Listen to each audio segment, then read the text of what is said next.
Hello everyone, I welcome you to this tutorial, part 1, MongoDB and Express. This is the first part of a 4-series tutorial. The reason I structure this course is because I'm not a full-time freelancer. So I make extra time in order to record these videos. So part 1 and part 2 is for the back end, while part 3 and part 4 of the application we are going to be building is for the front end. Part 4 specifically is for our socket integration with the front end. Now, the inspiration for this application was drawn from a Korea e-market called Hello Market. So, this is what we are going to be building today. In this part 1, we are going to learn how to set up Node server and connect to the MongoDB database. We are going to handle authentication and authorization with JSON Web Tokens. We're going to handle errors in Express. We're going to learn how to properly handle our errors in Express. And we are going to implement all the endpoints relating to the users. So this is just a skeleton of what we will be building. So let's get started. Hello, I'm so excited to see you take this tutorial. So today we are going to continue building our brokang application, and we are going to start from the back and move to the front. That means we'll start building our back end and we will transition to the front end. So in order for us to build this application, we are going to need a place to edit our code. And the code editor I chose was VS Code. I chose VS Code because it's quite popular and it's available on different devices, on Mac OS and on Windows. So I also chose Insomnia as a place we are going to use to test our API. I chose Insomnia because it's very lightweight and it's very fast. Yes, that's why I chose Insomnia. So we are going to be using these two softwares in order to make our lives easy, testing and editing our code. So without wasting much of your time, let's begin writing this application. Now, on our desktop here, we are going to make a folder, and let's call this folder. You can name it whatever you want, but I'm going to call my brokang. You get into this folder and you create another folder and you name it backend. Now, in the brokang folder, not the backend folder, you right click on it. After you've installed VS Code, you see an icon here, open with code. So you click on it and then you are open with code. This is VS Code. Now you can close this welcome message here. If you look here, you see that we have our folder that we created earlier here, the backend. Now you can right click on this backend folder and open integrated terminal here. VS Code comes with its own terminal. So we can use the VS Code terminal in order to input command to this folder, to specific folder, or to the general application as a whole. So here we are running this terminal here with PowerShell. You can change it here and you select command prompt, or you can select Ubuntu. If you are having a Linux distribution, you can use Linux, or you can use Git Bash if you have Git Bash. So you can use any of on any of the terminals here, but I'm using PowerShell here. So I'm going to go with PowerShell. Now, make sure that you are in the backend folder before we proceed. So make sure you are in the backend folder. Now we are going to initialize our Node.js application. And to initialize the Node.js application, we are going to type npm init. That's the command we are going to give. npm init. Now, the npm init is just initialize us a new Node.js project. Yes, as you can see here, it has given us, it's going to prompt us these questions. It's going to give us some few questions to answer about the application. Here we can type the package name as, let's say, brokang API, brokang-API. The version is going to be version 1. Description is going to be um, brokang market, brokang market. Entry point index.js, test command, skip, skip, keyword skip, auto, skip. Auto, yes, let's just continue. And yes, we are done. Come here, package name, brokang API. So, auto, here you can put auto as Quentin. Put your name here as an auto. So we have a file here, package.json. This file here, this is where all the dependencies we are going to install or live.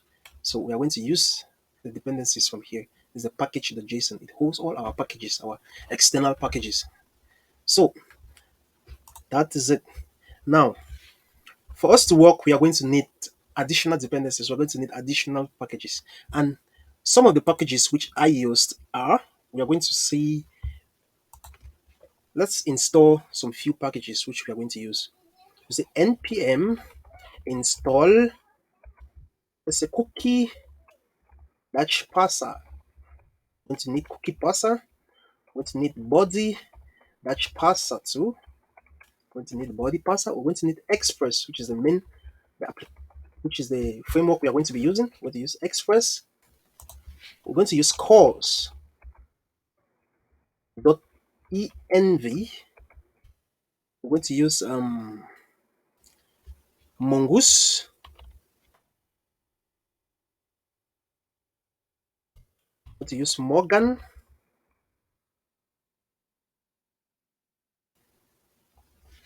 Mongoose, Morgan.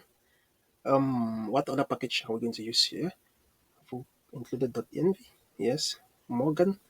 Um, we can use Notmoon. We're going to use Notmoon to connect Notmoon, automate our setup, like booting our application to run our server. Yes, to run our server, we're going to use Notmoon to do that. We can also install JSON Web Token and also Bcrypt. We're going to use Bcrypt. We're going to use Bcrypt is going to encrypt our passwords, while JSON Web Token is going to be used to give us a token that we can use to log into our application. So we will go for these packages now, while later on during the video we will install additional packages. So you can hit enter.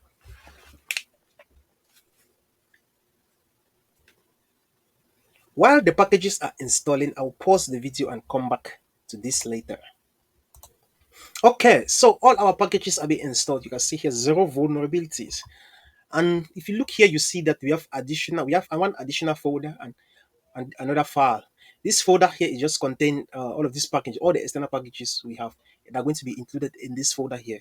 This node modules here. It holds all the modules of this application.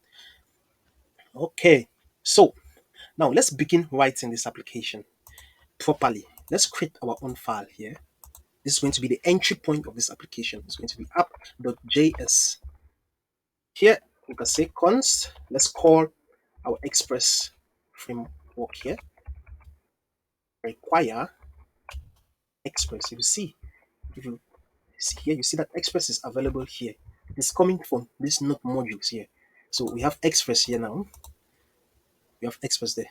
Now we're going to use calls dot env. We're going to use mongoose. We're going to use Morgan.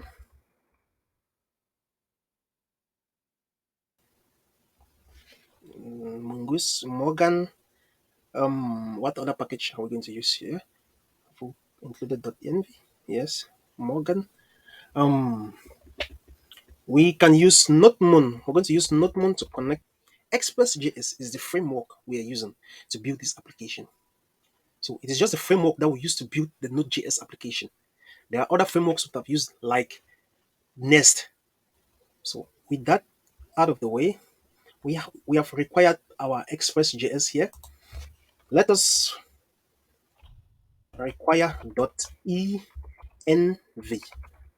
We're going to use this .env, let's say .env, to connect.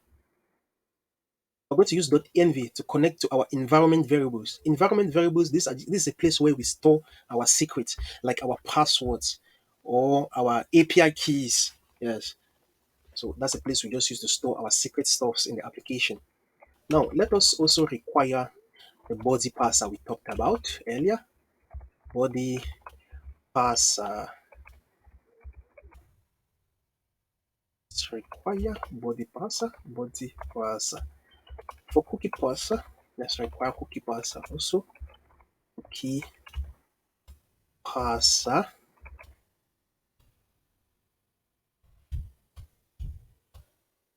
Cookie parser. And what else can we bring in here? Calls. Let's require our calls middleware. Actually, if you look at all this here, these are middlewares. Yes, these are middlewares, which means they just stand in between our application and the code. Yes, they transform our application. They transform the application before sending it to the handlers. We are going to require calls. We require, what are we going to require here again? Okay, let's go with this for now. So let's come here and create our application. Now, before creating our application, let us configure our environment variable here. Let's say .env.configure. And this is it. We are done here. Now let's create our Express application here. Say app equals to express. Let's call the Express here. And we have our Express application here. So module.export. Let's export this application here because we are going to use this application. We're going to use this Express application in other parts of the application. So with this out of the way, let's say we can now say app.course. See, let's say app.course. When you just call the course now, we app.use call course here. The app.use call body parser here. App.use body parser .json.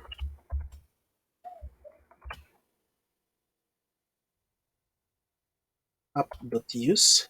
Now this body parser.json here, this body parser here is it receives the body parser here. It receives our incoming request before it send the request to our handlers. So this middleware here, it sits just before the request.body object is called in our handler. That means it makes sure that the data the request.body is actually receiving, it is data that it trusts. Because actually, when we are building application, we don't just trust the end users of the application because they're going to be inputting all kind of things into the text form, into the text inputs which we will provide for them. So the job of this body parser is they receive the request, it receive the body, it transform it into JSON as we are specified here. You see, so it tells the handler that this data which you are expecting is a JSON form data. So we are going to use another body parser here. We are going to use another body parser here. We're going to say app.use body parser.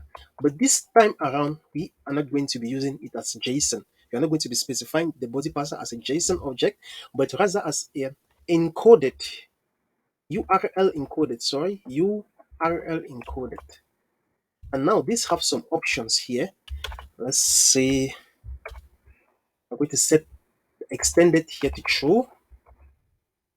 true. and we are going to set the limit here to 500 50 megabytes. So the body parser is out of the way now. Here we can also apply our cookie parser. Actually, let's move this cookie parser up here. Say app.use cookie parser.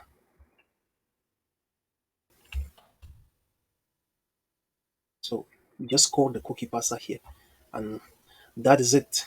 Cause cookie parser, body parser. Okay, let's define a handler here. Let's just call this a get request here, and we say this is going to be slash test. Let's just say slash test, and here we are going to, in this callback here, we are going to have the request handler. The request handler, it contains a request which the currently processing request. It also has a response. This middleware has um, these two parameters. Now we can say response dot status is equals to 200, and you say dot send. Let's just send a message here, and you say, let's just say hello, welcome to brokang market. Okay, we have defined this here. So now all of this here is okay. Let's create another folder here, another file here, and we call it server.js. Now, the use of this file is we are going to use this file to connect to our database.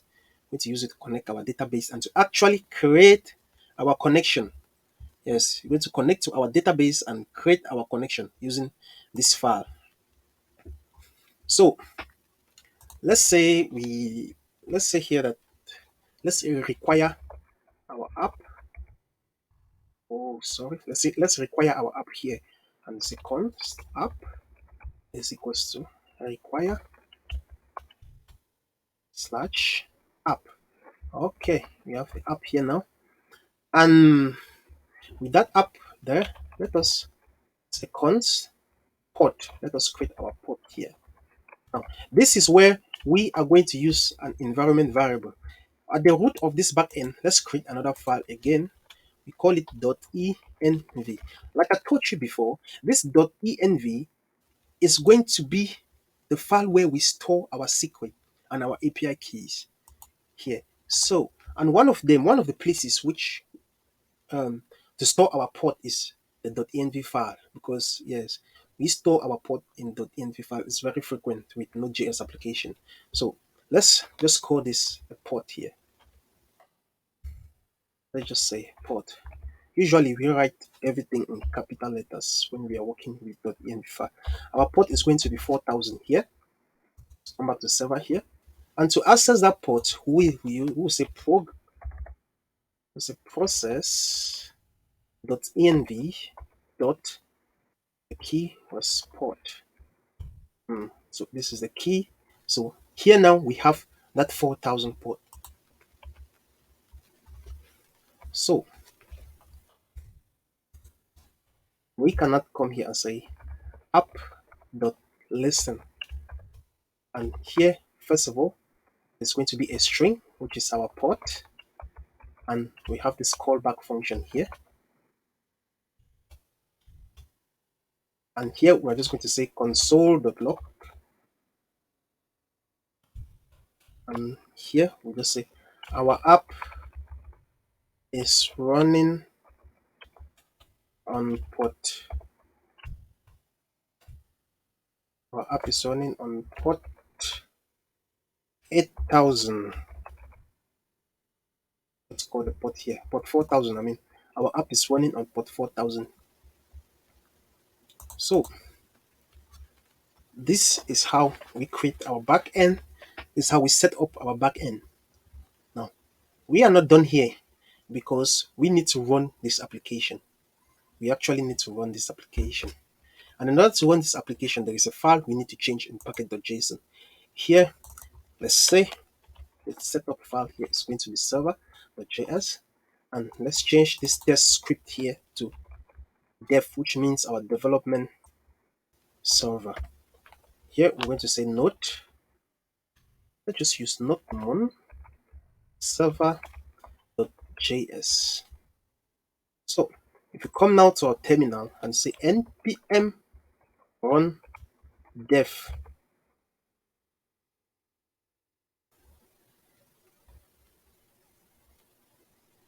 yes, then we have the message. Our app is running on port 4000. So now we have completely set up our backend. We are ready to get now into real business. I mean, real business, because our backend is completely set up. Next, we are going to hook our database up. So we are going to use MongoDB for that. We're going to use MongoDB. Before hooking up our database, let's test what we have created so far with Insomnia. If you open Insomnia here, you see here that this is the very project I already created. Now, let's create a new environment here. Come here to collections, you add a new environment. Let's change this collection name to, let's say, brokang YouTube. Brokang YouTube. And we create a new environment here. Now, we can come to settings here to define some environment settings which we are going to use, some shortcuts which we are going to use, like our base URL. Here, let's just say base URL, and it's going to be http / local host / 4000. This is our base URL for now. You can just close it here, and you come here, you add a new http request. It's going to be a get request because it is a get request we defined. And here, if you type an underscore here, you'll see some a suggestion here. Say use underscore dot base URL. So you just click on it and you type /. Now we define the endpoint as test. So go to this URL. We expect to see the message welcome to brokang. So let's send the request. So this is it. Welcome to brokang market. So basically, this is all you need to do in order to set up, in order to test this application in Insomnia. See, it's very easy. Now, let's go and hook up our database. Now, let us connect our application to a database. As I told you in the introductory video, the database we are going to be using is MongoDB. And MongoDB, to connect our application to MongoDB, we are going to go to this website here, to the MongoDB website here. This is it. MongoDB. Okay, it's already here. Let's come there. Okay, let's sign in.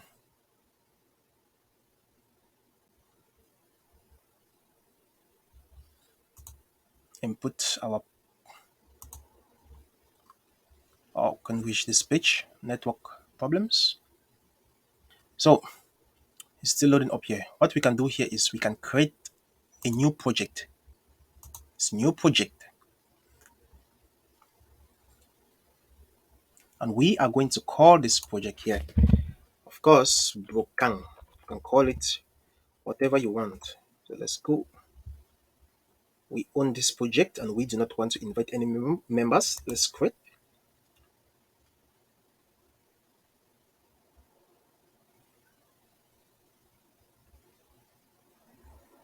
So let's choose a cloud provider. We'll go for a free cluster here, and we are going to go with Amazon Web Services here. Our region, let's choose a region here. Let me see. We have Sydney. I'm in Korea, so I'm going to choose Seoul here.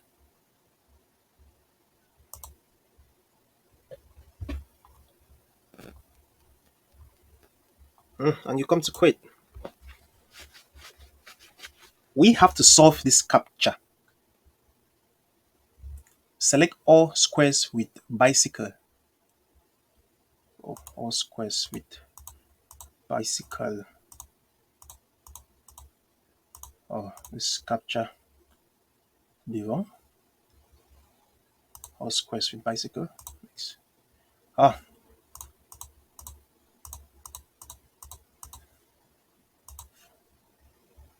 okay. It did work this time around. So what we have to do here is we copy this password. Please, this is very important. Copy this password. Open somewhere and paste this password. You can open Notepad and paste this password in your Notepad before continuing. So just make sure you save this password somewhere. Let's create a new user. We are going to connect to our local environment here. And here, they're asking us to add IP addresses that are going to be connecting to this database. So already, the IP address of this computer is already connected here. So at the moment, we can only access this database from this IP address. But that is not, we want to access this database from anywhere or from any computer. So what we are going to do is just whitelist this that IP address there. I'm going to type this slash 0. Let's just say the description here. All IPs. Add the entry. So let's finish and close. Let's go to our overview. This is our cluster 0 being created here. So what we can do is we can connect to this cluster with our application. Let's connect with our application. So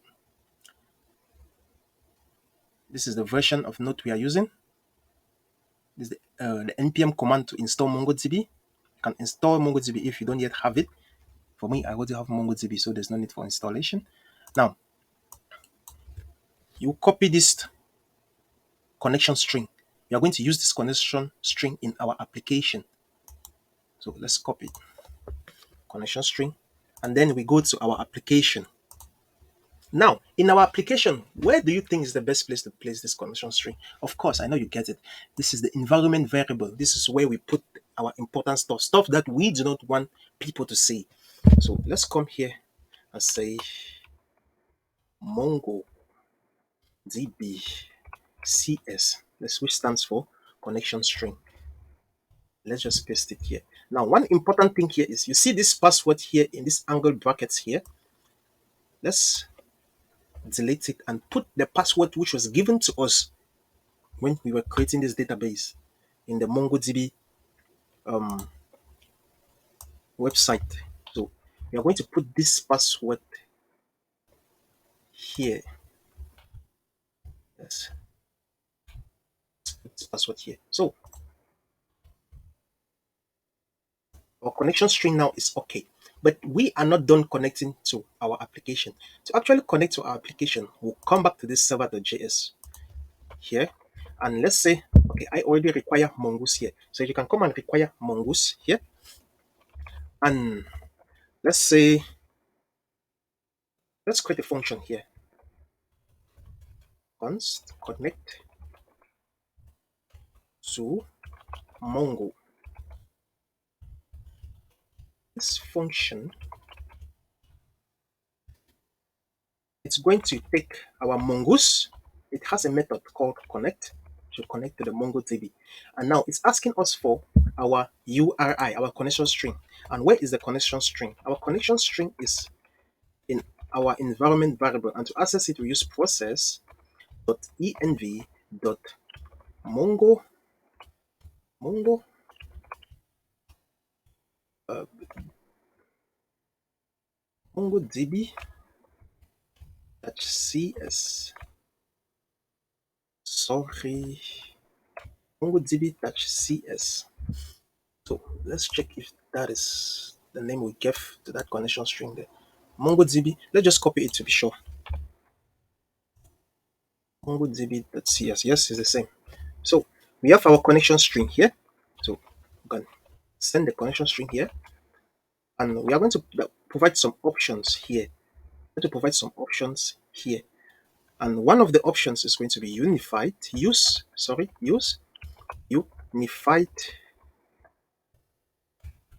topology.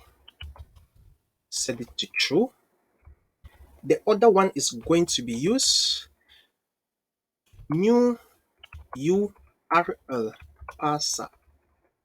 Use new URL parser and you set it to true here.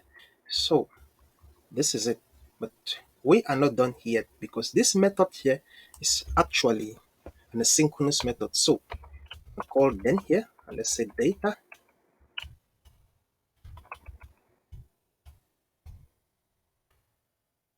plus console.log a message here. Whenever we connect to the database, we want to display a message on our terminal. Let's say successfully connected to MongoDB, and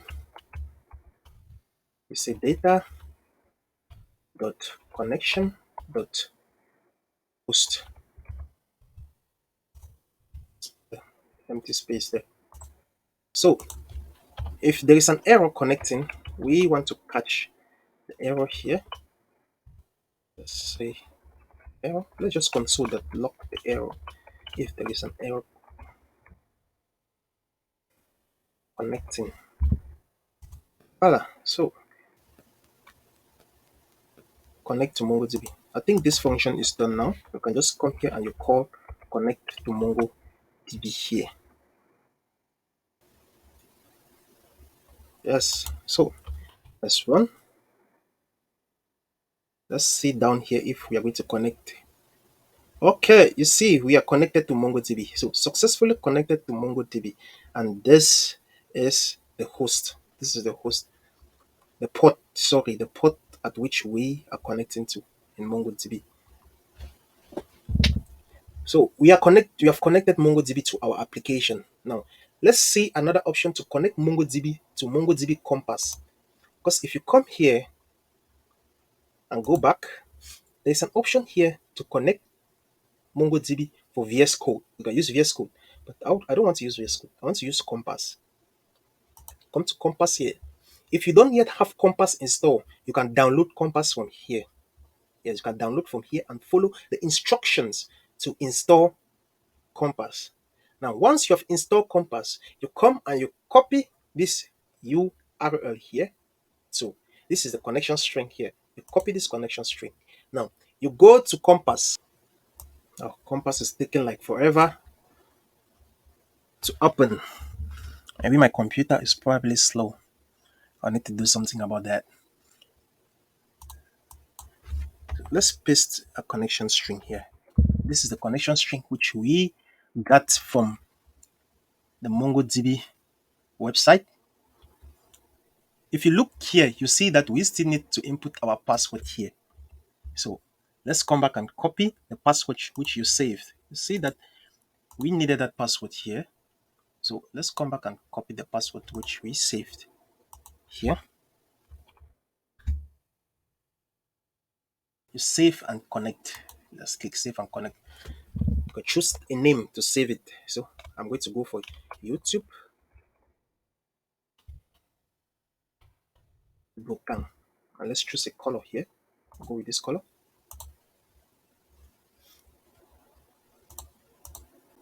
Connecting to YouTube brokang. Okay, let's wait for it to connect first.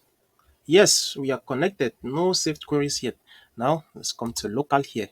We do not have a database here. So we don't have a database. We have not yet created any schema for our database. So let's just leave it like this for now. So we are done here. Let's close this. Come back to this later. And that is, let's come back to our code. We are successfully connected to our code and we have successfully connected to MongoDB Compass as well.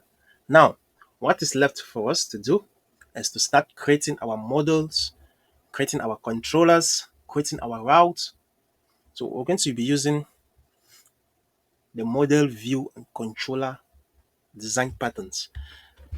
But we are not going to be implementing the view here. The view is going to be our React application. So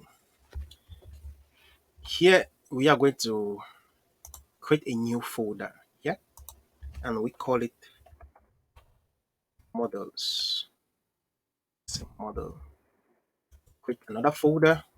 We call it controllers. Create another folder, and we call it routes. We're going to create yet another folder. We call it utils. It stands for utilities. So, okay, these folders are okay for now. Now, let's go to the module folder here and begin working with our module. Now, we are going to start with the user. Let's create a user module here. Let's say this is going to be user. Sorry, I have my cap lock on. So, let's say user module.js. Here, we are going to import the mongoose. Mongoose. Let's say const require mongoose. Let's create a user schema here. We call a new instance of mongoose. Dot schema. Now, in this schema, we are going to create an object here, and each of these objects is going to represent a role in our user database, in our user table in the database. So each of this object here is going to be a role. Now let's start with the name. Let's start with the name. That's the name here. It's going to have a type of string. That's the username. And it's going to be required true, and we will give an error message here if the user do not provide their name, full name. So it's a full name is required. Now the next, we have our email here. It's going to be a string. The type is going to be string too. Type is going to be string.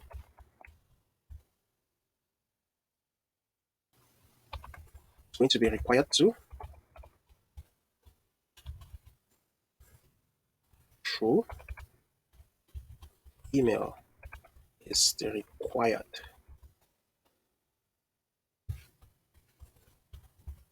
Let's say our email is going to be unique. Set this to true. All the email is going to be lowercase. Set this to true also. So we're done with the email here. The next, it's going to be the next schema object here is going to be our password. Of course, we're going to have a password here. Type is going to be string as usual. And it's going to be required. It's going to be a required field.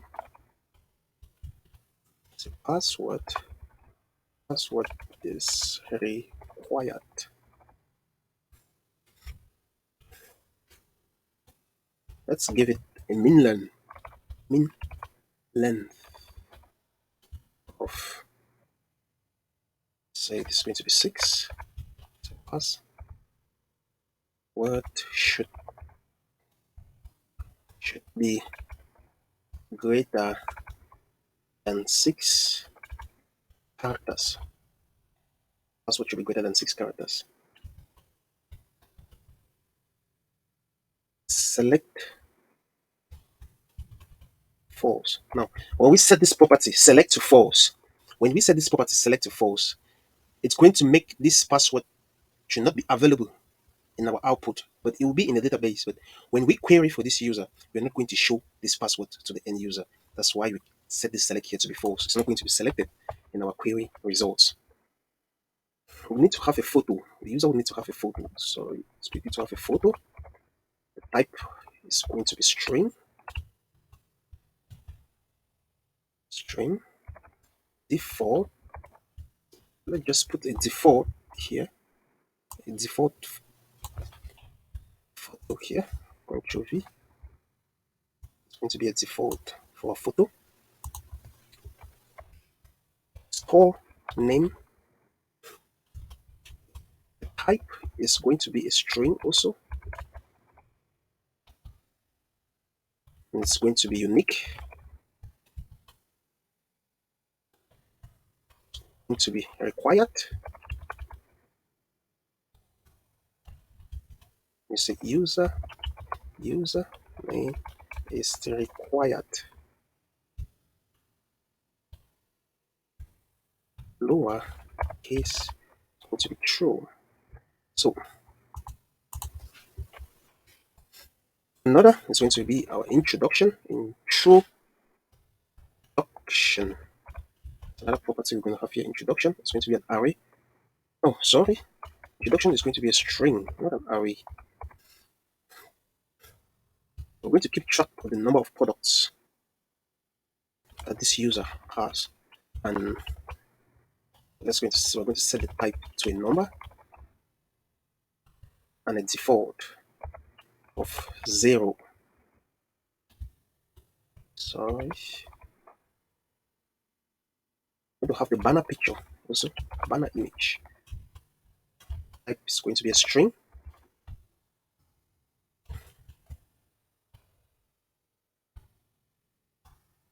Type is going to be a string, and default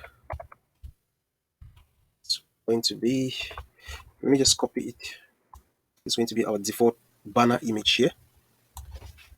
It's an image from Unsplash. Let's just paste this image here. That's going to be our default image.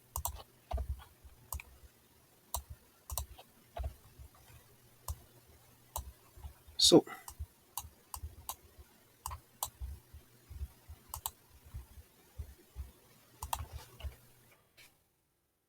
the next, we're going to have role. Set the type of this role to be a string. Enum is going to be an enum. And the two enums we are going to allow here is going to be a user and an admin, with the default of user. So the next field we'll have here is address. We're going to have address. It's going to be an array of type. Now this address, we can allow this address here for now. We don't this address, we can skip this address for now here. We'll come back here later. Yes, when we know the structure of our address, how we are going to structure our address, we'll come back to it later. The next is going to be password changed at. Also changed at is type is going to be a date. Next, password reset token. Password reset token is going to be a string. The next is going to be password reset expire. This is going to be the date to which the password is going to expire, which is also going to be a date.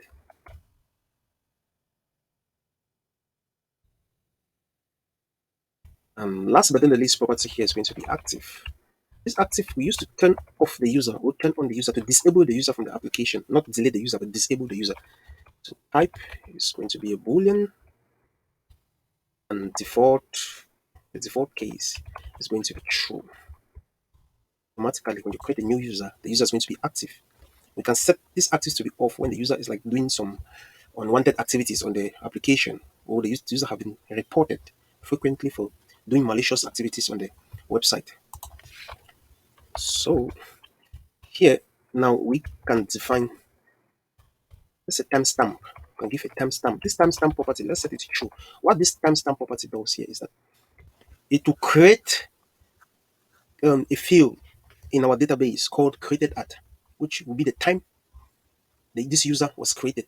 And it will also create another field called updated at. So whenever the user updates one of these fields here, the date and time at which the user updated this field will be shown in this in that property called updated at. So I just wanted to clarify that. Now, with that said, you can come now here and say const user is equal to mongoose, mongoose dot model, and we create a user model, and we pass the user schema which we created, which we have just from creating here. Now, let's say module dot export this user from here. So we could have just export this module here directly, but I just wanted to create a user here before we export, so that we know that we are exporting a user from this class, from this file here. So this is it. We have created our module. Let's go now and create a controller for this user. Okay, so come here, controller, right click, new file. Now, before creating a controller for the user, now let's think about something. We have user logging in, user registering, and reset password. All of this falls under authentication. We're trying to authenticate the user before they can use the application. So we are going to create a separate controller for that. So let's go ahead and create this controller. Instead of the user controller, we are going to create an Auth controller. Let's create an Auth controller, the JS here. Now, in this controller, here we will require our user module, which we just created. Let's require our user module we just created. So this is going to be module slash user. So with that, let's register a new user here. Register a new user. So write a comment like that. So export dot register. Export dot register. And here it's going to have a callback function. It's going to be this function. It's going to take in a request and a response as a parameter. This request object here, it contains the request body, request parameter, request query string, and all the things concerned, all the properties of the request are available in this request object. And the response we get from study this request, this property here is for the response. So we can come here and say, let's get our data from the body object here. So we're going to get our email, we're going to get our store name, password, and our name, the name field. Now we will go with this. I will get it from request.body. The text inputs which we will provide when the user fills this text input, these are the value we are going to receive here. And this stored in the request body there. So now what we can do here is we can say user dot create. In this create object, we can pass in the email, the store name, password, and the name. We're going to create a new user using these fields here. And this method is an asynchronous method. Therefore, we can await it here. And see, it is giving us a warning. And what does this warning say here? Expressions are only allowed within async functions and at the top level of modules. Therefore, we need to make this function here an asynchronous function. So let's say async. In that way, we can put await here. And to catch the errors which are going to be generated by this function, let's say try catch here. In this try statement, we put the code that will generate the error here, and down in the catch statement here, we can just say response.status. Response.status. So our status is going to be 500. So status is going to be 500. JSON. Here we're going to say success. It's failed. It's false. Sorry, success is false, and the error is going to send in the error here. So where you have the error and the property names are the same, you just write the property name and you're good to go. Now, when you create a new user, let's just store this user in an object called user. And here we can say response dot status is going to be 200. Status here is going to be 200 dot JSON, and success here is going to be true, while we're going to simply have our user here. So if we create a user successfully, this is what we are going to have. This is how we create a new user. For the moment, we are going to refactor this handler here. We're going to refactor this route handler here. But for the meantime, this is okay for creating a new user. Okay. After we create this user in the controller, let's go to our route here. Let's create a new route. This is going to be our user route.js. Here we will require express. Here we will require express. So const express is equals to require express. So const router express has this router here. So express comma dot router here. Okay, now we have this router. We are going to be exporting this router from this function because actually this router here is a middleware. This router is a middleware. Therefore, we can export this router from this method and we use it in our app.js here when we call app.used something, because this app, when you call app.use here, the callback or which we pass into app.use is usually a middleware. So let's try that. Let's export const router. Oh, sorry. What to say? Module dot export is equals to router. We're exporting this router here. Now, router dot route. We call the route first, and it has a prefix here. Let's say it's expecting a prefix here. This prefix is just going to be our path. This is the path of our route here, the path which we are going to go to. And here we are talking about user, registering user. So we are just going to use here. Let's just put a slash here. This is going to be the path. When we register a new user, we are just going to say slash register.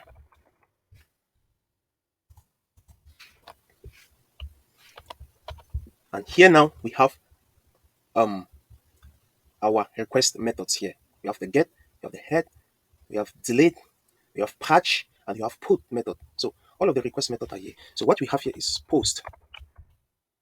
What are we going to be posting? Let's say we want to post our request handler for this register user. We want to post the request handler for this register user. And we can import it from Auth Controller here because we called it register. We can import it from this Auth Controller here. So let's do just that. Let's say const say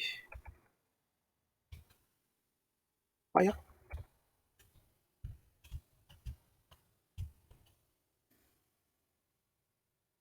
This is going to be controllers slash Auth Controller.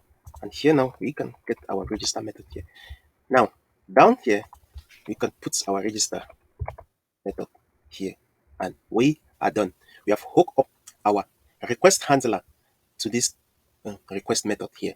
Now, since we are exporting this router from this method, if we go to our app controller here, instead of having this test, let's just allow the test here for testing. Now, we can now come here and say app, dot use. I told you before, the app dot use is expecting a handler.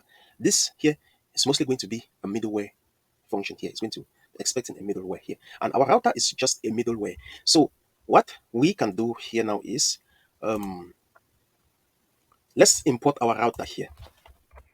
Const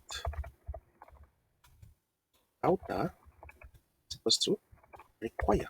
Oh, no, I spelled this require this way. We are going to require.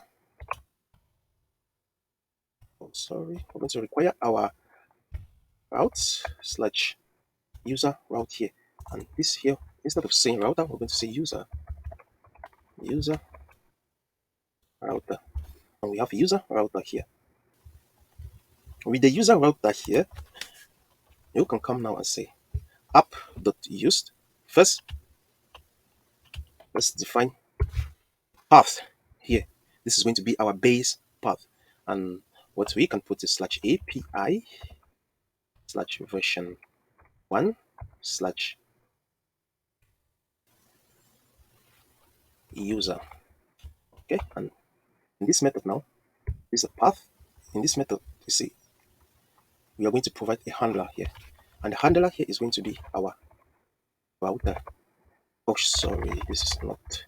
It's going to be our user router here. So this is what we have here. Let's go and try this to see if it's going to work. Let's go to this path here and try to send this request to try to create a new user if we are going to receive that new user. So let's go and try this out in Insomnia. So this is our Insomnia here. This is where we left off. Now, there are a few adjustments we are going to do here.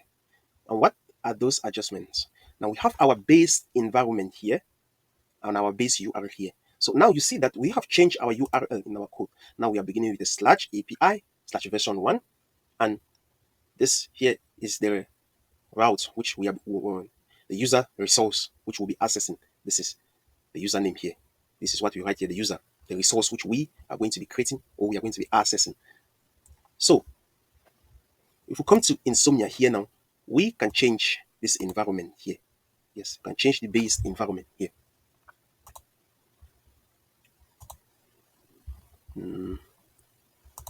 Let's change this base URL here. Instead of saying http:/localhost, we can add here API version 1. Yes, let's say /API version 1. That's how the API is going to look like. And you just closed it here. And now here, let's create a new folder. Let's create a new folder here, and we call it users. Or let's call it authentication. Wait. This authentication, we can add a new request here now. It's going to be an HTTP request. And the type of this request is going to be a post, as we discussed. Here, you can say /dot or base URL. It's suggested there. So you go to it. We say /based URL. Let's see. Okay. /register. Sorry, /user /register. See, this register here, it's our path, the path which we define in our controller here, in our router here. Come to user router here. You see this register. This is it we are using here. Is the path. So all of this is the path to this resource we are accessing. So after we've done here, you can come. Since we are expecting a JSON, let's go to JSON here. And we open curly braces. The first property we have here is the name. The name is going to be, let's say Quentin. Just put Quentin. The other one is going to be a store name. And we are going to put in store. The other property we had, which was required, is going to be our password. And let's say the password is going to be pass1234. And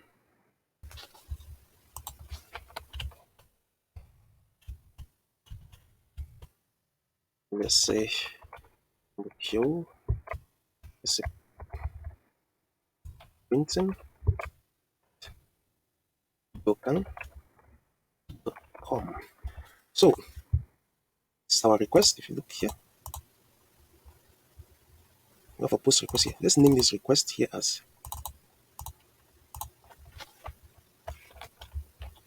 register new user and send this request. So we have a status of 200. Okay, here.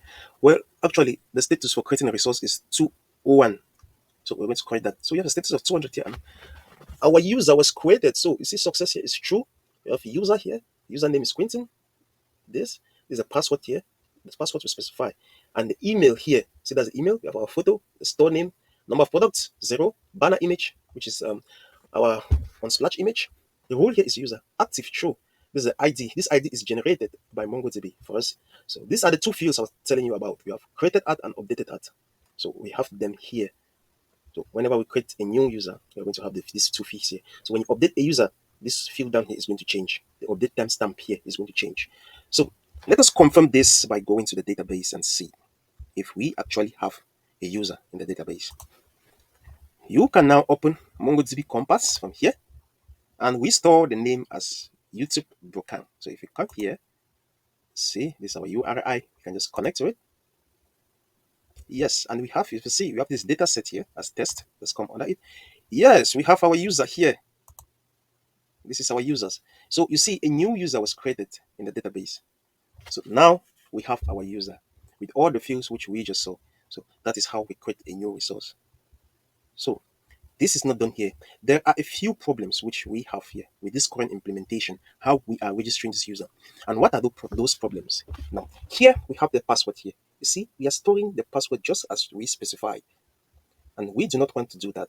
We want to encrypt this password before storing it in the database, so that if a hacker or a malicious user gets their hands on our data, it will be difficult for them to encrypt our password or to decrypt our password, to actually know the passwords of this user. So it's just a security measure. So we need to encrypt this password. And also, we do not have to register the user at once. We want to um, only create this user when the user actually confirms their email address, that this is the email address we want. This is the email address we are giving to you. So this is actually our real email address, so that we know that this user is a real user. Only then we can create this user in the database. So follow me and let's see how we can adjust our create user implementation. Now, let's think about how we are going to hash this password before saving it to the database. We are going to use the bcrypt package, which we imported earlier. So say const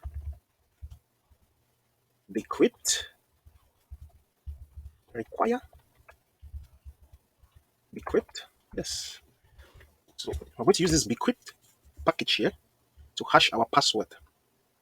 Now, before hash our password, let us think about where we are going to hash this password. Now, we are using the MBC design parent, which means we need to make our controllers as thin as possible. That means our controller have to contain only our implementation details, like accessing user requests, checking the validity of user inputs, and just returning us our data. That is what the controller needs to have. Now, coming to the module needs to be fat. We need to have all our complex logics of data filtering, validation, and performing data manipulation. So with that in mind, our user module here is a perfect place for us to hash that password. Now, to hash the password, we are going to be using the pre-hook for this module, the pre-saved hook. So let's come here and say the user module, sorry, let's say user schema. The user schema dot pre has a pre here, and this pre here, it takes a method. This method here, we are going to use save. Now, this save method here, it only works on the save and the create Mongo method when we are creating a new resource or you are saving it. That means you can update a route handler using the save method. This pre-hook here is going to run. So it takes an option here, which is going to be a function. Actually, it takes a function that accepts a next method here. Since we are hashing password, this has to be an asynchronous method. So what the hell have I done here? Okay, we are good to go. So this next here is used to send this function to the next middleware. So what are the steps we're going to use to encrypt or to hash this password? The first thing is we have to check if the password has not been modified. So let's check if password has not been modified. So how do we do that? Let's check if password. Let's say if this comma dot is modified, this method is available on the this keyword here. And it accepts the field here, which is the password field here. If this password field has not been modified, then we can move to the next middleware. We don't want to do anything. We just want to go to the next middleware. Now, here, there is something here. This keyword here, it points to this current document being processed. Points to the current document here being processed. It has this method, it's modified. So the next step here is going to be just encrypting or hashing the password. So let's say hashing of password. We already imported our decrypt library here. So let's just say con hashed password. It's going to be await decrypt dot hash. Just call the hash method and we pass in a data which is either a string or a buffer. Our data is a string. It's going to be this dot password field here. Now it has a second parameter which is the salt or the round. The salt here is just a number that signifies how strong this hash is going to be. So with that said, we can now store this hash in our password field. This dot password is equals to hash. If we don't call this next middleware here, we're going to be stuck in this middleware. So let's go and test this. Let's head over to Insomnia and change this to, let's say, Hans. And let's call Hans shop. Password is the same. And let's say Hans. Creator. Oh, where are we? Okay, status is okay. See, our password has been hashed. Now, this password, it's a lot difficult. It's difficult to decrypt this password. So, if we come to our database, refresh. Oh, we see Hans here. This is Hans. So, we have Hans here. And the password is hashed. It's encrypted. Now, what we can do here is we can go now and lock in a user. Let's go and create a handler to lock in a user. So follow me and let's go do that. So let's go and create our login handler. If we come to the Auth controller here, let's write another comment down here. We say login user. Say exports dot login. This is going to be an asynchronous function also. Response. Now, before beginning, let us lay out the steps which we are going to follow in order to log in the user. The first one is going to be, the first one is going to be, you need to get, number one, get user from DB using email. Number two is going to be check if user exists with that email. Check if user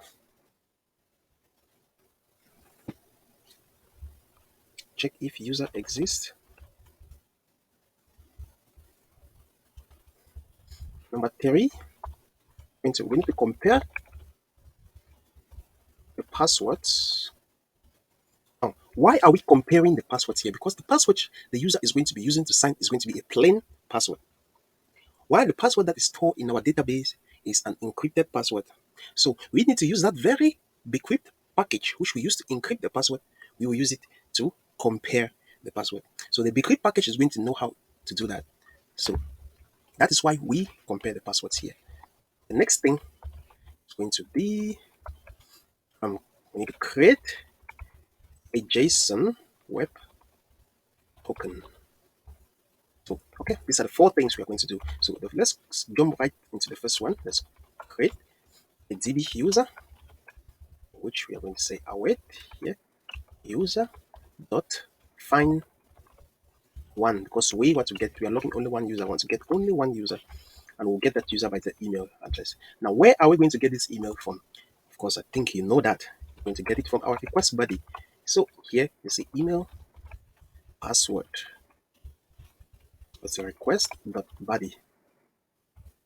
This is the password, the email the user is going to send to us, and the password. So now here we need to check if this user exists. Check if there is no user, no DB user. If there is no DB user, we want to throw an error, or we want to send an error back to the user. So we are going to say response.status. I think the status code here is going to be 404 because we didn't find any user. JSON, and success status here is going to be false, and the error message here, it's going to, let's say we don't have a user with that email. We don't have a user with that email. So this is done here. Yes. This is in case we don't have a user. Now, what if we have a user? If we have a user, come to this else block here. This else block here, this is where we are going to be comparing this password. Come here and say, let's say const compare password, compare password. Just going to, and we are comparing this password if only we have DB user. If there is no DB user, we are not going to come into this block here. They're going to send that error message. So here now we can say await DB user dot compare password. Now we are calling compare password on DB user. I know you must be wondering, do we define a property on DB user called compare password? No. Here, this compare password is an instance method which we are going to define on the user module. Now, why are we doing it this way? Why aren't we comparing the password here in the Auth controller? Now, I told you before that we want to keep this controller as thin as possible. Therefore, operations like this password checking, we are going to push them to the user module to handle such operations, because that is where those operations can be best handled in the user module. So with that in mind, we are going to define this compare password in the user module. Let's continue. This compare password is going to take two parameters. We have the password which the user is going to provide, which is already up there, password, and also the password that is in the database, the encrypted one, which is the user db.password. So you get it. This is it. This is it, guys. So with our compare password now, let's check if compare password is true. We'll do another check here. If this compare password here is true, then we want to create our JSON web token. Because what this method is going to return is going to be a boolean that just tells us true or false. Was the compare password successful? Yes or no? So we are going to create our JSON web token and send it to the user, because it is with that token that the user will use to sign into the application. So it is very important, the JSON web token. Let's come here and import it. Const JWT is equals to require JSON web token. Now, come here, JWT.sign. Sign. Sorry. And the first parameter here is a payload. And we are going to have that payload as ID. Let's say ID. It's going to be user db user dot underscore ID. Yes. The first parameter is a payload, and we have given the payload. The second parameter here is a secret or private key. Now, we are going to store this private key in the environment variable. That is the place suitable for us because it's something secret to our application. So let's say process dot, oh, what am I doing here? Sorry, guys. This dot sign. Here I'm going to say process dot env dot jwt secret. And the last parameter here is going to be our options. And the option I'm going to go up with here is expires in. This is how long this JWT is going to live in our request headers.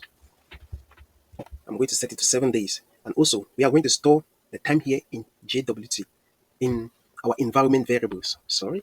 So process.env.jwt secret expire. Okay.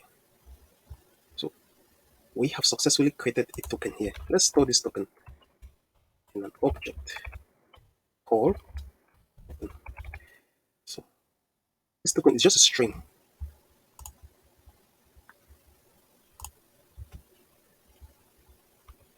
And when we create a token, the next thing is we can send now a response to the user, say they can log in now. At this point, the user can log in safely.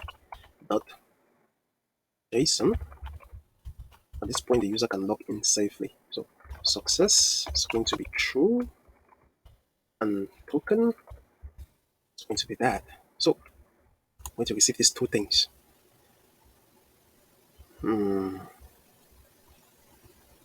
So this is if compare password is true. In the case where password is not true, you want to say JSON. Sorry, you want to send an error to the user. Say response.status. It's going to be a bat first.send. Let's go with JSON. Success was going to be false, and message is going to be password or email is incorrect.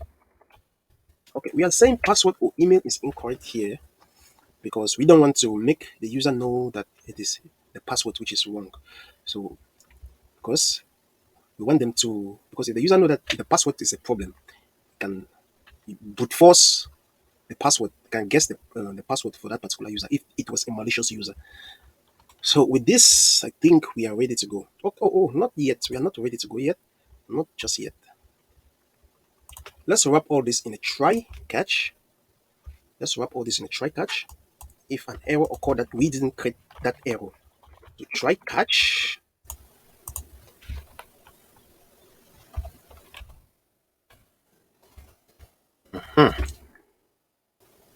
So we can just send a response here, a bad response here.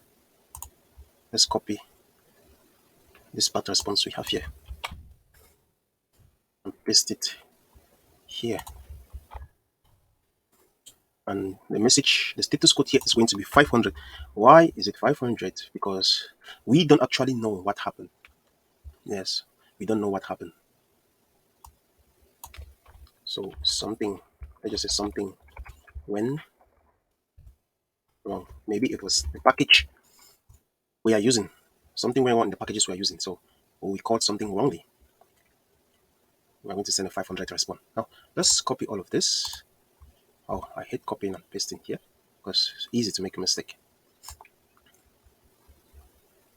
Okay, I'm going to grab all of this, Control and paste it in our try block here.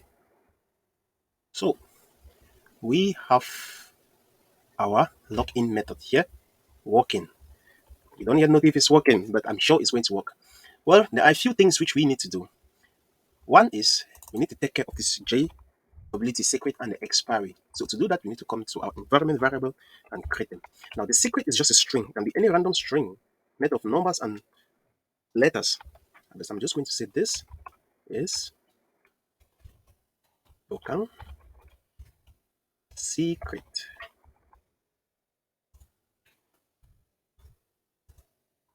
So the thing here is it should be longer, I think more than 12 characters. So yeah, brokang secret. The next is going to be brokang secret expire. And we are going to set the expiring date to 7 days. 7 days. In 7 days, this token is going to expire. Okay, with that done, let's move to our user controller and set up our route. Let's duplicate this line. Pressing Alt and down arrow key. Okay, login. Instead of register here, we say log in. Okay, this here.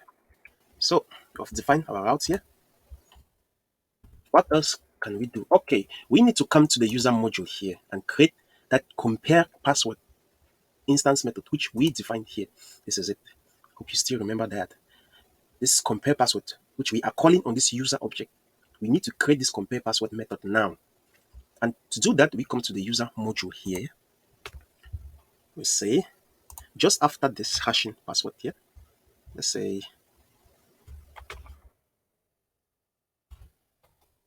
instance method to hash password. Okay.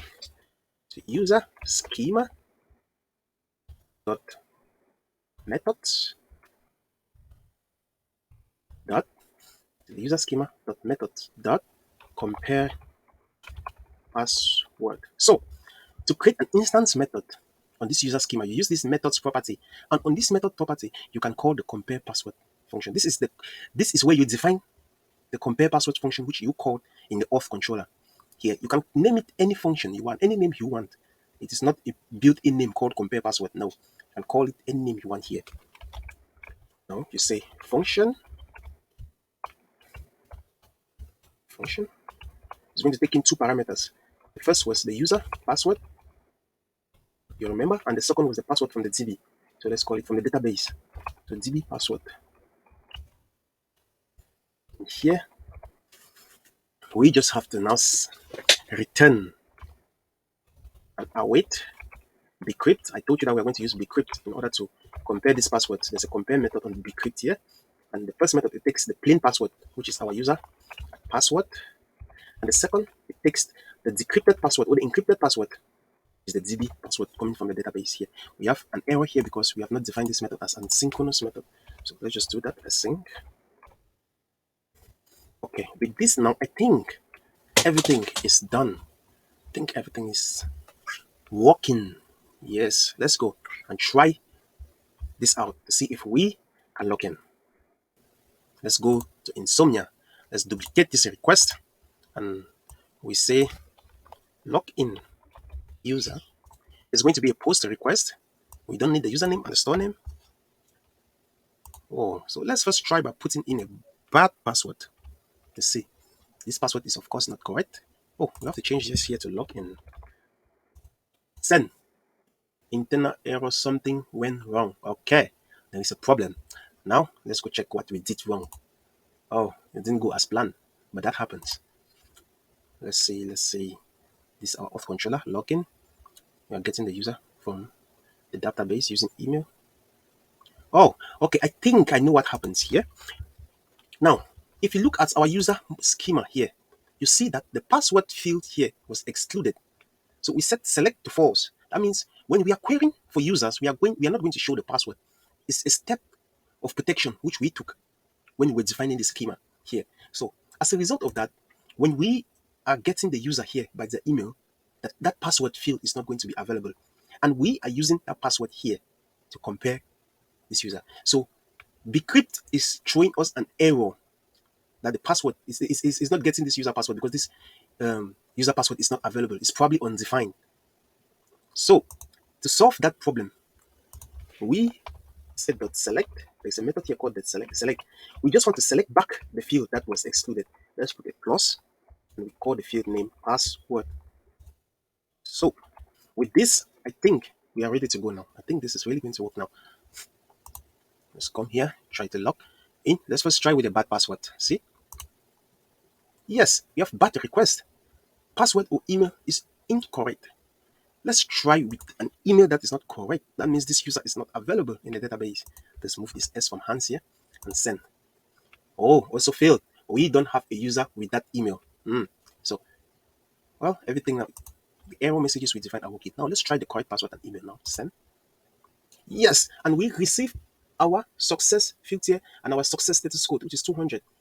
And we have our token here. It's our token here. So we have successfully logged in to the application. So this is how we log in. Now The next thing we are going to do is, let's come to our application. There are many things which we are doing wrongly now. Not really wrongly, but it is not professional. Look at the way we are handling these errors. We are using this try catch block here to handle errors. That means everywhere within our application or within our handlers, we are going to be using this try catch block. It's making the code to be a little bit messy. So we are going to look for a better way to handle our errors. And Express is very good when it comes to like handling errors. The mechanism it uses is superb. So the next thing we are going to look at is error handling. We're going to look how we can try to handle errors properly and also to configure a few things that will make our lives easy down the line. So without wasting much time, let's get right into it. So guys, let's go and handle our errors. Now, for us to handle our errors, we are going to create a class in our utilities folder here, and we will call that class app error.js. Now, this class here, create a class here called app error, and it's going to extend the error class. And here we're going to have a constructor. This constructor is going to take a message and status code. And we call the super keyword here with our message. Here. Now, what is all of this? If you've never written JavaScript classes, this is a JavaScript class and this is a constructor. We use a constructor to initialize a field of an object. So here now, we are using the super keyword here. What does the super keyword here do? It calls the constructor of the class we are extending. Here it is our error class. So this super here, it is calling the constructor of this error class here. And if you check here, it is expecting a message to be passed to this error class here. So with that, there are a few fields we can initialize here too. We can say this, comma, this refers to the current instance of this object. So this dot the status code, we're going to create a property here for status code, and status code, we're going to set it to the status code above there. I'm going to create another property here called state.status, which is actually going to be a string. So how are we going to set this status? Because we have two types of errors coming into this class here. We have 400 errors and 500 errors coming into this controller here, into this class here. Now, the trick I'll use here is, let's use a template literal here, and we set the status code here. Now, this status code here is going to contain either 400 or 500. So since this is a string now, because we are calling, let's say dot here. See, there's this string method here. We have start with. It takes a string. Yeah, you can see starts with 4. Now, if this status code here start with 4, therefore we are going to set our status to fail. Now, if it doesn't start with 4, that means it is a 500 status. So we simply set it to error. So another property we can set here is we can try to monitor the stack trace of the error. That is all the information concerning the error. So you say error dot capture stack trace here. Error dot capture stack trace. What does this error this object here contains? It has a target object and a constructor function. Now, the target object here is going to be the this keyword. As I told you, the this keyword refers to the current instance of this object here. So the second is the constructor function. So we are simply going to pass in the constructor function of this current instance, of the current instance of this object, of this app error object here. So let's say this dot constructor. This dot oh, what am I typing here? What am I typing here? This dot constructor. So yes, this is the class. We have the class here. This class here is complete. We can now call module dot export the app error class from here, and we are done. This class is going to coordinate everything concerning our error. You're going to see. So let's go to the app backend here. Now here, because there is no way we are going to be caching the errors that concern our routes or our routes. So here now we can catch. You say app.all This all here, it contains all the request methods we are going to be using. For example, we could post, get, patch, put, all of them. This all can handle all of those request methods. That's why we are using app.all here. So that if a path comes up in our API that we have not defined, this middleware here is going to handle that part, going to handle it and display an error to the user. So here, I'm just going to say star, which simply means any part. Let's say request, response, and next. That's put you. Wherever you see next here, you just know it's a middleware function. So let's enter the middleware function and we just call our next here. We just want to send this error to the next middleware because finally it's going to be cached by our global error handling middleware. We have not defined it, but we'll define it later. So we can say next here. See, it's asking for us an error, which can be any type of any. So we're going to say new app error, which we just created. Setting a message. I'm just going to put a temporal literal here, and we say route you are trying to access is not defined, and let's indicate the route to the user. So it's going to be in the request the original URL. So we are not done because app error accepts another parameter, which is the status code, and here I'm just going to say 400. That was a bad request. Okay, so this is it. Now let's go now and create our global error handling middleware. So how are we going to create that? Let's come to the controller here, create a new file, and we call that file error controller.js. Error controller.js. Whoa. So if you come to this error controller.js, the first thing we are going to do here, we're going to import our app error class because that's the class we're going to be working with. Require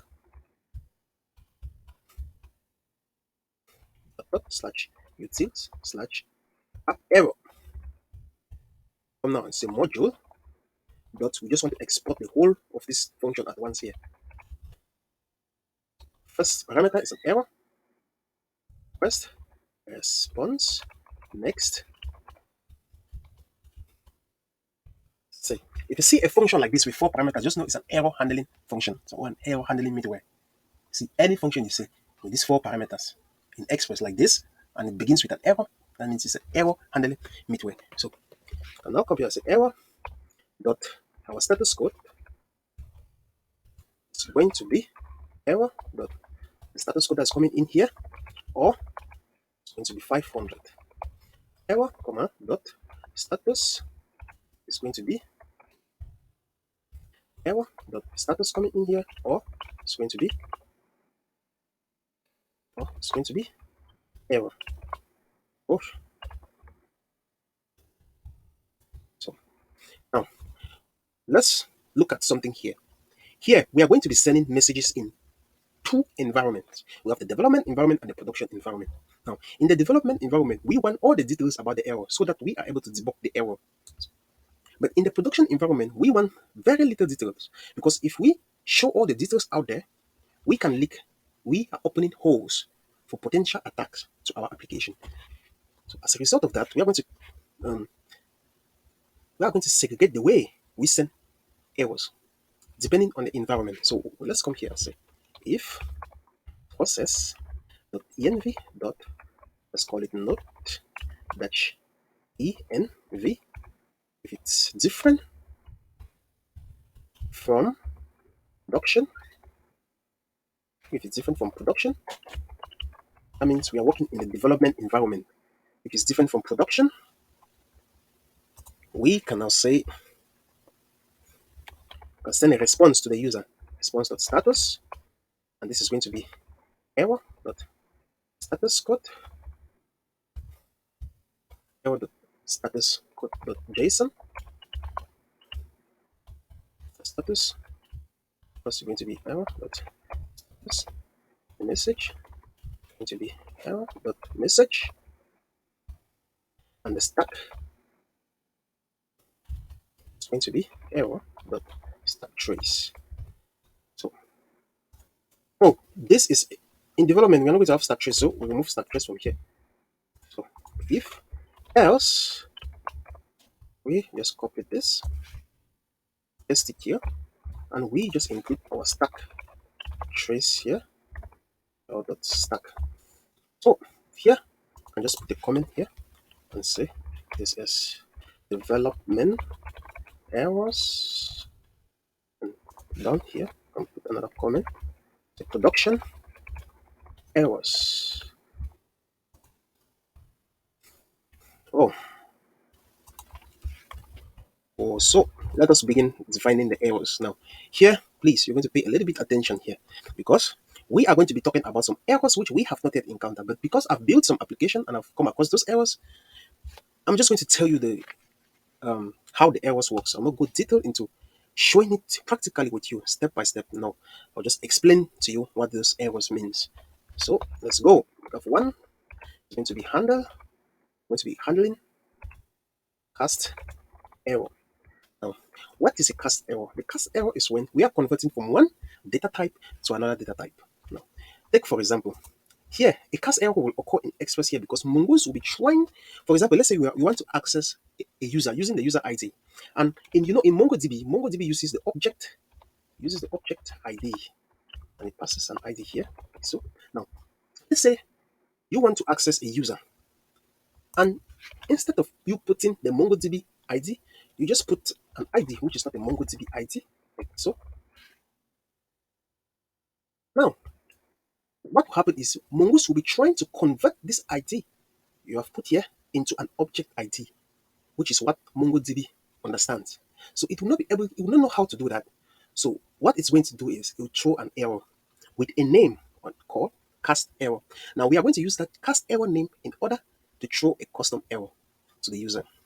So that's it. So say if error.name is equals to cast, capital letter, cast error.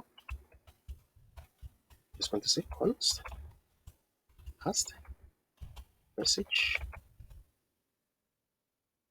Let's just define the message here. Say invalid parameters. Invalid parameters. And here, let's put the temporary literal here. Say error dot path. This path here is going to give us the name of the field that caused the error and the value the user was trying to input will come from error dot value.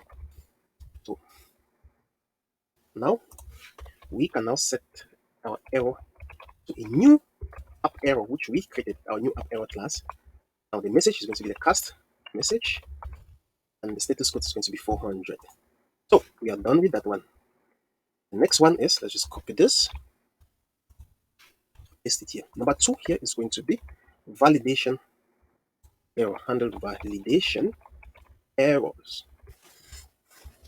Now with validation error, now when does a validation error occur? Now let me show you when a validation error occur.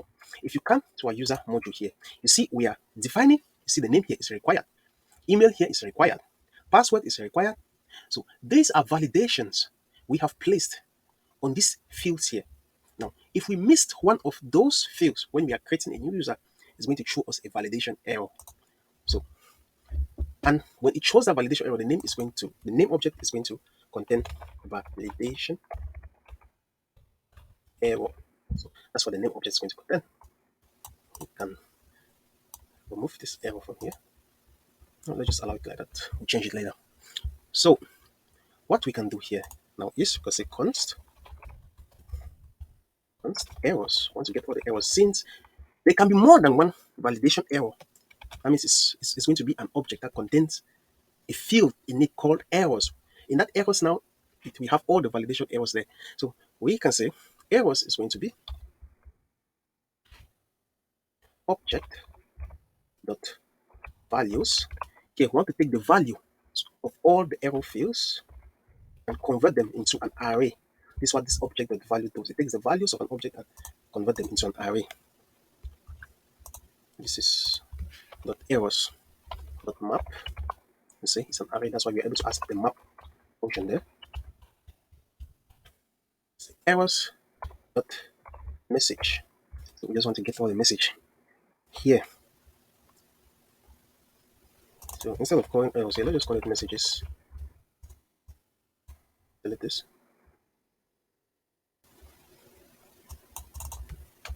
Let's keep this like this, okay? Let's see.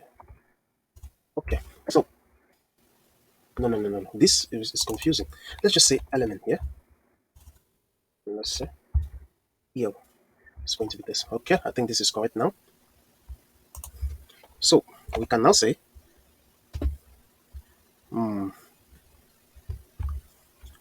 the validation. Let's create our message now. Validation MSG stands for message. It's going to be temporary. Let's say invalid input. Let's say invalid input data. Okay, we say errors messages. Sorry, why am I accessing? Let's access the message property here. Dot join. Then we want to join the messages with a dot. Then now, instead of having our errors here, we can have the validation messages here. So you see, now what is happening here? Here we are taking the errors that are going to occur, the validation errors. We are turning them into an array and looping over each of them and extracting the message from those errors. When we extract the message, we are storing the message in this messages field here.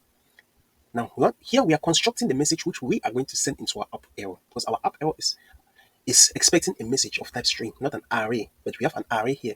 So here, we are just giving this message here, invalid input data. And we are joining all the error messages with a dot.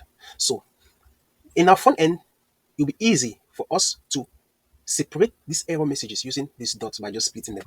So by just splitting the messages with this dot here. So you say this is how we handle validation errors here. Third, we are going to look at here is going to be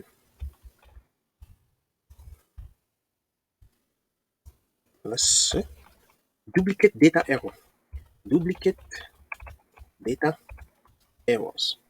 Now, this duplicate data error is not having a name field. So that name field is not really, it's having a name field, but it's not really useful for us. But it comes with another property called the code.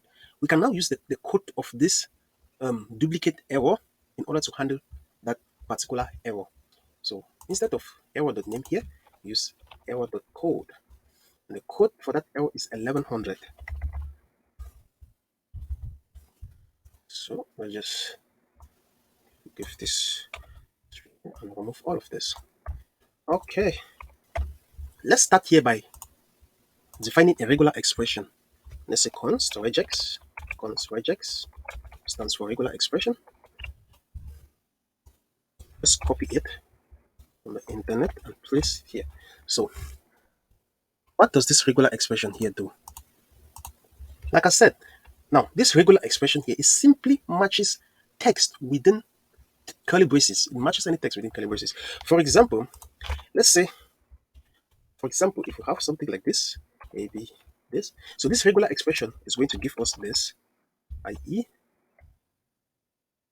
RI. So this regular expression is going to give us this. This regular expression here is going to give us this. So it matches text contained within curly braces. So if we have something like this, so what we can do here is that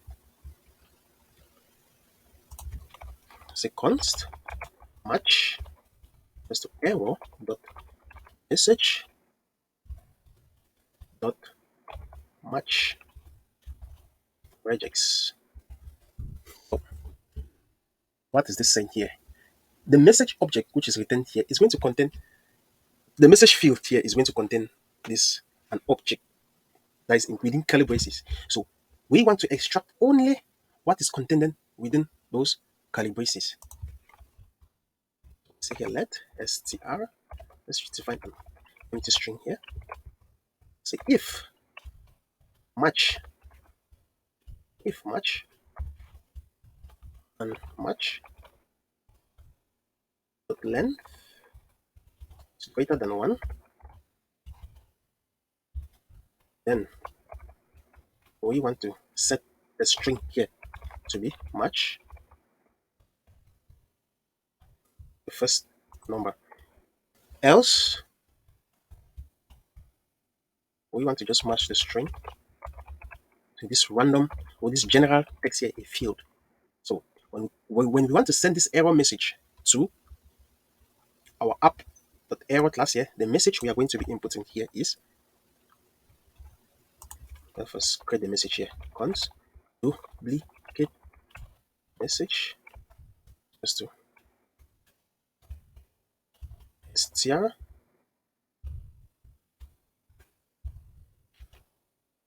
already exist. Try a different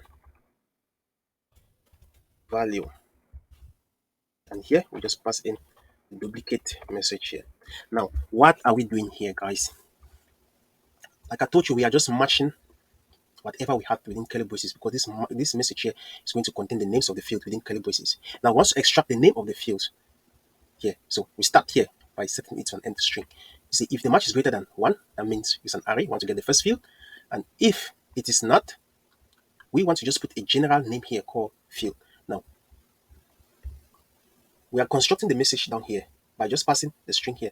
By just passing this string here, which is either going to contain the name of the field that was duplicated, or just this general field here if there were many of them.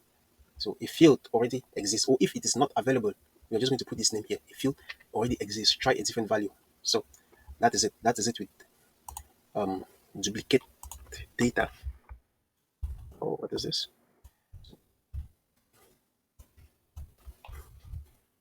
The next fourth type of error we are going to be handling here is going to be for our JSON web token. JSON web token error. This is going to be a wrong handle wrong JSON web token error. So how are we going to do this? Here it contains a name when we have a wrong JSON web token. Now, how do we usually have a wrong JSON web token?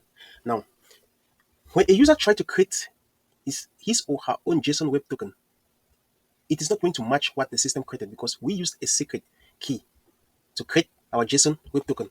That is why we had to store our secret in a .env file.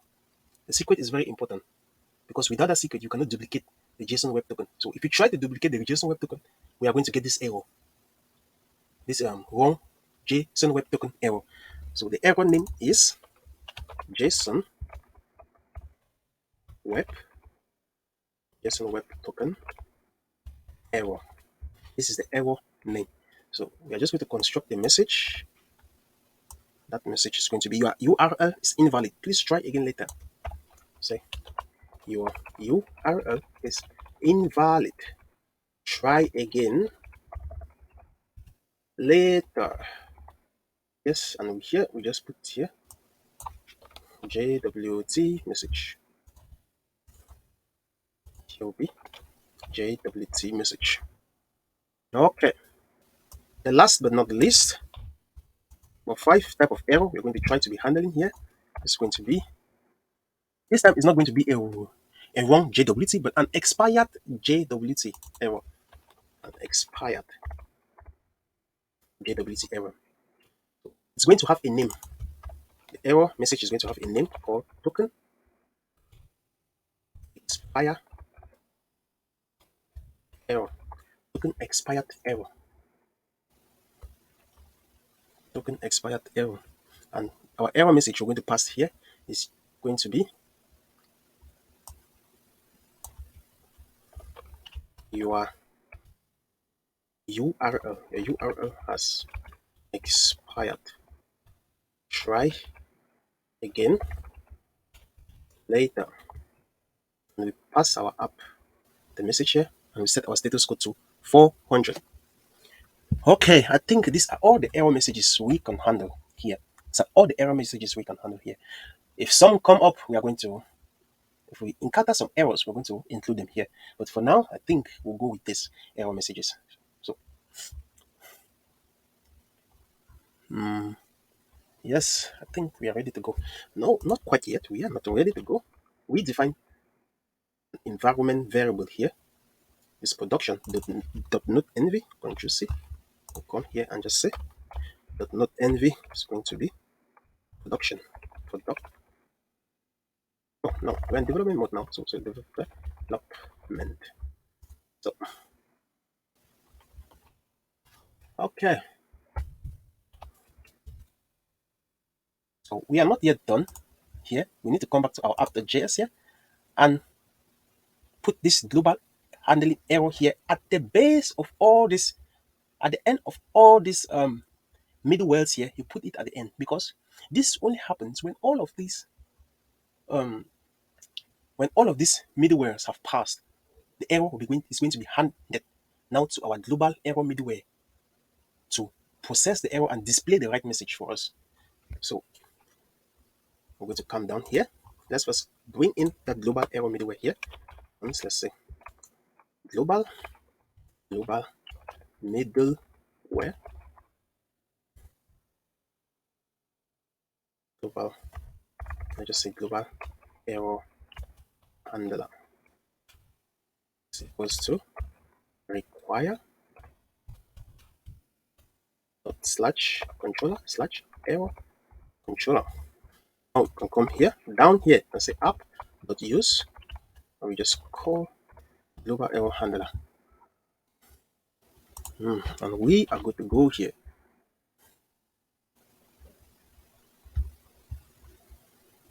So, okay, another thing which it's very important, very important, is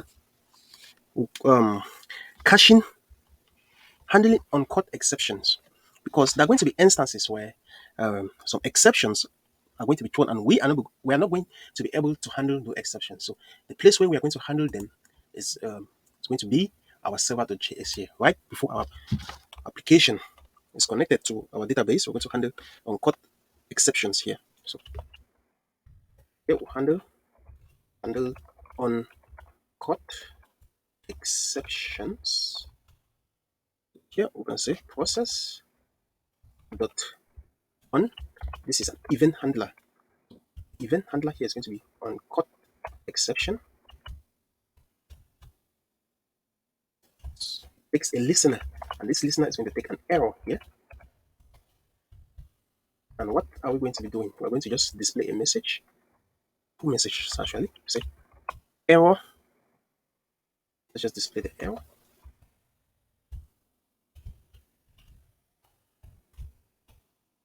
And error dot message. And just do it like this. Console dot log. We'll say here that shutting down. Let's just say shutting down the application. So here we are shutting down the application for uncaught exceptions. So I'm down here now. So I'm going to handle for. Let's first store this connection into a variable called server. And here we can handle uncaught exception at the end here. I mean, you can handle unhandled rejection.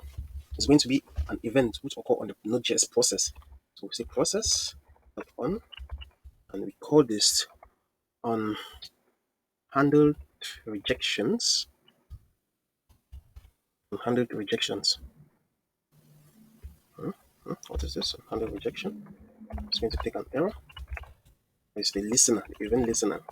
Now, what are we going to do here? Now, first of all, what is unhandled rejection? This is when we have a promise that have not been fulfilled. A promise that have not been fulfilled. Yes. And we did not cache that promise. The promise is going to be cached here. We're going to cache the promise here. And we'll close the server after that gracefully. When we close the server, then we can exit the Node.js process to avoid our application from crashing when we are in production. So this is the right way to do it. So now we are going to say console.log. Let's write the template string here. Error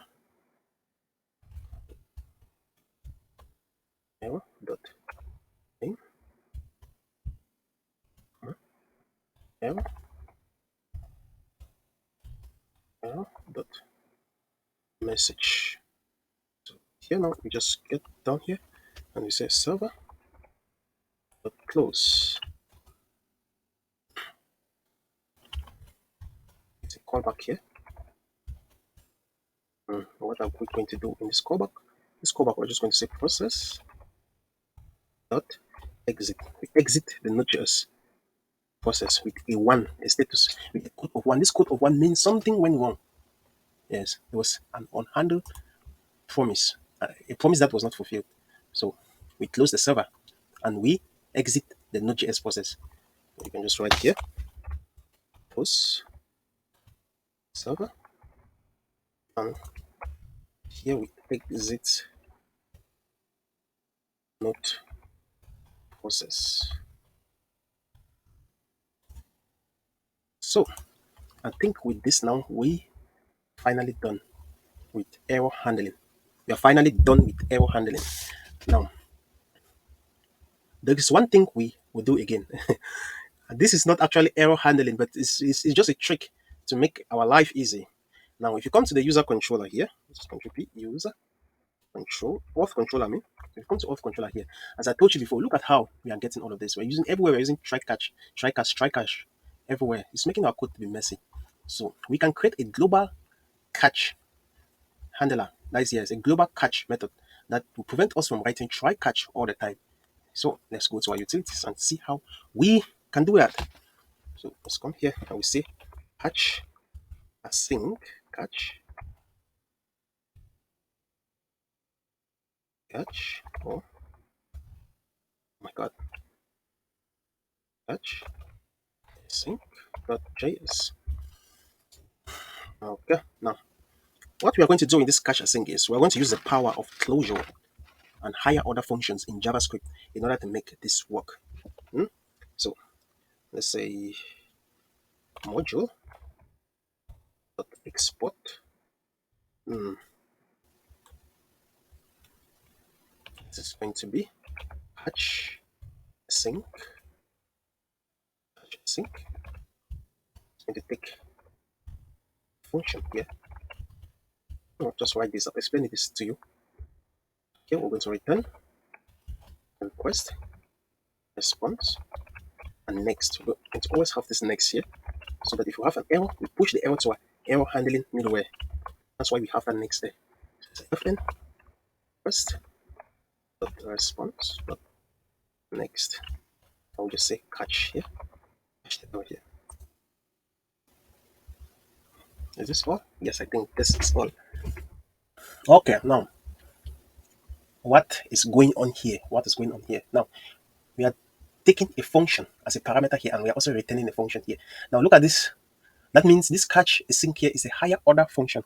A higher order function in JavaScript is a function that returns another function, or it takes another function as a parameter. So here we are returning a function here. This is the inner function we are returning here, and this is the outer function, this fn function. So what happens here is that when this outer function, this inner function is going to remember this fn long after this function has finished complete processing. This fn is going to remain here so that we can use this inner function to call this. We can use this. We can call this fn in this inner function here. So we are using the power of closure here, JavaScript closures. So we can even use this catch async out of the scope of this function. So we can use it out of the scope of this function, all because of this here, this closure. So I think this is the last thing we had to do. Let's go and test what we have been doing so far and see if it's working, because we can be doing all of this and nothing's happening. So let's go and see if it's actually working. So before checking if it's working, let's refactor our code to use our new system. Let's go to our Auth controller. Let's first start with register here. Okay, this try catch, we are not going to be using this try catch again.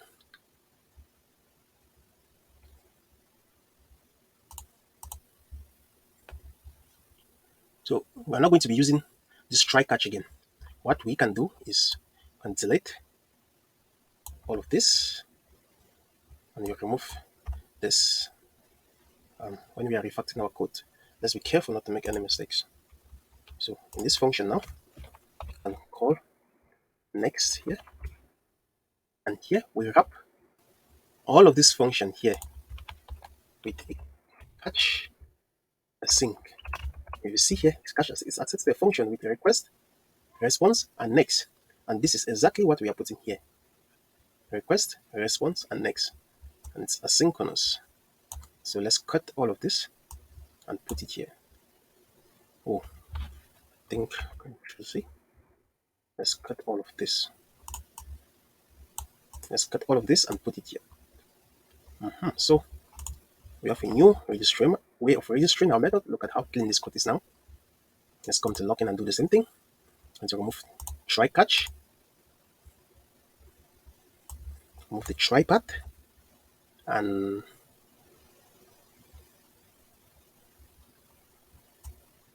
remove the catch path and the try path. Here, we just say catch async. Here, we just cut everything and put it here. Oh, what happened? Cut everything and put it here. So, you see, now here, instead of sending, we are saying if there is no user, check if there is no user. Instead of doing all of this, we can use our global error handler and we send the response. We can send the error message now to our global error handler. I just copy the message here. I want to write the message again. I just copy. And we can delete this. Just call our next function from here. We'll define it here. Next.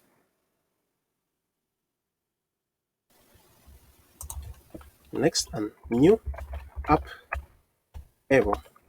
It's a message. And the status code was 40404. So that one is done. Now let's come to this other one here. This one here. Let's copy this message. And let's call our next function new app error. New app error. Passing the message. And the status is going to be 400. So look at how clean this code is now too. Okay, so this is what we have to do. Let's see. Okay, everything's running. Everything's good. Let's come now here and test it. Let's start by registering a new user. Let's say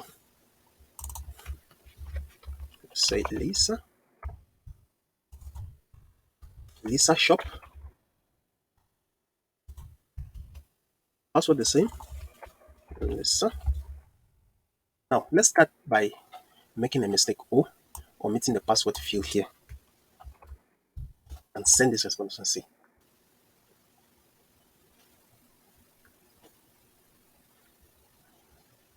Wow, it's loading forever. That means we're not sending any response. Let's cancel the request. What could be wrong? I knew we could not write that amount of code without making some mistake somewhere. Let's go and check. Because if you look, the application was running like forever without sending us anything. That means we were not calling. We were not sending. We were not actually sending a response. So let's come to the Auth Controller here. We were not sending a response to this register method. But look here, we're sending a response here. Look, and it is because we have an error actually. We have an error. We're having an error, and our catch async here was supposed to catch that error. Oh! I see the problem now. So if you, we are not calling this catch here. In the catch is need to call this catch here and pass in this next function here. This next function is going to enable us to send the response to the next middleware. So we can say here next. Just send the next here. Let's go and try again. I hope this fixes it. I hope this was the problem. Let's do it again. Okay, is that you see the message here? Invalid input data password is required. So you see, we have only one, so we have invalid input data. Password is required. This is a validation error. Let's put, let's make it two validation errors because store name is required too. Let's see, send. Username is required. Invalid input data. Password is required. Username is required. See that dot here. Now in the front end, now if you want to display this message individually, like separately, you can just loop over them and split the messages by this dot. So that one is working. Let us check another one. We already have a user with an email call hands. Let's try to put another user with email hands. This is a duplicate error. You see, this is it. It's a duplicate error. We have email column.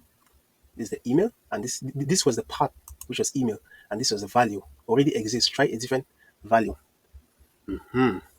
That one is working too. So let's try a cast error.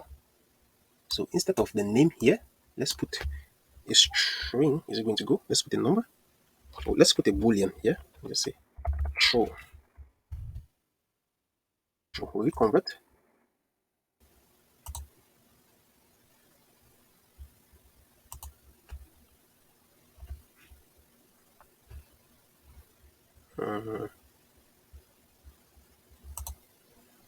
Okay, it created the username called true. Okay, actually, yes, this was going to work because there was no box in here, because there was no lost in value. We are simply converting a boolean to a string here in JavaScript, so there was no problem here. So what can we do now to test that feature? Anyway, it's working. Yeah, let's just trust it's working. If we get there it's not working, we'll adjust the code. So that was it. You see, a new user was created successfully called true. Oh, it's weird. Uh, Let us see. Let's put this user to user. Jersey. And this will be user. Send. Store name already exists. The store name existed. Let's just put Lisa to here. Great. Okay, created successfully. Now let's try to log in. Let's try to log in with Hans. Yes, Hans can still log in. So you see, every feature is working back. So, now, what can we check again? Yes, I think these are the few things we can check for now. So, see, hello guys.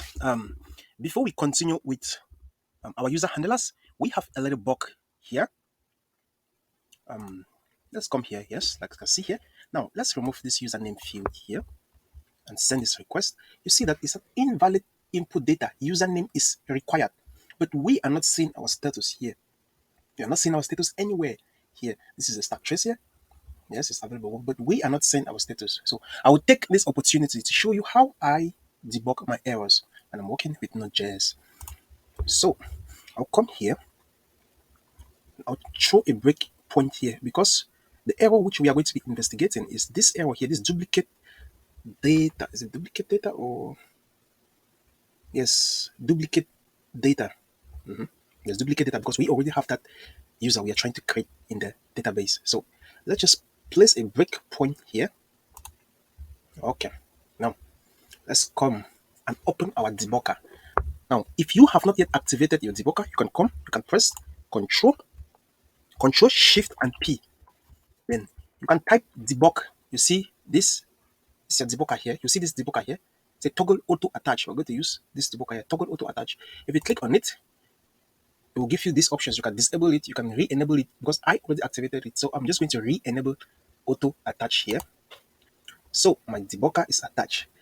Now, if you just activated it for the first time, you will see on this terminal here, you will see a warning sign on the node terminal here.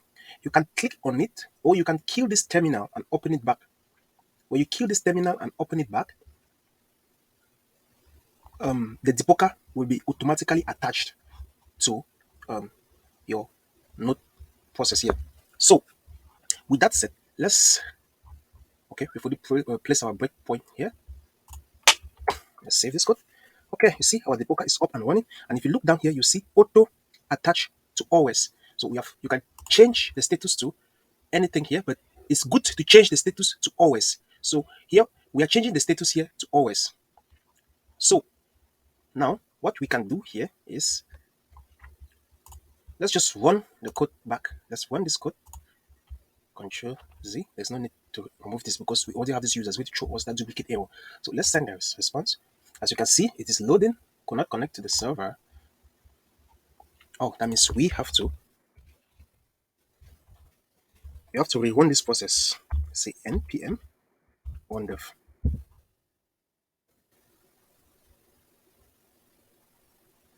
Okay, let's go and try send.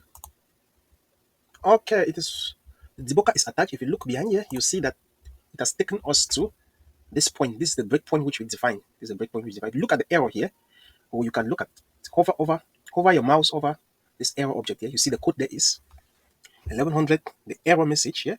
See, these are the various properties of that error. You have status error. For now, let's see. Come here, check all the properties. So status here is error. Status code is 500. For now, let's see. Let's get into this. You can get into this method by clicking this button here. So let's go. Okay, let's just get here. Duplicate error message. So Lisa yahoo.gmail.com already exists. Try to define a new value. So you see the value here. You see this is the duplicate error you're talking about. That means this email already exists in the database. So let's finish it here.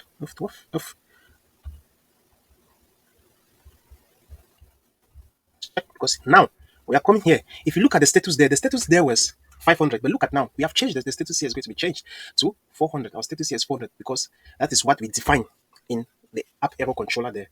Look, 400. And this okay, you see, I think this is a problem here. Instead of status here, we have a status. So we don't even need a debugger for that. You can just skip over. You see here, we have status here is failed, because status here is set correctly to fail, because our status code starts with 4. So it is set to fail correctly. Let's continue. And now we are in this JWT function here. So you can see here now that, let's go back. Let's continue. Let's go to where we send the error message here. Let's check here. Status any message. Lisa. That's the status message. And now you see our status here is showing undefined. So the problem was here.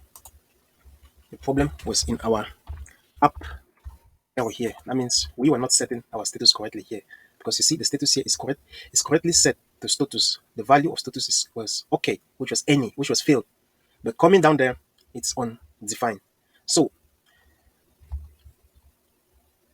what we can do here is we can just quit. Let's quit the process. Let's just kill the process and change this to status. Change this to status now.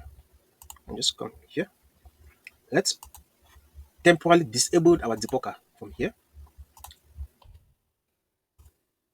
and run back our code to see. So let's run it. So you see the status is available here. Fail, our message, and then our stack trace. So guys, that is how I used to debug my Node.js applications. So this is the end of this short video about debugging. Hello, welcome to this another tutorial. Here we are in the Auth Controller, and we are going to continue building the handlers of this controller here. Now, before we continue doing that, let's go to the register handler and change some things there. If you come to the register handler here, you see our current implementation here is working, but there are some issues with the way we are creating these users here, because at the moment we have no way of verifying who the user say he or she is. So we don't know if the user is authentic. And one way we can prove that is by sending an email to the user's email address with a link for them to click that would take them to our front end. And when they click on that link, we are able to create that user at that point in our database. So if the user never clicks on that link, that means the user will never be created. So that is how we are going to register our user in this application. And to send these emails to our users for them to log in, we are going to use a library called Novu. Novu is a notification library. It does a lot of things like sending emails, sending notification, whether they are built-in notification into our application or they are push notifications. It also sends SMS to your mobile phones. Digest, you can delay the messages and a lot of things. So what Novu basically does is that it increases the user's engagement to your application. So let's go and check out this tool. If we come here, let's go to our browser here and let's open .co and let's go to the get started here. Here we have a workflow and we are in development mode. This is the mode we want to be in now. There's a development mode. We can add a workflow, and if you look here, we see templates. These are templates which we can choose from, and we can write a blank template here. Now, if you hover your mouse over this template, you see for email and password registration, verify your user's identity by sending an activation link. This is what we want. So we click here.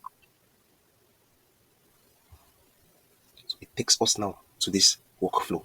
A workflow is just a series of steps which that particular workflow is going to go through to send us either message, email, or notifications. You see, if you look at here, this trigger, the workflow is going to trigger the call to send us an email, an SMS. After an email, you'll send us an SMS. So we can add another step here. We can add in-app notification here. So after SMS is sent, it's going to send us an in-app notification. So we don't want that here. So look, this is what Novu does. You can also add digest and delay time between two steps. Yes. So we don't have to set SMS either. So let us delete it here. Okay. And let's change this workflow name here to brokang underscore workflow. Let's say brokang underscore account underscore again activation. Guys, make sure you update this workflow, because if you don't update this workflow, the workflow will never be created. So you make sure you update this workflow. Now, if we come here now, let's click on this email step. Click on it. You see, it takes us to an editor. This is an email graphical tool we can use to edit our email templates. See, it has already built us a skeleton of an email. We can use this to we can just customize this to fit our needs. So here, you see, welcome to company name. We can, if you look at this double curly braces here, these are variables. These are variables, and we are going to supply the values of these variables in our code, in our Node.js backend. So we are going to supply the values of this variable in our code. So this is another variable here, confirmation link. So you can edit this. Let's just say we are glad to see you join our e-market community. Okay, so you see, it's got a link. You can edit. You can edit this email here. If you look here, you have custom code. Novu actually uses handlebars to write these email templates. So if you know how to write antivirus, you can write your own email template here using code. So you can either use editor or you can use code, antivirus code. So here we can put the sender name here to be brokang, and the subject is activate your account. Yes, default layout. Yes. So if you look this logo here, this logo, I set this logo in our brand identity. If you come to brand here, let's first update. Let's update this email, because if you don't update it, all the changes we have made will be lost. So let's update, and we come to brand here. You see, you can put your logo here, and you can change the color. You can change the color. All your buttons are going to have the color of your website. So you can change it here, and the font which you are using, you can also change it here, or you can inherit the font. So if you come to settings here, down here, you will see have an API key. You're going to need this API key pretty soon. So you can copy this key, come to your computer, go to .env file, and you write Novu. Say Novu. Oh, sorry, this has to be Novu key. And let's just paste that key here. Okay, guys, I will paste this key here. We go back to our Novu dashboard here. Now, there is some other thing which I wanted to show you. Let's go back to the workflow. See, this is our workflow here. Click on it. Go to settings. You see this trigger identifier. We are going to use this trigger identifier in our code very soon. Let's just copy it. Let's go to our code here. Let's just paste it here in a comment. Okay. Yes, I think we are ready now. But before we go and write our code, let me show you the documentation of Novu. Come to get started. Learn more in docs. Let's wait for it to load. Okay, it is finished loading. If you come to get started here, come to quick start. Let's come to server side and let's click on Node.js. So this is Node.js getting started guide. You can read about this documentation. It's quite explanatory, very self-explanatory. So this is the npm command to install the package, and this is how to create an instance of this Novu, of the Novu you're going to be working with. You call Novu and you pass in your API key. You can create a workflow. So like I already told you, this is how we create a workflow using the graphical tool. If you follow this documentation, it will show you everything.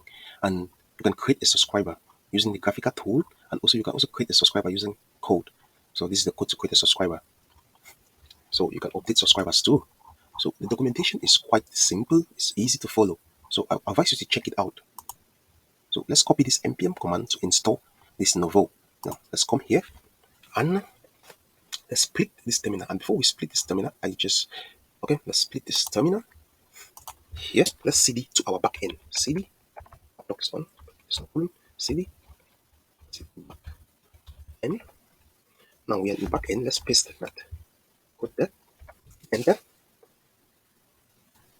Okay, so we have installed Novu. Let's kill back that terminal and let's come here. Let's come here and check what we can do. The first thing we have to do is to create a Novu instance, because we are going to be using this Novu in different parts of our application. It is not good that whenever we need to use Novu, we go and create a new instance of that Novu. So we can create an instance of the Novu somewhere and only use it throughout our application. So, and that is what we are going to do here. Now, if you come to the utils folder here, let's right click and add a file.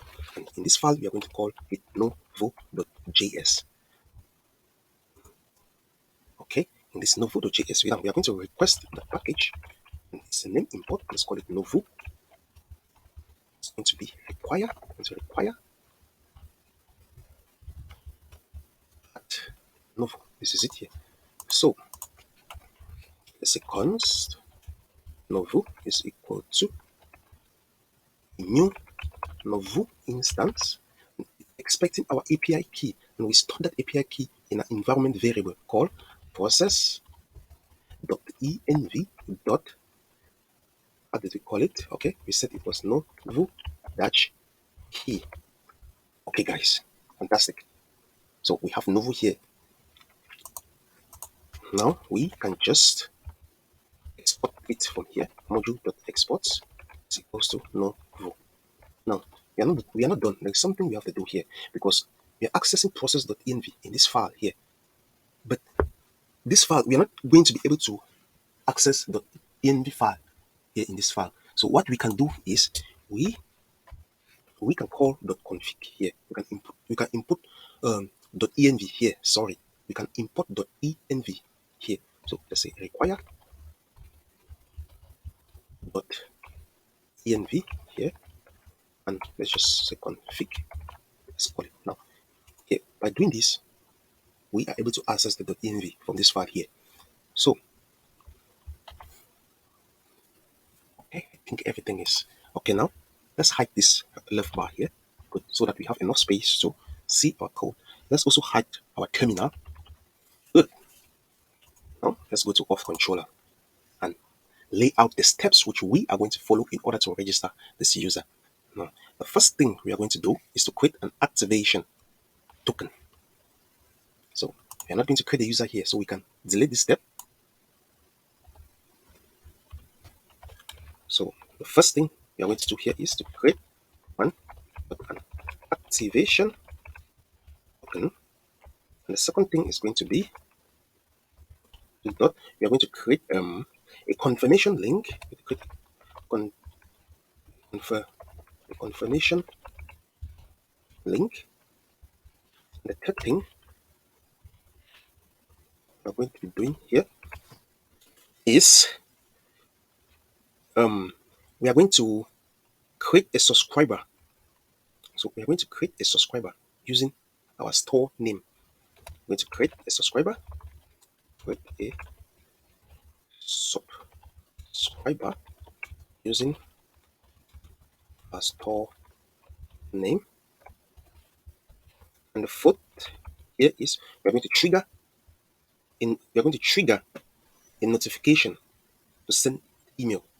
So we're going to trigger notification to send emails. Last but not the least, we're going to send a response back to the user. Send response to the user, which is this last step here. So let's just bring it up here. So we don't have this user here yet. So we're just going to say here this is going to be message. And the message is just going to be this. Let's just put it this empty string here. And now let's come and take care of this one by one. So we have activation token and the confirmation link here. To create an activation token, we are going to use back this JWT, the JSON Web Token that we have here. So let's come here and create a confirmation, create a function that will return us an activation link. Let's say cons create activation link.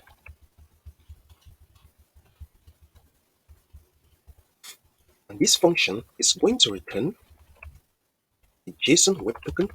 And JSON Web Token, the first parameter here is an object, right? Yes, it's a payload. I mean, and the payload our payload is going to take a user here. And let's pass the user here. Second parameter of this. Oh, sorry, what am I doing here? JWT. We're going to first call the sign method on it. This sign method takes a payload, and the payload is going to be our user here. And our secret key is going to come from our environment variable. So process.env. Let's call this key activation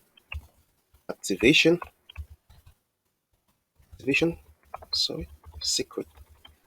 Okay, now let's just copy this activation secret, go to our .env file here and paste it, and let's call this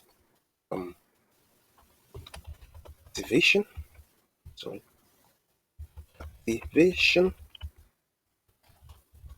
secret for brokang. Just say something like that and write anything here like I told you before. So if we come here now, the last parameter is you're going to have an option, and the value will expire in. We'll set it to 10 minutes. Now, why are we setting this to 10 minutes? We want to give the user a short time for them to sign for them to activate the account. So if they don't activate the account, this token is going to expire, and they will have to request for another token before they can activate the account. So that's why we are doing it that way. So let's come here, and now we can say const activation token is equal to, let's create activation link. This is supposed to be token. Let's create activation token, create activation token, not link. So you create an activation link. Let's come here and create a confirmation link. Const confirmation link. Here, let's write a template right here. And the first thing here, we are going to get our front end URL. We don't yet have a front end, but let's just give the structure of how our front end URL is going to look like. Let's say http /local host. Oh, sorry. I shouldn't be doing this here. Let's get this from our environment variable. So let's say process.env dot, let's call this front end URL. I think this is okay. Let's copy this, go to our environment variable here, and write it here. And you see, this is h, http /localhost 3000. Yes, this is the URL of our front end. Now you can come now back to our Auth Controller, our register method here, /activation. We call activation token. In this activation token, this is a query string here. This activation token is a query string we are attaching to this URL. We are going to have a path in our front end that matches this path we are building here, this link we are building here. So you can say this is going to be equal to, let's say our activation token here. Let's put our activation token here. So we have our activation link, our confirmation link. Sorry. Let's come now and create a subscriber using your store name. So now this is where we are going to call Novu. Await Novu, dot subscribers dot identify. Yes, it's asking for us a subscriber ID, which is a string, and we are going to set that subscriber ID to our store name. We have data here, and the first thing we are going to put in this data field is the first name. It accepts a first name, and let's set our name to the first name, and it also takes an email. So let's set the email to the email we are receiving from the user. This is it here. Okay, now we have created a subscriber. Let's come and trigger this function to send an email to the user. So let's say await Novu, but here we are going to call trigger. Okay? It accepts a workflow identifier, which is a string, and we already have it here. So we can copy it here, see, and delete it here. Come and paste the workflow identifier here. Now, second parameter here is a data object which has a to field here. This to field contains a subscriber ID here, and we already know that the subscriber ID is going to be our store name. So let's pass the store name there, and it has a second field here which is called payload. Now this is where we supply the values to those variables in this payload field here. We supply the values to those variables in, let me show you. I know I showed you, but maybe some people have forgotten. Yes, we have company name and confirmation link. This is where we supply the values. Let's come and say company name. Let's call this brokang, and confirmation link is going to be the confirmation link which we created here. Oh, so now what is left for us to do? It is just to send this response. We have to send this response, and let's build this message before sending this response.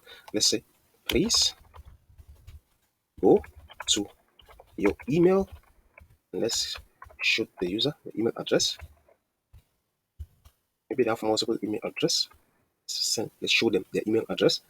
Let's say email. Let's go to your email to activate your account. So we are not done here. There is one thing I forgot up here. Here we are calling create activation token without passing the user. So we're going to pass in the user here, which is going to be everything we receive from the user. So name, password, and the name. So with this step now, I think we are done with this registration method here. Please let me double check. Just give me a second. Let me check if there is something we are missing. Confirmation link is, I think, it's okay. Creating a token.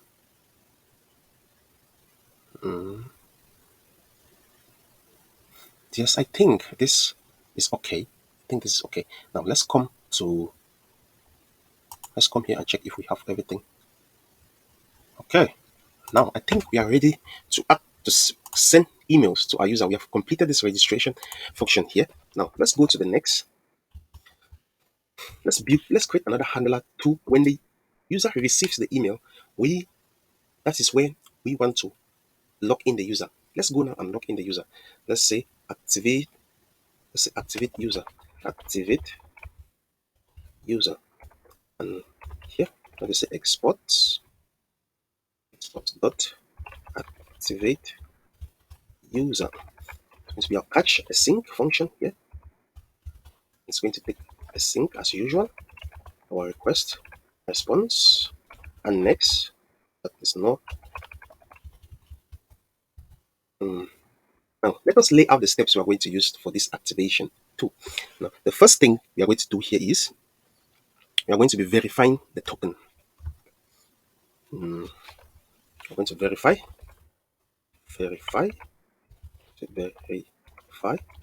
token. Second thing we're going to do is we want to check if user data is available, and we find the user. We check if user data user data is available and find the user. The third step we are going to take here is if there is a user, we create the user, else we throw an error. So if there is already a user, we throw an error. Sorry, if there is already a user, we throw an error telling them that they already exist. If there is no user, that is when we create a user. So let's check if there is a user, must throw error, else create user. The fourth step here is going to be we're going to delete subscriber with store name. Here, delete subscriber with store name. Store name. The fifth step here, we are going to create subscriber with newly created user ID. We are going to create a new subscriber with a newly created user ID. Now, so here we are deleting the subscriber which we created when we are sending this email using their store name. We do not want our subscribers in our Novu dashboard to be identified with their store name. That's why we are deleting that subscriber here, and we are creating a new subscriber here with their ID here. So that in subsequent period we don't have to create a subscriber. Therefore, any user registered to our application is going to be a subscriber. Is going to be a subscriber in our Novu dashboard. So let's see how this is done. Let's just see how this is done. And lastly, we just send the response. We send a response back to the user.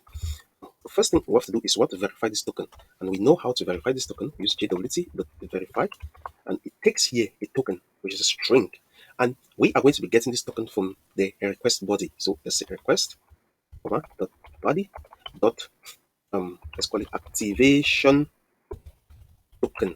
It's going to be here, and the second parameter here is our secret, and we know where we are storing our secret in our .env file. Let's say process.env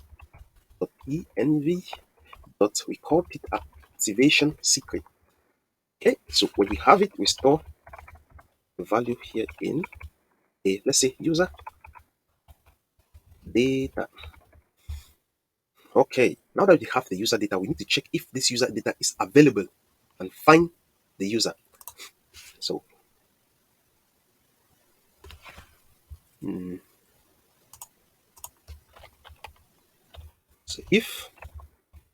so if we do not have this user data here, we're just going to return from this function here. We're going to return from this function, and we create a new app error. So next, we call next, and create a new app error. And in here, we passed a message saying, we can say user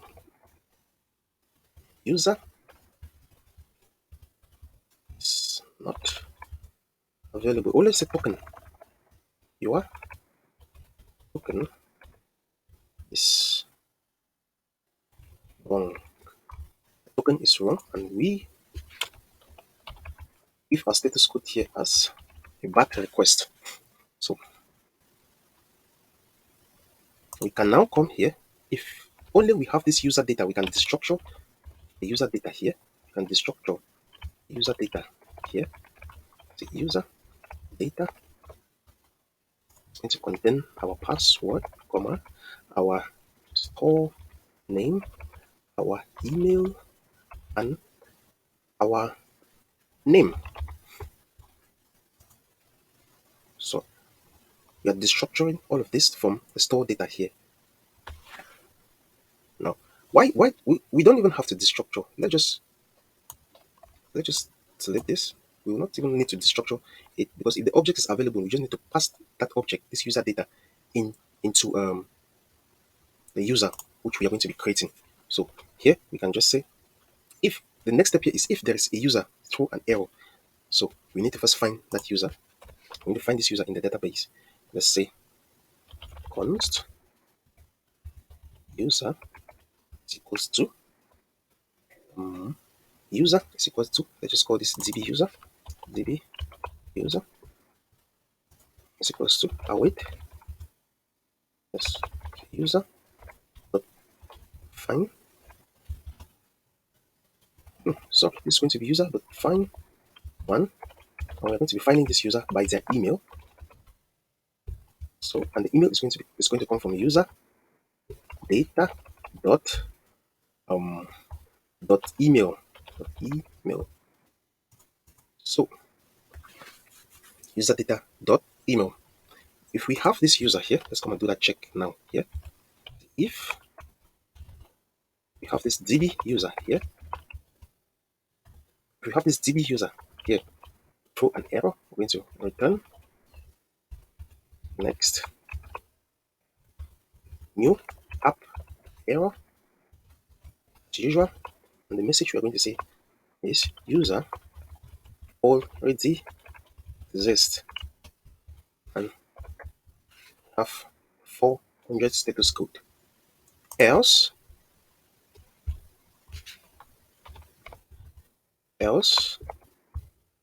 we are going to do all of the, we're going to create the user. Oh, sorry. Yes, okay, it is in this else block. Else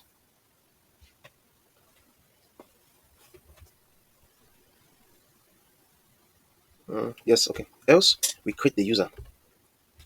Before deleting the subscriber, let's create the user. Let's create the user here, and we are going to create the user. Say user dot create, and we pass in the user data here. because it's an object. We pass the user data here, and we just await the call here, and we call this as a const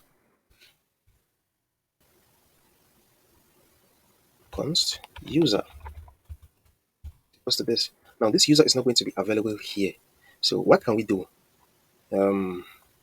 We can say let user equals to, just let user, define user here, and instead of db user here, we're just going to say user, and if there is no, yes, we replace this user with this user here. If there is user is equals to, yes, db user. If there is no user, we return then and throw this error. If there is a user, we just come here and we set, if there is no user, we come here and we set the user to this newly created user. So that is it, guys. We have to delete now the subscribers. So we call Novu dot subscribers dot delete. I have the delete method here, and we just pass in the store name, which is going to be our user data dot store name. I still think we could have destructured this store name up here rather than calling this user dot store name always. It's error prone. So here we're going to await this call, like we are awaiting this, creating the user, storing the user here. Okay, now we have to create a subscriber.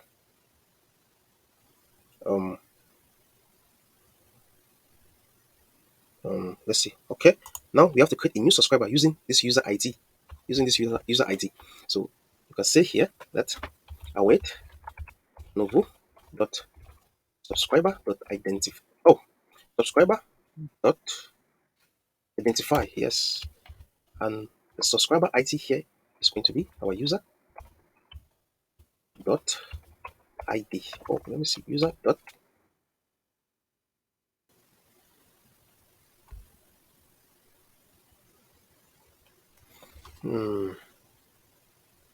here. What are we doing here? Finding the one user. We're setting this user as the user that create.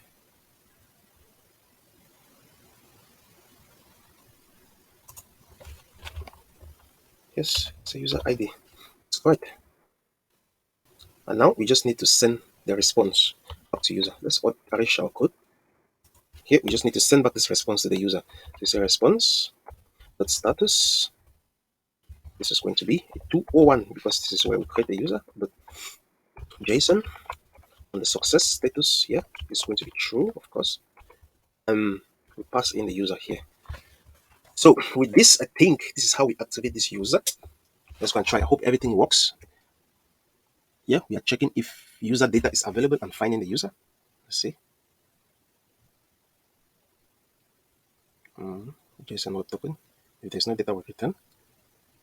If there's data, create a variable here called user. I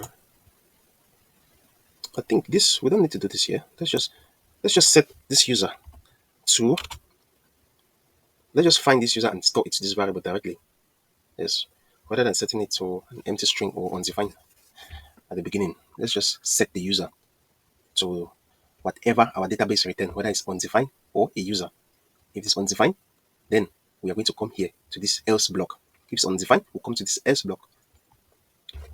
We'll create the user and store it to this user variable here. And we'll delete, create new subscribers and send a response. So let me see if there's any other thing we can adjust here. Okay, let's go and try this out. Let's go and try this out and see if it actually works. So we have opened Insomnia. This is the last user we created. We tested. Now we can, let's change these users to, let's call this user, let's say John. And the store name here is going to be John. Underscore store. Password, pass123, Lisa. The email is going to be an actual, a good and working email. It's going to be a working email. 14 Gmail. gmail.com. So let's see, check everywhere. I'm looking for gmail.com. Yes, so let's try to send this response. Let's see. Yes, and we had a success message here saying you have a success. Status is true. Please go to your email, numbercure14@gmail.com to activate your account. So let's go and check. See if I'm going to receive that email. No email is here. Okay, guys, you see it. It's coming here. This is a message here. Brokang is from Brokang. Just click on it. So welcome to Brokang. We are happy that you are here. To get started, please verify your email address so we know it's really you. We are glad to see you, blah, blah, blah. And if you have trouble logging in, paste this link in your browser. See, this is the link which we created, this activation token. When the user click this link, it's going to take them to our front end application. When they click this link, it's going to take them to our front end application where they will be logged in. So, guys, that was actually working. That was working. Now let's check our dashboard, our Novu dashboard, and see where is it. Let's come to Novu.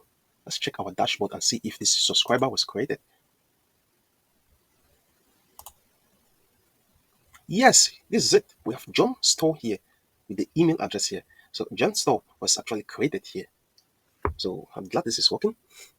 Let's go and actually create the user now in the database. Let's go and first check if we have that user in the database. Let's go to the database here and see. See, there is no John, but let's refresh. See, we're refreshing. We have only 3 users, but there's no John. There's Lisa. There is Lisa. There is Hans. And there is Quinton. There is no John anywhere. So, but before we go and create and actually activate this user, there is something we have not done. Let's go to our route, user route, and we have not indicate the path here. This is the path to activate account. To activate the account, instead of login here, we have activate user. Yes, activate user from controller.auth. Yes, activate user. So if we go now to our Insomnia, we can now duplicate this request here. Let's duplicate this request. Yes, let's duplicate this login request. And here we are going to call it activate user. Great. And remember that this request is expecting an activation token in the body of this request. An activation token is required in the body of this address, in the body of this resource here. And let's change this name here to activation token. So I think now we can get it. Let's say activation. No, activate. That was activate, I think. Let's check. Activate. Yes, it's activate. Activate. Let's come here. Activate. Activation token. Let's see if this is what we really called it. So activate. So let's come here and see. There's activation token. Let's check. Let's check before that 10 minutes which we set expire. Let me see.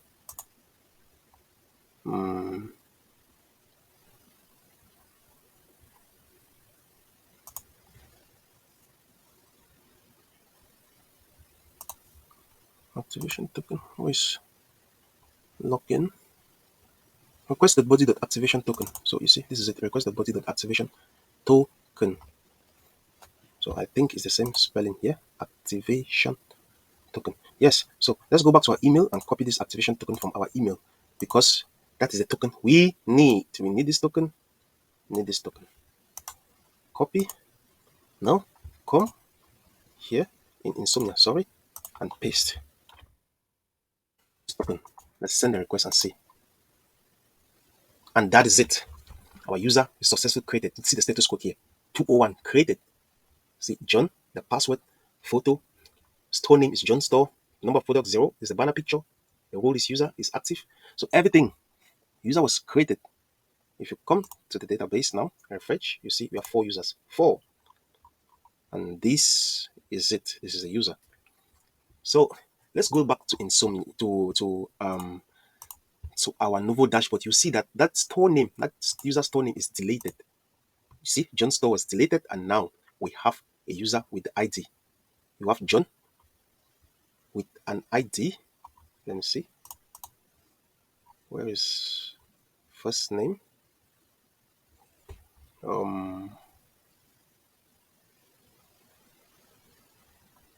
For some reason, I'm not getting the user's first name here.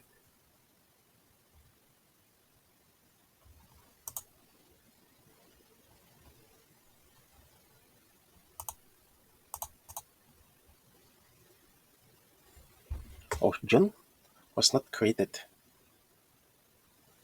Um, Let me see. See, you could have seen a user with a username here called with the first name here field here called John, but it is not available. So maybe something went wrong. Probably something went wrong. Let's see. Let's go back to our code. Oh, you see, this is a problem here. Oh, and I finish without making a mistake. So here we are creating a new user, but we are just passing in one parameter here, which is the identifier, but it takes another parameter, which is data. So we need to actually create the user here with this data field.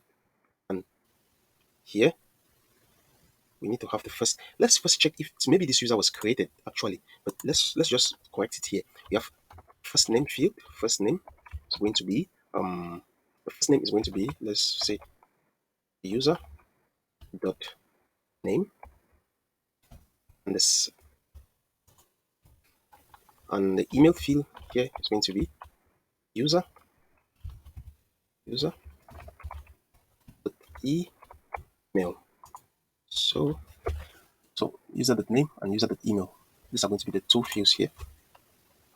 So let's come back here. Let's delete this John from here and recreate back this John. Let's delete this John from the database here. We don't yet have a way to delete a user from our application. So we are just going to use Compass here to delete a user. Let's delete that user. Let's come back to Insomnia here and let's register for this new user. It's not going to show us an error. Don't worry. It will not show us an error. Let's send because we already deleted the user. So go to your email. You're going to see a message sent to your email. So if we go to our email, we'll see that another message has been sent. Brokang, second message. See, this is it. Now, oh, let's check in our dashboard here and see. Okay, John Store is back here. Now, let's go to our email here and copy this link, this activation token here. Copy back this activation token. You see, but this is going to be a different one from the first one. So let's go to Insomnia, come to activate user, and let's paste back this token here. Control V. So let's click send. Yes, so the user now is created again. Let's go back again and check. Refresh. So 4 users now. See, John is here. Now let's go to our dashboard here and see. Yes, we have John. See, this is the name. John, was created at 1558. So guys, this is how we register a new user into our application. So thank you for watching this a little bit long video, but it was worth it, I think. So let's go and continue building the other parts of this application. See you there. Okay, now we are done with 3 handlers here. We have user registration, user activation, and logging in user. So look, this controller is coming. It's really coming to life. It's getting bigger. Now here, we can implement another feature. We want to have a feature where if a user forgets their password, they can reset their password. We can send another token again to their email to reset their password. But this time around, we are not going to be sending a JWT. We are going to be sending just a random token, yes, to their email so that they can use to reset their password. So let's go and see how we can do this. Let's come here, and the first thing we are going to need here, I'm going to say, this is going to be forget password. We're going to first create a forget password route. So let's say forgot password exports but forgot password and then say catch is going to be here. attach a sync. I'm going to have a sync request, comma, response. Next. Okay. Here we are now. This is a forget password.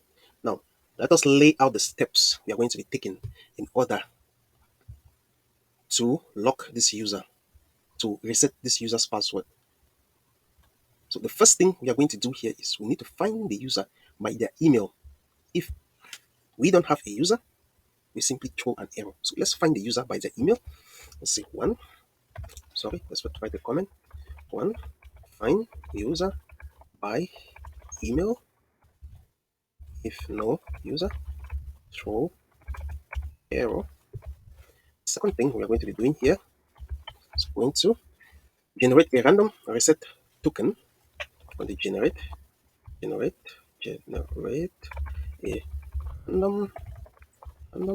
reset token. Thing we're going to be doing here, we're going to send the reset token to the user's email. We're going to send reset token to user's email. And the next is we're going to construct our reset link. Construct our reset link. Thing we're going to do here, we're going to try to trigger email sending for password reset. So we're going to trigger email sending for password reset. I'm not going to write the last step because you already know the last step. What we're going to do, simply going to send the response. Simply going to send the response. Okay. So this is how the the forgot route is going to look like. Let's come and start coding this forget route. The first thing here, let's get our user. Get the user from the database. User.find one. Finding only one user. And we're going to find this user by the email address. Yes. And where will the email address come from? Request.body.email.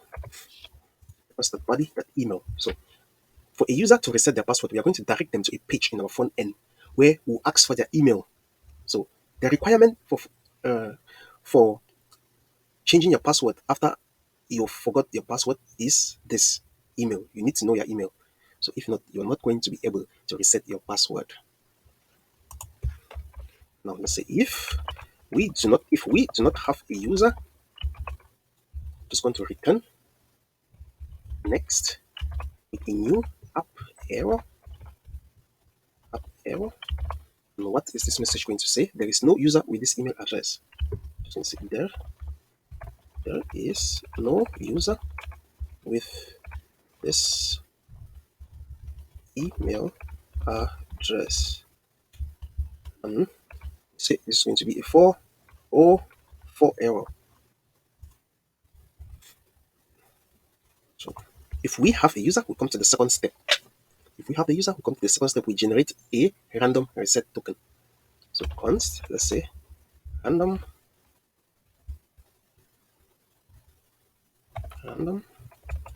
token, or let's just call it reset token. Reset token. This is now we are going to generate this random reset token. And if we are not using JWT, that means we are going to be doing some password hashing. We are going to be doing some password hashing, and we are going to be doing some complex calculation. And the best place to put it, as I told you, is in our module controller. So we are going to create another instance method. So here, let's get this user dot. We are going to create a method in our user module called generate reset. I call this method generate reset token. Generate reset token. I'm going to await user dot save for the save method here, and we pass in validate before saving to false because we do not want to validate this user when we save changes here. So we are saving the changes here. Now you see why we are saving these changes here, because we are going to change our user schema with this generate reset token. Now let's go ahead and see how to let's go ahead and see how we can generate this reset token. Let's see how we can create this reset token method in our user module. So come here, Control P, say user module.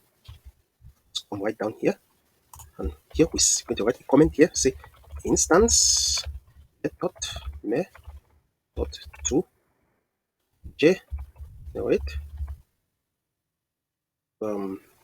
reset token. So it's user schema, dot user schema dot methods dot, here we say generate set token. This is going to be a function.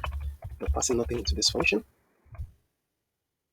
Oh, wait, let's not use an arrow function because we are going to be using the this keyword here. So it's not advisable for us to use an arrow function. Here we're going to just say sync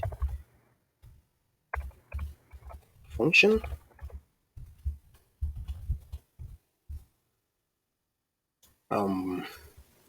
So now let's see what we can do. The first thing we can do here, because we are going to create the reset token using using the bcrypt library. So first thing here is create reset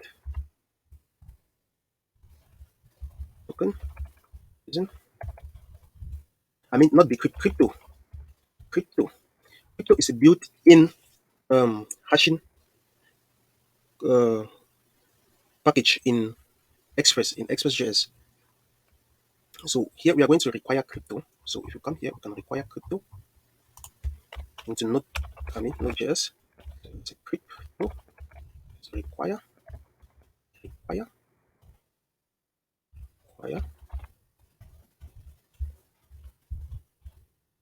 crypto. So you see, it's built in. We didn't install it.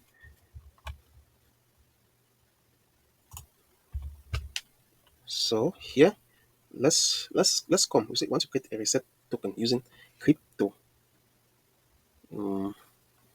Here we can say const reset token is going to be crypto dot random bytes. We want to generate a random byte, which is going to be our reset token. And this random byte, it takes a number. That's the hashing algorithm. That means the strength of how strong we want this random token to be. Let's just put 32. It's a number. And we call to string method on it. String. And this to pass the encoding type. We want it to be hex. That's the encoding type. So we have done there. Now what we can do here is let's create a password reset token now. So const password reset token, or rather than call it password reset token, let's call it hashed reset token. Say hashed. So hashed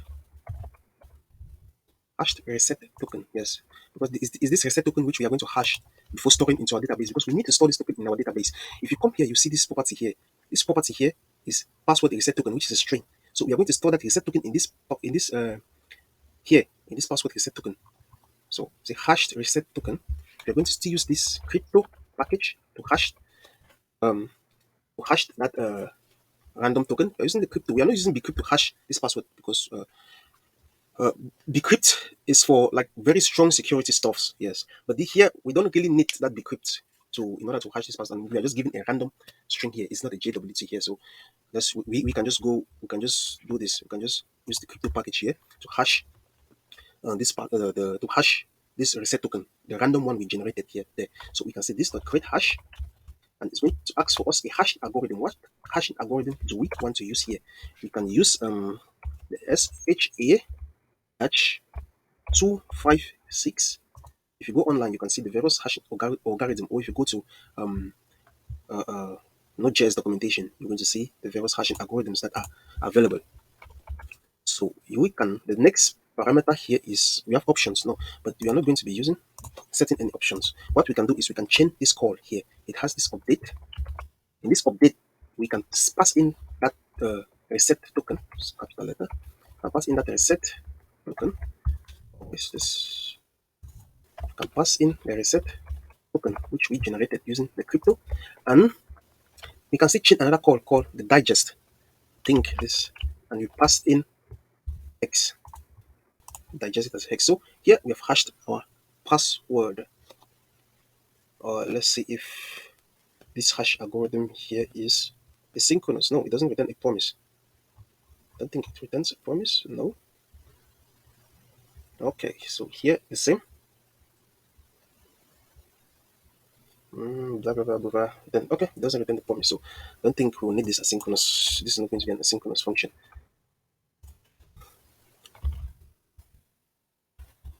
Now, what is the next step here? The next step here is to um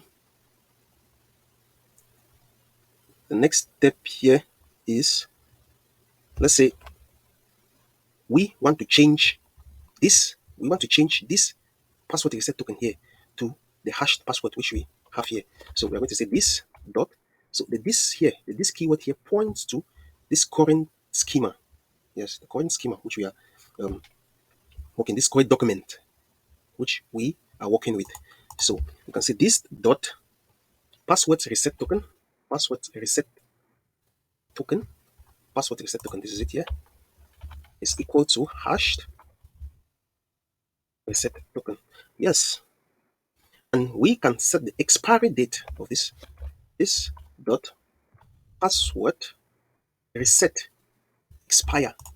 We also have it here in our schema. Password reset expire. When is this going to expire? We can define it here. It's going to expire in, let's create new date, comma, date dot now. It's going to expire now. I mean this present moment when we are creating this hash password. This is when this expiry date will be set. When it's going to expire. We are going to expire it in future, 10 minutes in the future. So we are going to expire. We are going to set the expiring date for this reset token 10 minutes in the future. So date dot now, sorry, date dot now plus n, that's for 10 minutes, times 60 for 60 seconds, times 1000 for 1000 milliseconds. So with this we have the date here. We have the date at when this will be expired, the time which is going to be expired. So now we can just return our reset token, not this hash reset token. We are going to reset our reset token because we are storing that hash reset token in the password, so in the database. So we are going to return this reset token here. So this is how this function is. So we generate a reset token using crypto. This is all the process of doing that, and we are just setting the reset expiry time here. So okay, let's go and check this out. Let's go and check in our Auth Controller here. Let me see. Yes, we are calling app user.generate reset token. I hope it's the same name we have in our user model here.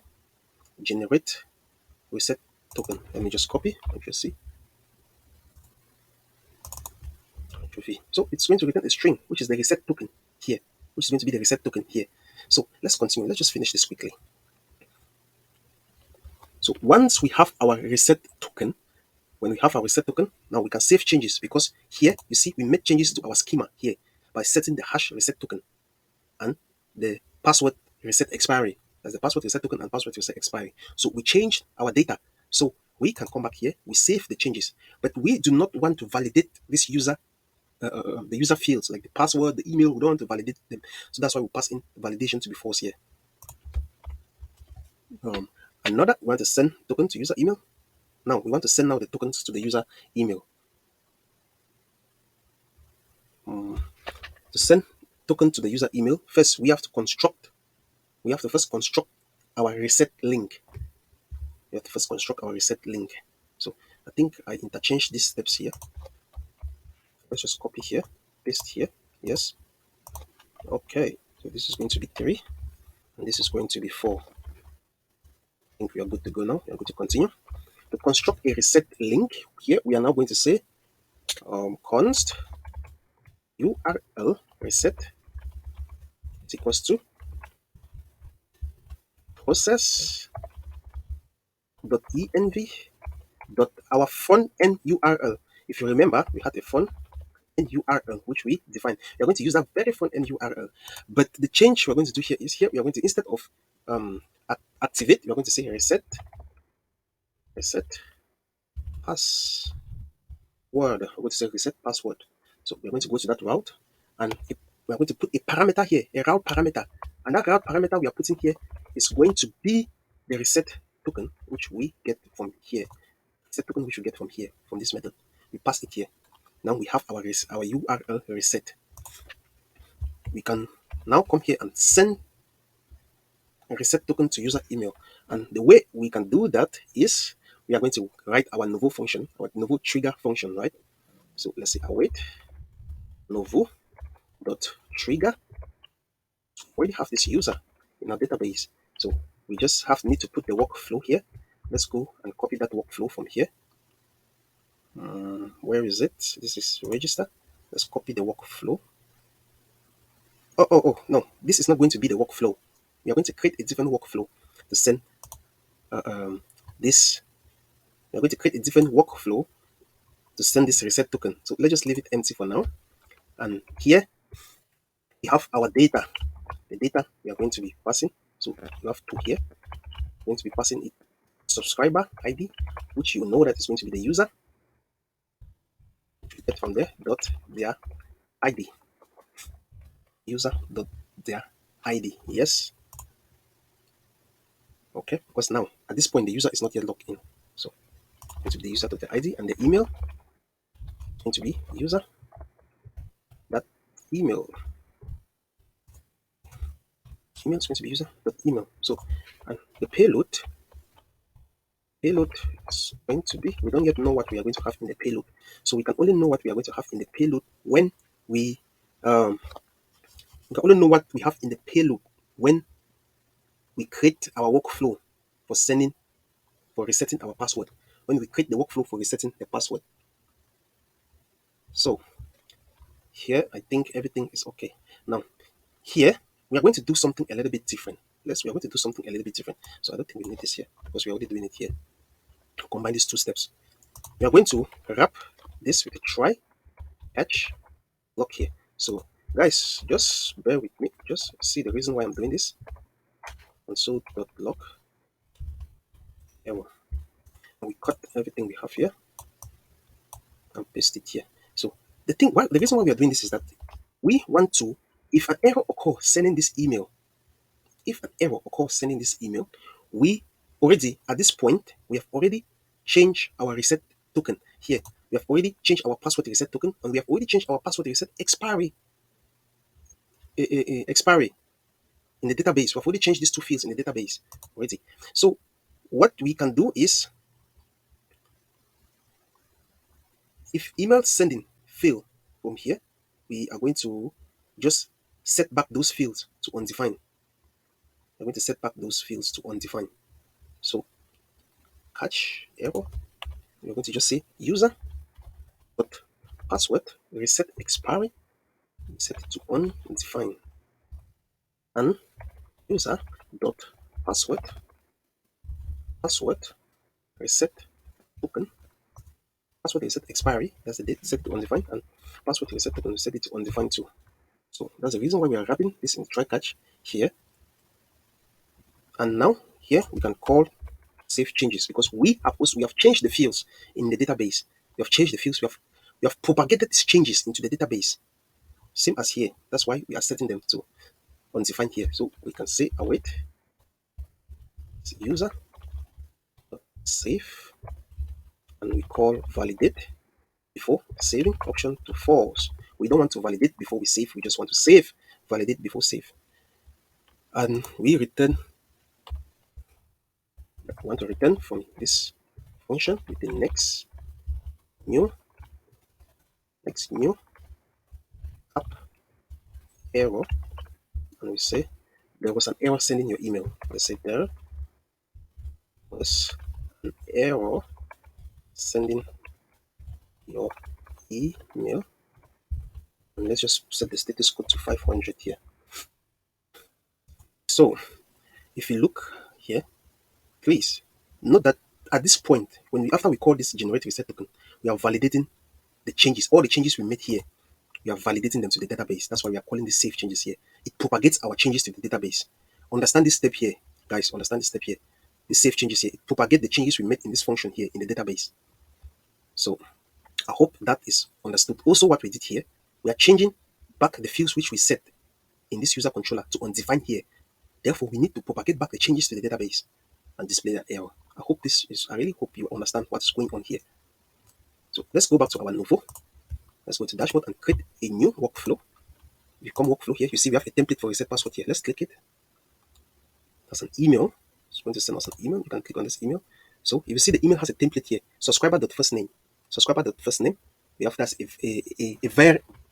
variable which we are going to have in our payload. But now, if you look at something here, this subscriber.firstname, the subscriber.firstname here, we are not going to put it in our payload because it's already available in the subscriber list. This first name is already available in the subscriber list. So you're going to see we're not going to need to put it in our payload. So if you click on this method now, you see we have a reset link here. Always check these buttons here. There's another variable here called reset link. We are going to include it also in our payload. So we have two things here: reset link and security email. I think so. Yes, reset link and security email. So instead of 60 minutes here, I'm going to have 10 minutes security email and what was that? Reset link. And let's come here. The sender is going to be brokang, of course. Brokang. And let's just put the subject here and say, just put 10 expire password reset in 10 minutes. So that the user knows he doesn't have enough time. So let's update here. Let's come back here. Let's change this to password brokang, password reset. Let's change the name here to brokang. Brokang underscore password underscore reset. Let's update. Okay, I think we are finished here. You can come now to settings here and you grab this workflow ID. Come back to our code. Where did we need the workflow ID? We paste it here. Yes, password reset. Okay, so now our payload here is going to be of reset link. It's going to be this URL reset. URL reset. Now our security email.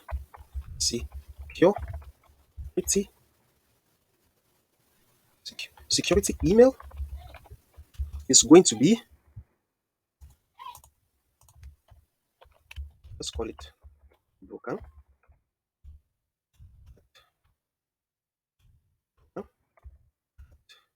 Gmail.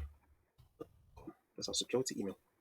So now, guys, you see, I think we are done with this method here. We are done with this method here. Now we are going to, okay, let's see, forgot password. Yes, we're done with this method here. We can come to the user, go out here and include this method here. So it's going to be forgot password. Remember that it has parameter called, what does it call? It has a query parameter called, wait, what does it, query parameter?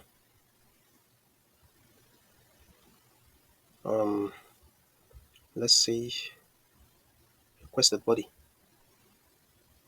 No, it doesn't have any query parameter. So we're just going to send. That means we don't need to put any query parameter here. We're just going to say forgot password. And here, say forgot password. So let's go and try to see if this works. Let's see if this is going to work. Let's go to here, duplicate this response here. I call it forgot password. Forgot password. Equal create. Forgot password here. Here you say forgot. I'm going to put our email. And the email we are going to use is humble@gmail.com. Here you say password. Let's send. I hope this part is correct. Let's check. Forgot password. Okay, everything is fine. Let's send and see. Okay, it's sending forever because we have not sent a response from this method. We have not sent a response from this method. So I can say response.status is going to be, our status is going to be 200. JSON to be success is going to be true, and we are going to see a message here. Let's check your email. Check your email. Check your email for check your email for link. Here I'm going to put the email here. So let's say here we're going to, what is it going to be, the user email. We're going to say request body email.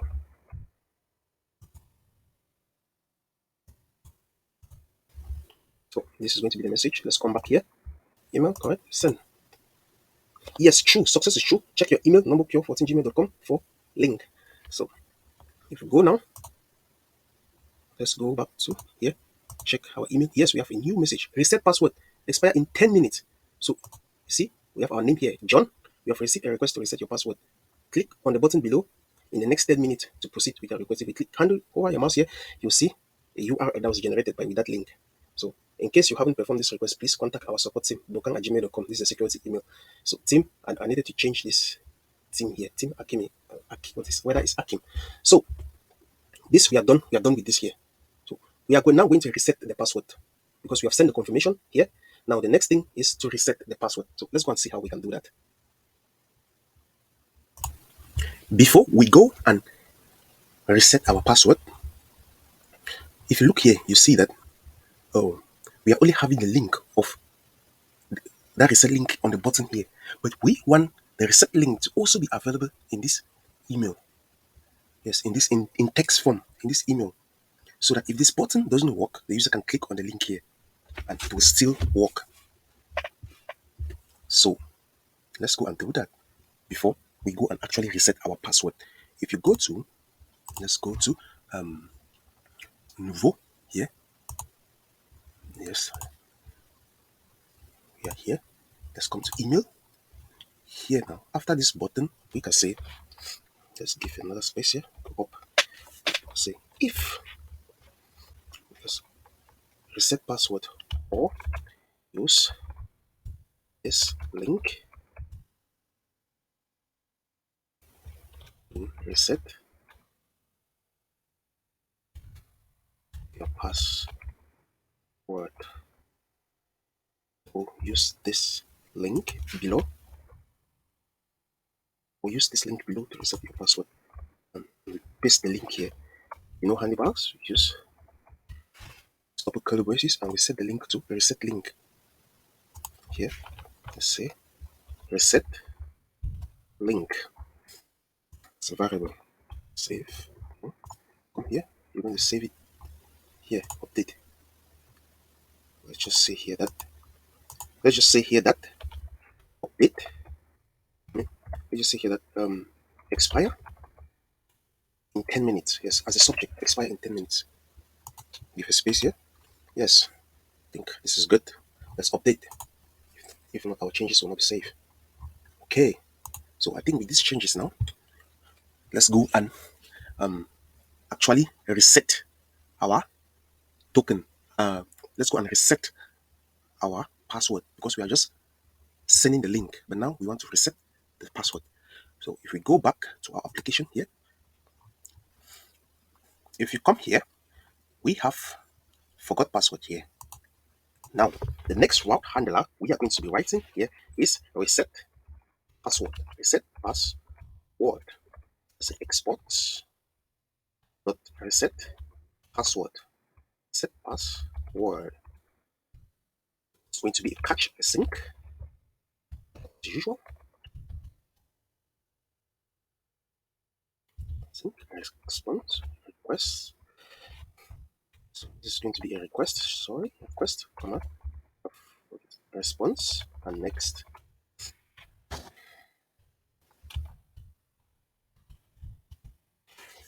the first thing we have to do here, that's the structure.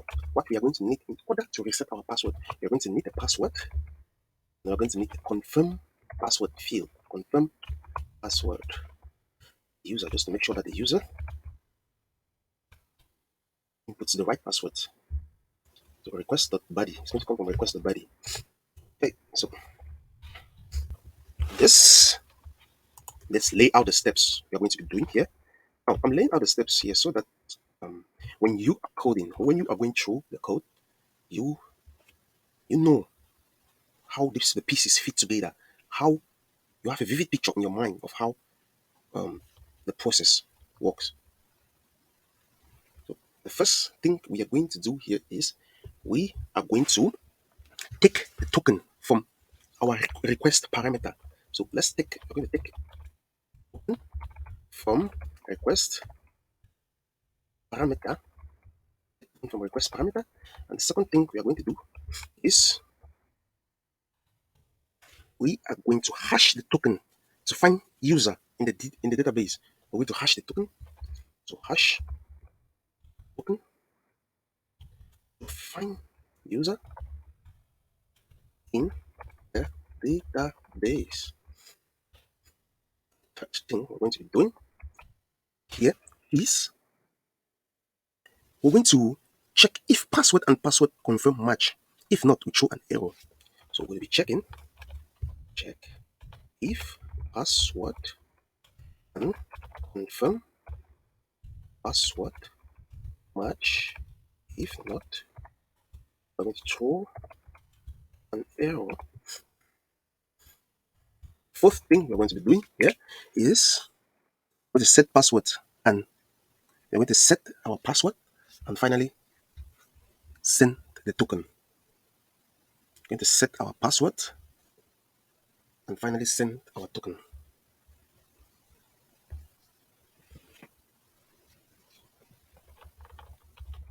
Send password and send JWT token. So here we are sending a JWT because at this time we are giving a user a new password. That means we need to authenticate this user again. Yes, we need to authenticate the user again. So with this, we can just begin to code now the steps. The first is const hashed password, hashed password, hashed password. It's going to come from crypto dot create hash, crypto dot create hash. Now we are not having, let's go import crypto first. Const crypto, so here.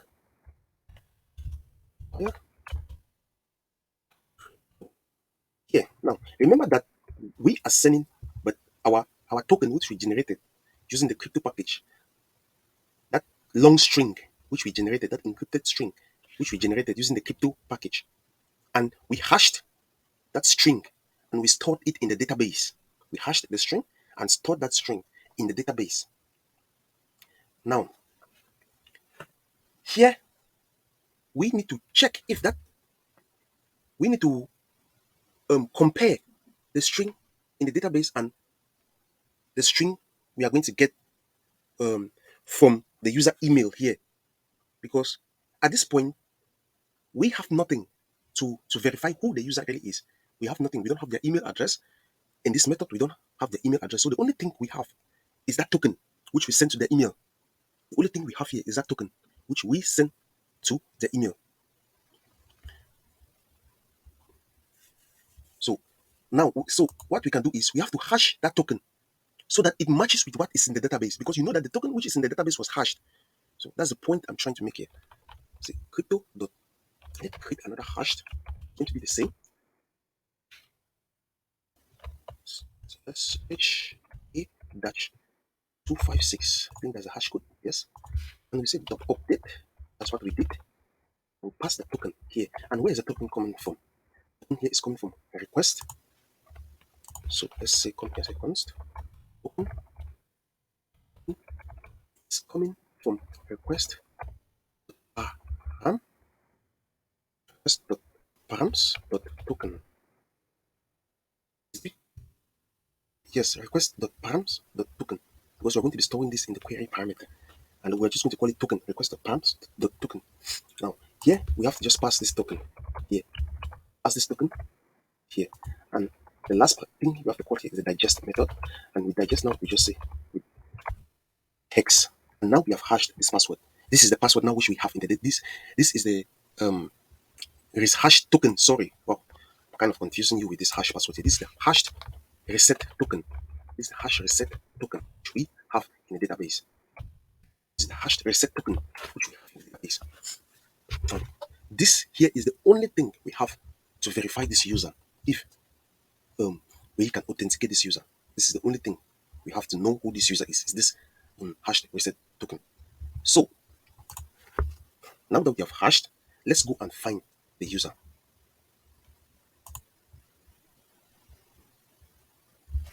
Let's go and find the user. It's a const user await user dot find one. It's a password reset token. That's the field. Is going to be hashed password hashed reset token. So here we are finding the user by the password reset token, and we can also, to make this query a little bit stronger, we can also check if yes, find the user by password reset expire. Password reset expire. We can also find the user by the password reset expire. What do I mean here? Here we can say greater than. This is a Mongodb operator, which means greater than. This is a Mongodb operator here for greater than. Password is greater than date dot now. Password is greater than date dot now. Okay. Yes, I think this is correct. Password is greater than date dot now. So what we are doing here is we're checking if this password reset expire date, which was set to 10 minutes, if it is still greater than the date dot now, because this date is going to give us this date in number. MongoDB is going to convert this date to a number, and you'll be able to know how MongoDB is going to know how to compare these two dates. So using that time the time span, if the expiring date is greater than the time now, that means they are going to this query here will succeed and we'll get a user from the database. If not, this query is not going to succeed and we are not going to get a user. Now that leads us here to here. We'll check if there is no user. We simply return next and throw a new error saying that token is invalid or has expired. Token is invalid or has expired. Here we just come and give 400 status code here. So voila. Think with that step there, we can come now to this third step here to check if password and confirm password actually match. Let's check if password is different from sorry, so it's different, confirm password, then we're just going to return next new app, a new app error saying password do not match. So password do not match. Okay, now let's I'm going somewhere here. Set else, we need an else block here. Else, add this here, put it here. Else, we if the password do not match, we throw an error. If the password match, we simply set user dot password to be equals to request body as simply we already have the user's password up there, so we can just say password.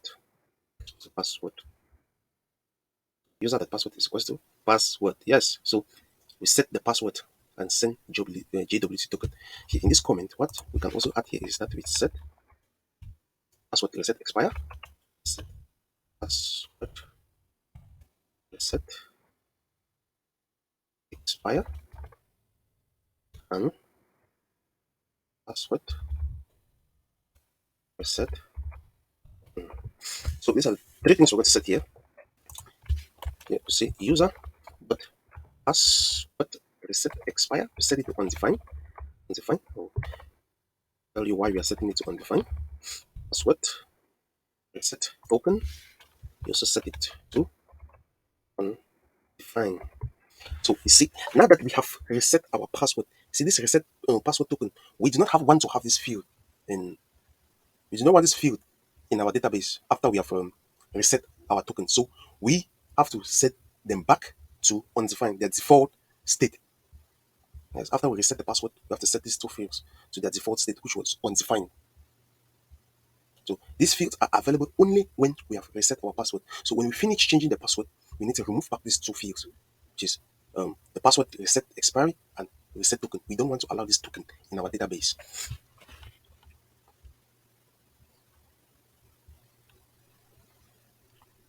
So now we can say user.save. Here we save changes, save our changes and validate before save, validate, save, false. We save all the changes here. Now we send a JWT token. Now we are going to be creating another JWT token here. So as a result of that, what I will do is I will create a method to sign a JWT here. I'll create a method to sign a JWT here. So since we already created a JWT in this method, no, when we were logging in the user, let's come to user login here. You see we have a method that create JWT for us here. So let us copy this method. Let's copy just this. So this is what we need.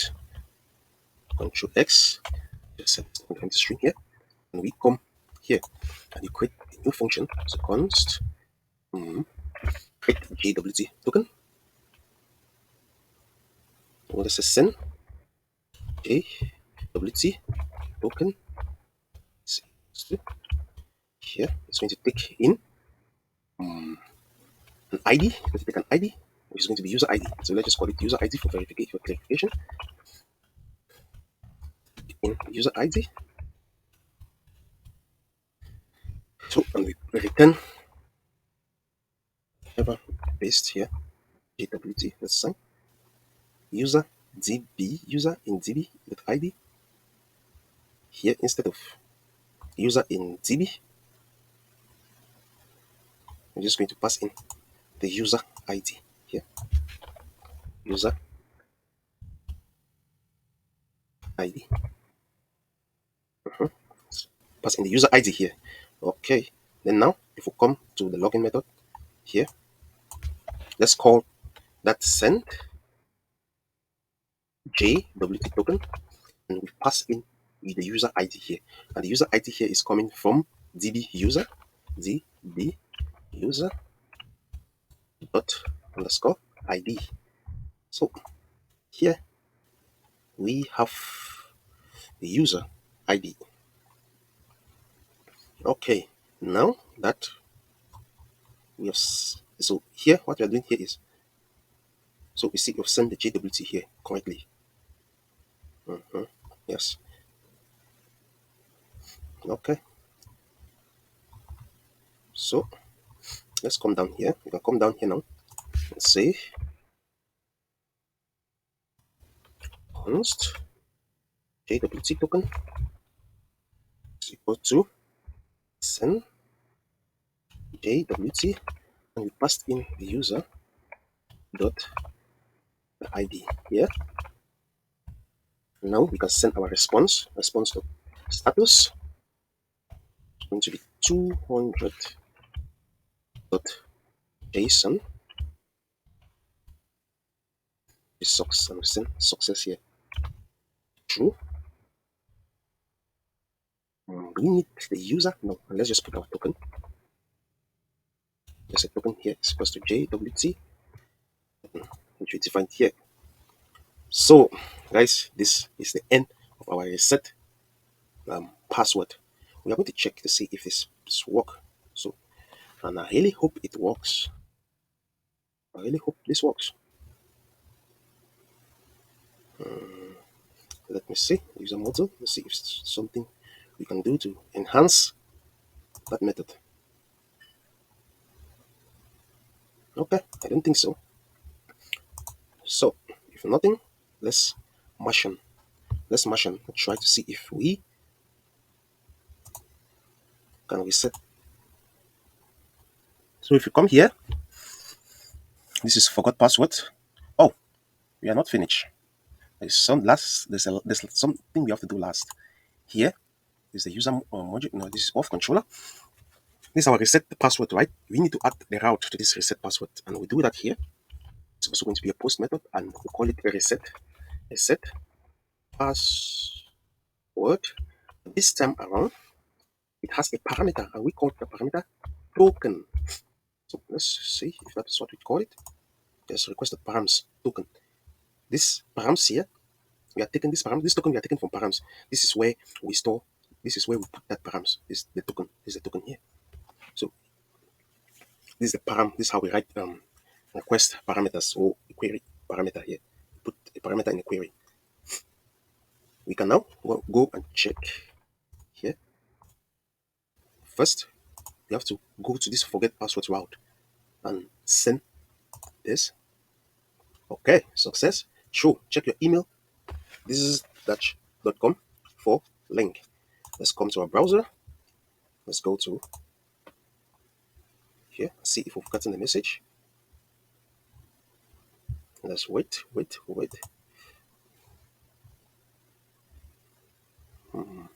No message. Oh, this is it. Reset your password. Expire in 10 minutes.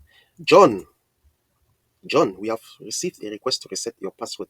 Click on the button below in the next 10 minutes to proceed. So you see, this was, or either you click on this button or use this link below to reset your password. See?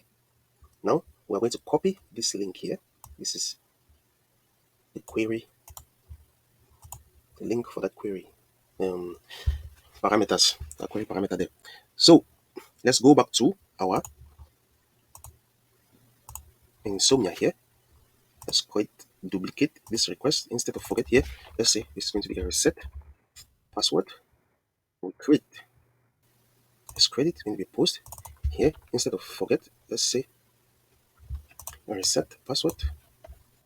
Reset password, and we paste in that token. We paste in that token which we copied here, and now in the body here we need password, and here the password, the new password we are going to put here is, let's just put password. You know the old password was pass1234. So let's put the confirm. So these are the two fields which are needed. The request body there. Password is going to be password. Let's just put the wrong one and see. Let's just put the wrong password and see. Send the request. Fail. There is no user with this email address. Where is this message coming from? Not found. There is no user with this email address.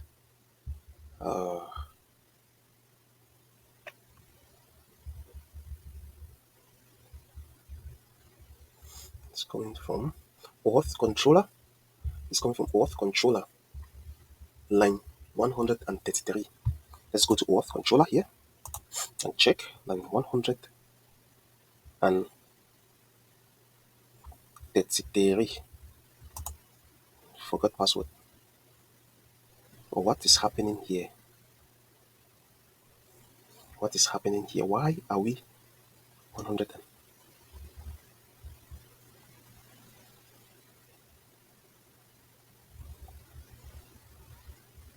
Oh, there's something we are doing here in our house wrongly. Reset. Oh, this copying of code. We can come here and reset password instead of forgot password there. Reset password here. So try again. These two passwords do not match. We expect to see an error saying that these two passwords do not match. Yes, the status code is failed. Password do not match. Yes, that's great. So if we remove the password, that wrong password, send the request. Yes, we are successful. Success was true. Token is there's a new token was sent to us. Now, if we come to log in, let's try to log in with this. This is the old password, pass 1234. Let's see if it's going to work. Oh, it's working. Okay, this is Hans. Sorry, this is Hans. But we need to log in as John. Of course, it will work. We need to log in as John. Gmail, gmail.com. So, send. Failed. Password or email is incorrect. You see, the password, we already changed the password because this is the password we used to create in John. But we forgot this password and we reset the password. So here we can now say, um, here the password was just a plain password. Let's send and see. Yes, true. So we can log in now with this user using this password. So guys, this is how we reset password using Node.js. This was a good feature to implement in the application. So thank you for watching. See you in the next. Okay, guys, let's continue building. We're going to complete this auth controller now. But for us to do that, there's something. Let's check our database here. You see, user. I think the password is changed. We didn't know what the hash password was. But what interests me is if you look at this database here, we don't have password reset expire anywhere here, and we don't have password reset token here. We are off removed them from the database when our operation was successful. That's why I set those values to undefined. You see, here it's as if our database was never touched. No fields were included here. So that's how it's done. So if you refresh, you see nothing. So I just wanted to show you that before we continue.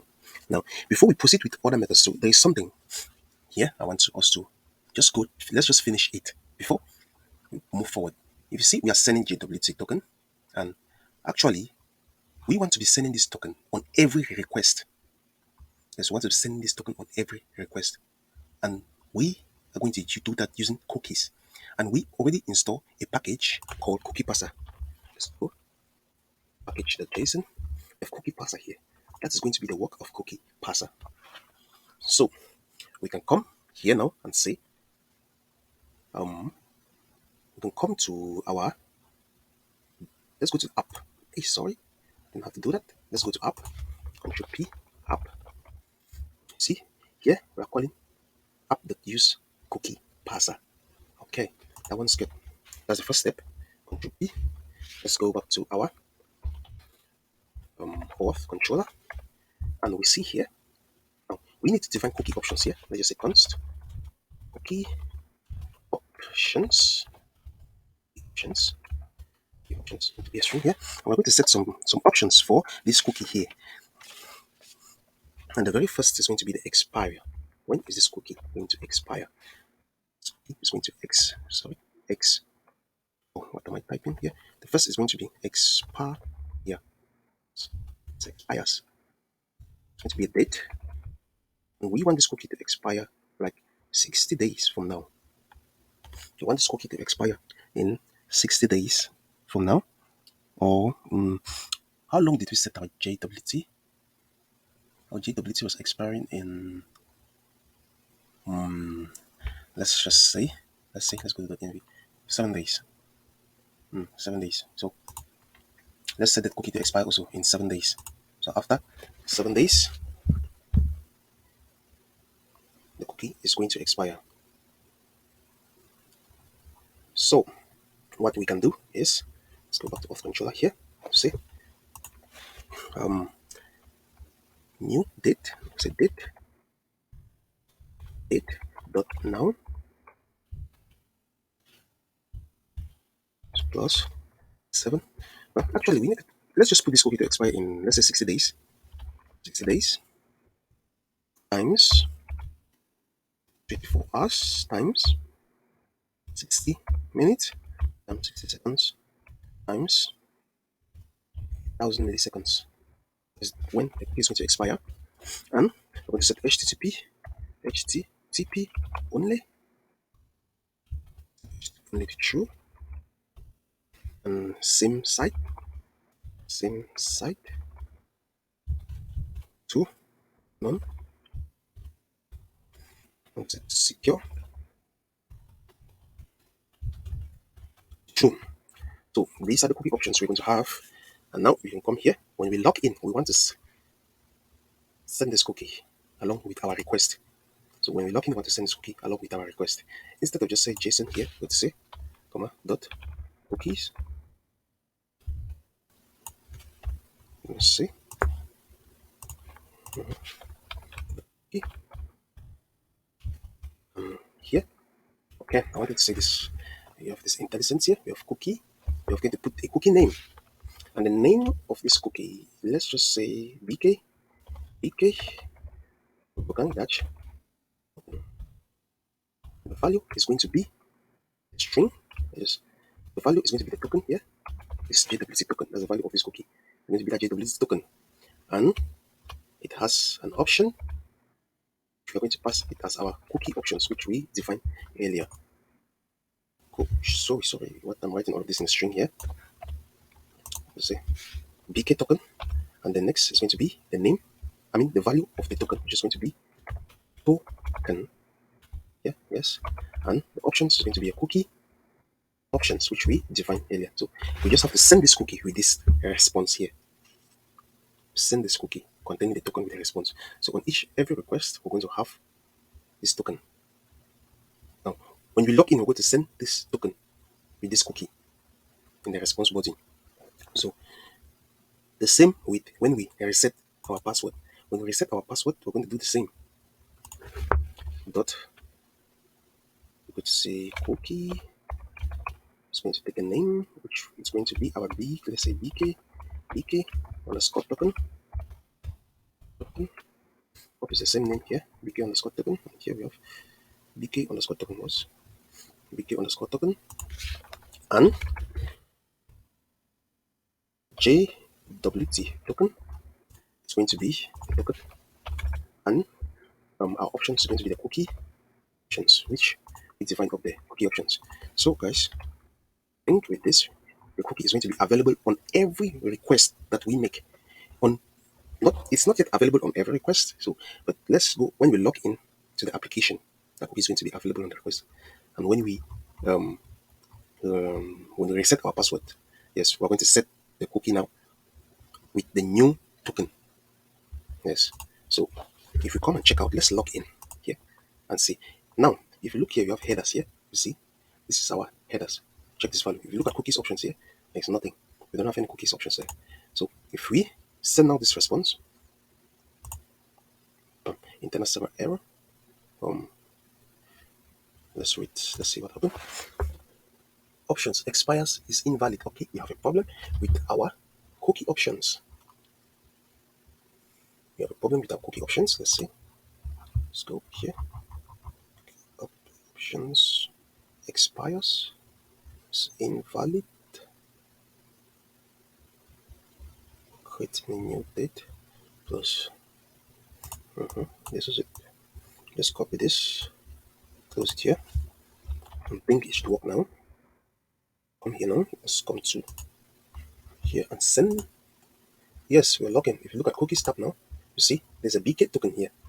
This is a token we use to log in. Instead of, we're not going to use it from the response body, we're going to use it from these cookies here. So, see, this is our token.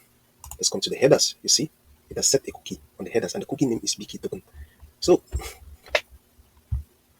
whenever we log in and the user is logged in, and we give access to this user, we're going to send this token. Now, if a user accessing our website does not have this token, that means they're not logging into the application.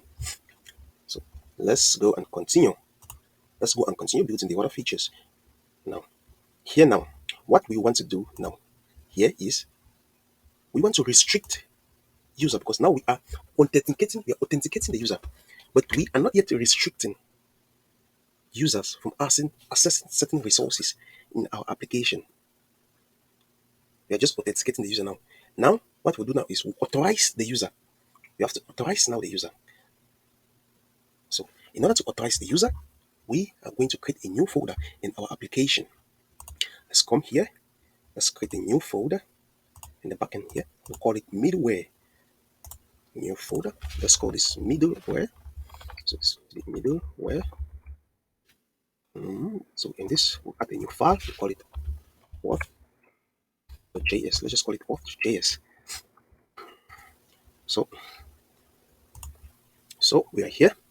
Now, a few things we're going to be able to do here. Now, let's first come const. Let's hide this here. It should be, let's say const user. Let's do require such module such user module const app error require the phone such utils such app error next into const such sync is going to come from require such utils to such sync, and we're going to need our JWT here. Const JWT require. Yeah, we'll just use JSON with token. Okay, now we have this. Let's come and say export dot is authenticated. Authenticated is going to catch sync here. It's going to take a sync. First command response like this. So here now, let me see. Let's get our token from request the cookie. Now, first, let me lay out the steps to authenticate the user here. The first one is very important. That's why I have to do it. Okay, we have to get the token from request the cookie. So get token from request dot cookies. The second step is going to be decode token if available. Decode token if available. Third is going to be what find user based on decoded token. Find the user based on decoded token. Foot going to user based on decoded token. Go to check if password changed after. Check if password changed after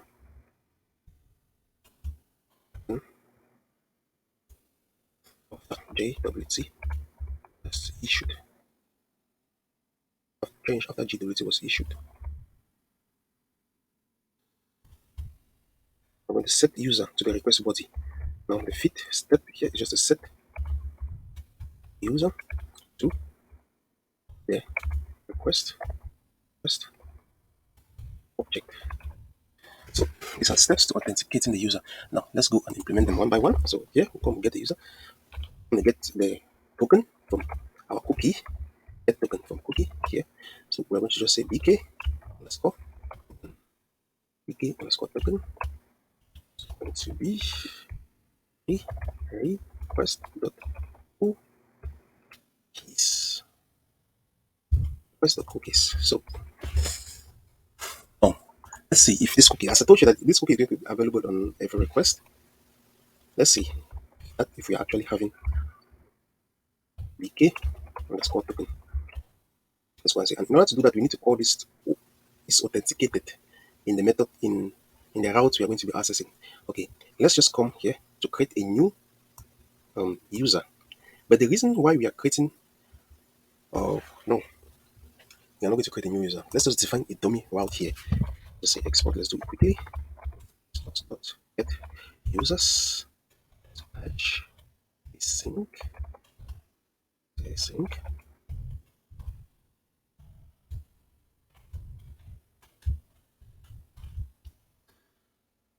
say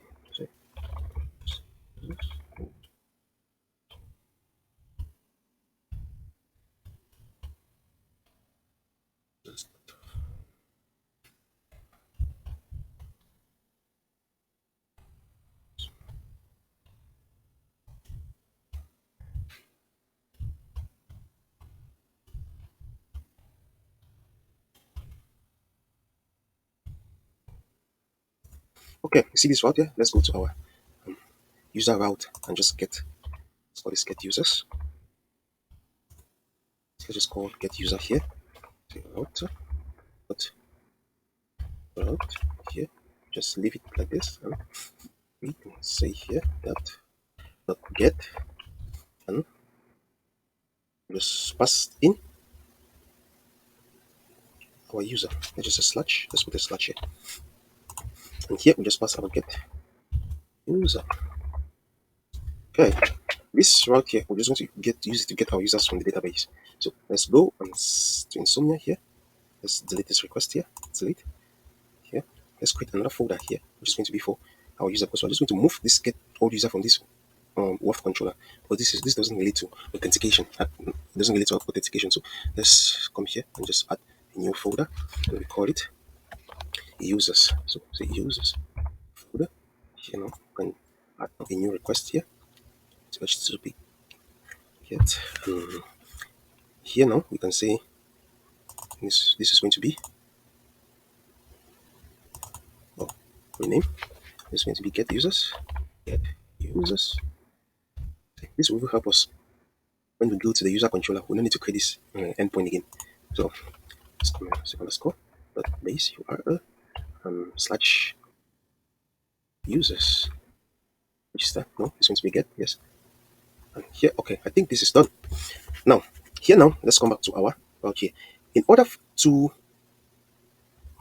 get you, okay, to put for us to have this for us to make this request accessible for only login user, for us to make this request here, this route here, sorry, this route here available to only authenticated users, which we are creating here. This is authenticated.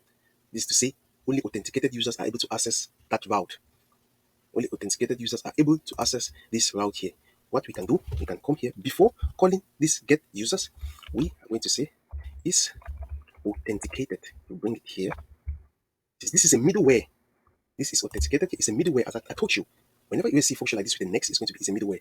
So if you come here, you put this is authenticated middleware here. It's going to first run here. The middleware is going to first run here. It get the cookie from the request body before it reaches the user here. So let's see if this cookie here is available on the request. Let's see if this cookie is available on the request. Let's go here. User is locking. Yes, the user is still locking. Let's just log in again. Let's give a new token. Yes, a new token was given to us. So let's come now and get the users. Oh, cancel request. We are not. Let me see. Are we actually sending the response? Let's go to auth here. Response to status.json. Oh, wait, fine.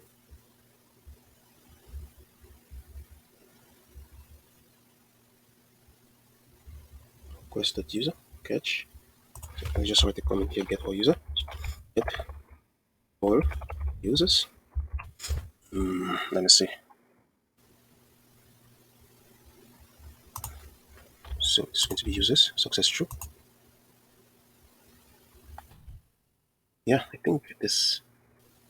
Oh, the reason why it was loading indefinitely was because in the auth controller here, since this is a middleware, you have to call the next function. You have to call the next function. Send this middleware to the next function.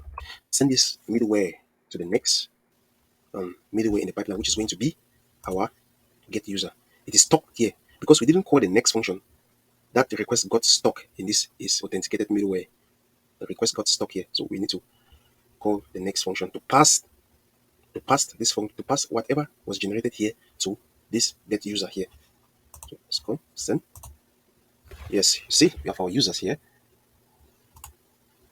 How many of them? 1, 2, 3, 4, 5. So we can come now here.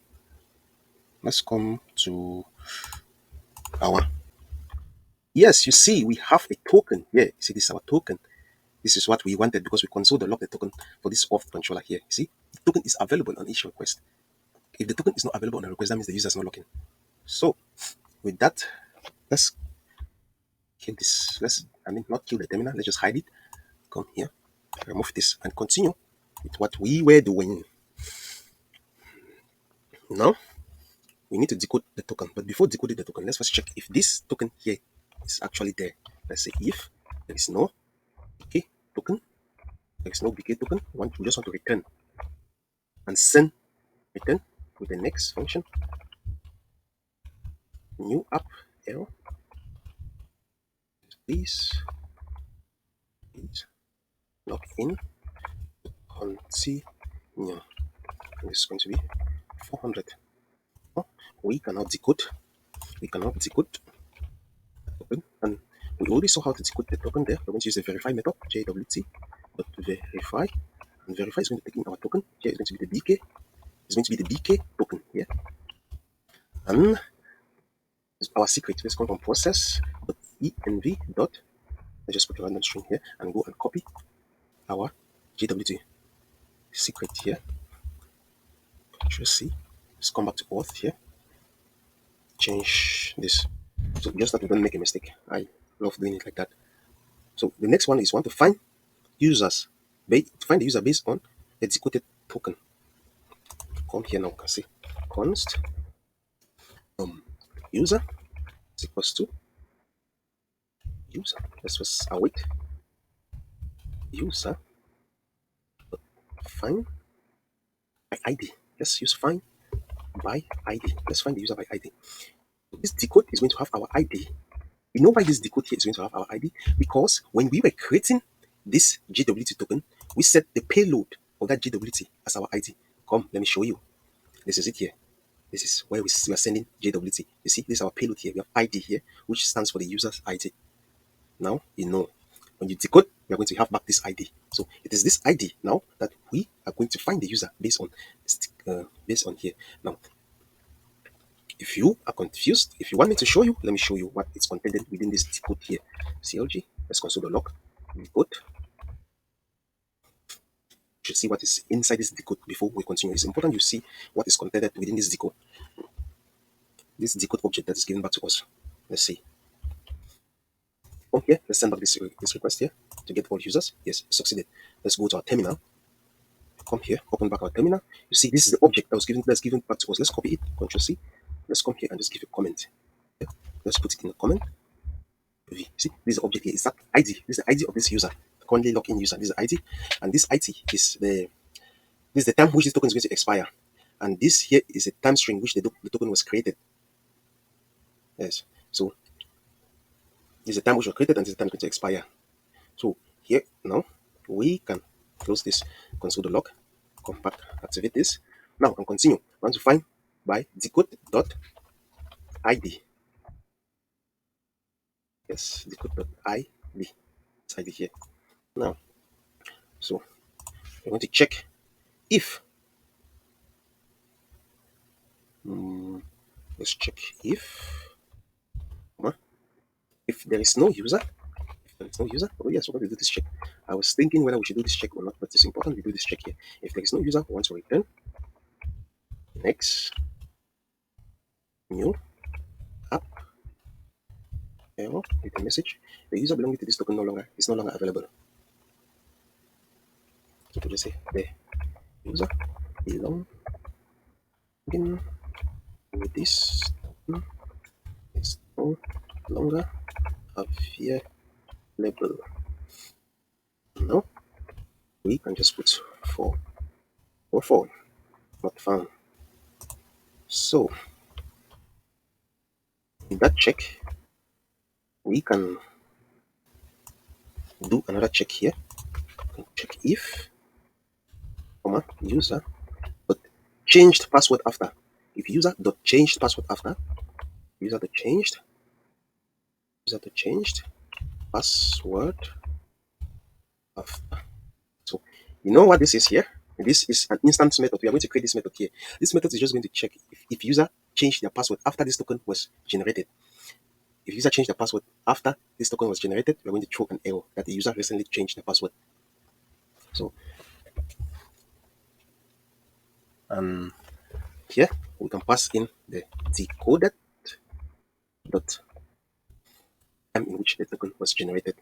So last step now, we are not finished here. We return if this here returns true, we're just going to return a next with a new app error. We say user recently changed their password. The user recently changed their password. Here now we can say next. We can set the user to the request body here. Request the user. We create a new object on the request object here. We create a new object on the request object here and set it to the user here. In that way, user is going to be available on the request object. So let's go and see how we can implement this method here. Change password after the token was. So let's go to user module here. And here now we can say we can create another instance method here. And this time around, we're going to call this instance method. Let's just copy this. Save for some time. Control V. We're going to call this instance method here. Generate. Oh, let's cut all of this. Let's just first return false from this method, because originally we don't want it to be true. Let's first return false from that method. Cut everything from here. Instance method 2. Let's see our auth here. To change the password. To check if password was changed after token. Let's see. Come here. And here, I'm going to say Control V. Instance method to check if password was changed. If password was changed or issued. So here, okay, we are returning false from here. In this method, we are going to accept the JSON JWT time span. JWT time span will accept it from this method. Here, let's see if this dot password, if this dot password change at password changed at,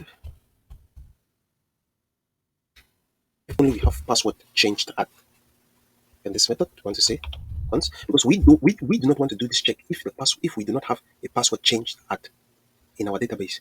So whenever we change our password, we are going to have the time in which the password was changed in this field here.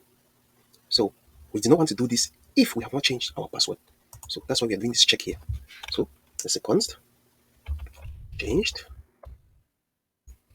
time. It's going to be pass. I'm going to pass int. So I want to convert this to an integer. Say this, comma, dot password changed at. I told you in an instance, in this instance method, this requested the coin, this current working document. This document we're currently working on. So password, this dot password changed at dot get time, because this is actually, because this field here is a time field. That's why we're getting the time. It's divided into 100 to give us the time in milliseconds. So here, let's just return. If we have a password changed at field, we want to return say JWT times time if it is less than changed time. Now, if JWT is less than changed time, we're going to return true.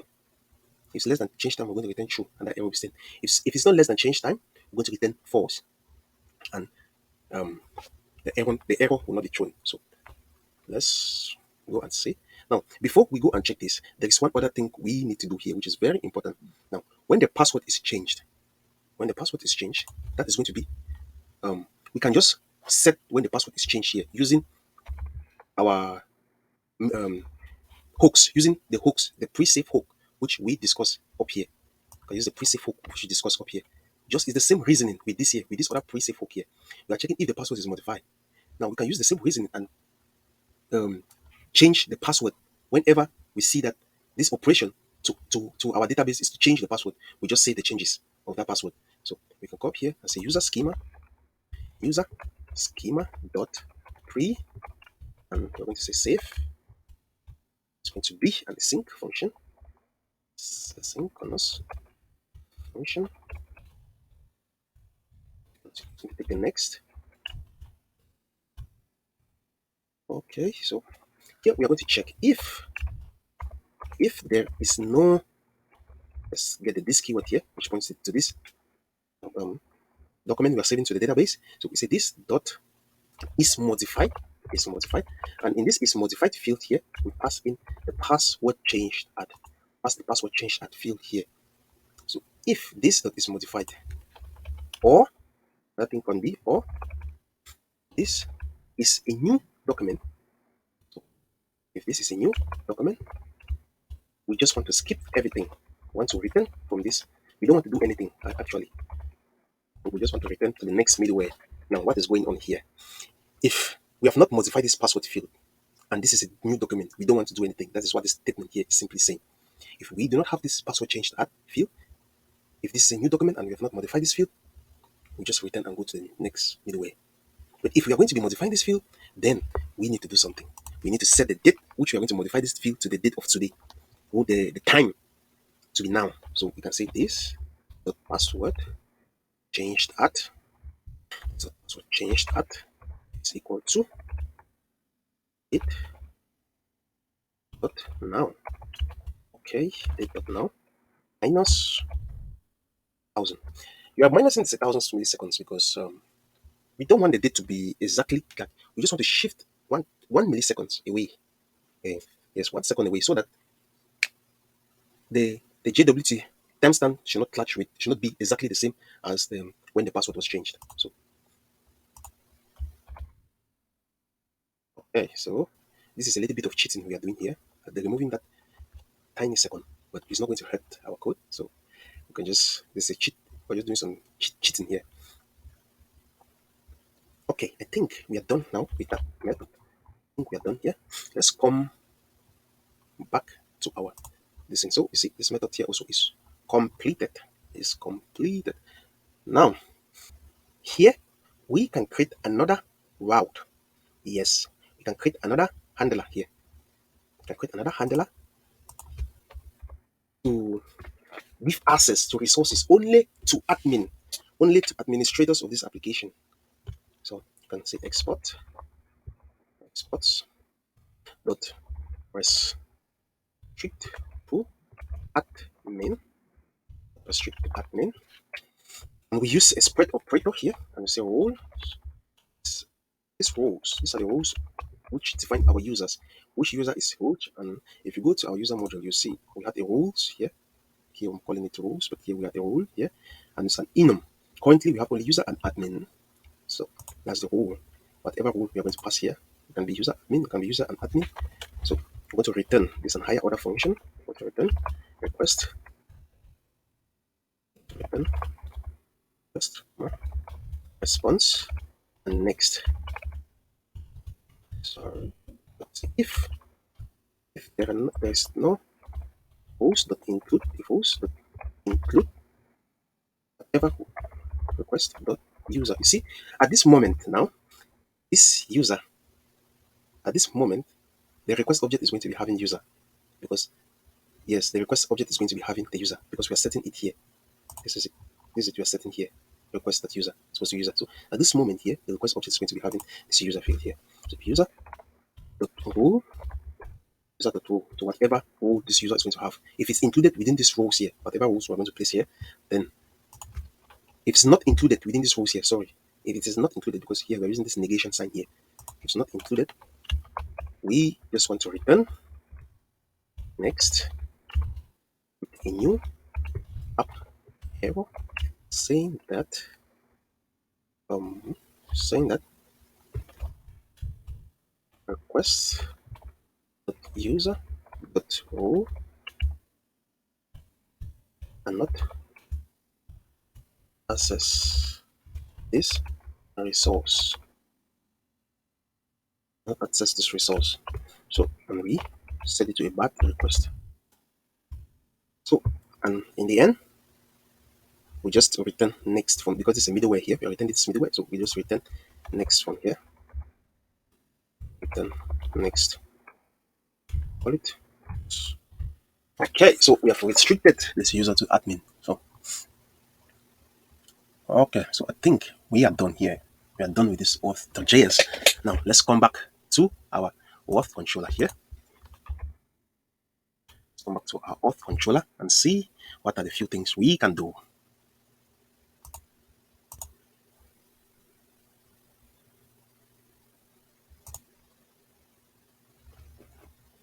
Okay, let's see what we can do here.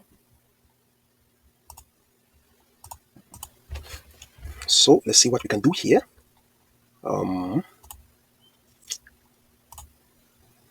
We're getting all the user. Let's shift this down here because we're not going to have this function here. We're not going to have it here. So let's just shift it right down there.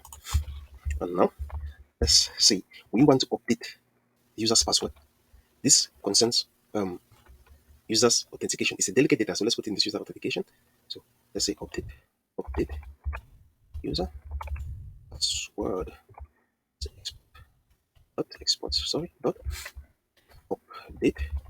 We want the user to update their password in application when they are logged in. This is different from password reset. Please don't confuse this two. It's different from password reset. With password reset, you do not yet have you're not yet logged in into the application, but here we are logged into the application and we want to change our password. So catch a sync, test, response, next. Yeah. Let me lay down the steps because this is important too. First, what we're going to do here, the number one thing here is going to get the user from our request object. Because we must be logged in and the user is going to be available in the request object. So request get user from request user. Second thing is going to be we check if posted current user password is correct. Check if the current user password is the user which is currently logged in, if the password is correct. Third thing we can do here is we can update the password. Update now the password.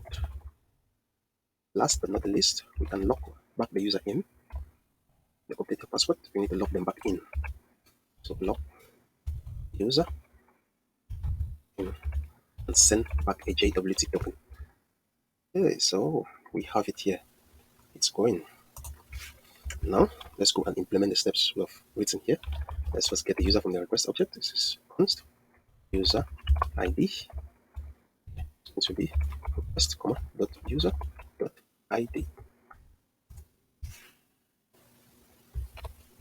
Request dot user dot ID.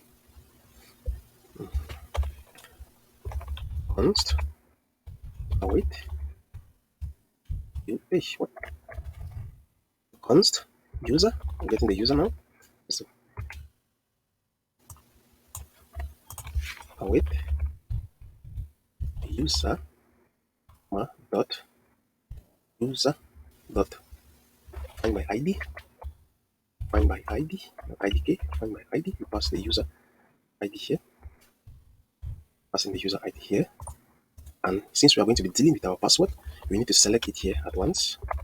Don't forget, use a plus, recall password, so that the password will be available in this in this request, in this user object here. Because if we don't do this, the password is not going to be available. We'll come now to the request body here and this structure our current password and the new passwords. New password. Current password and new password is going to come from request.body, which you are very familiar with it by now. And here now, you need to check if the current password is correct. Let's check if the current password is correct. And you know, how do we check if the current password is correct? I think you already know that. Let's const is password correct? Is password correct? Here we're going to use the instant method which we created earlier to compare the passwords, which returns a boolean.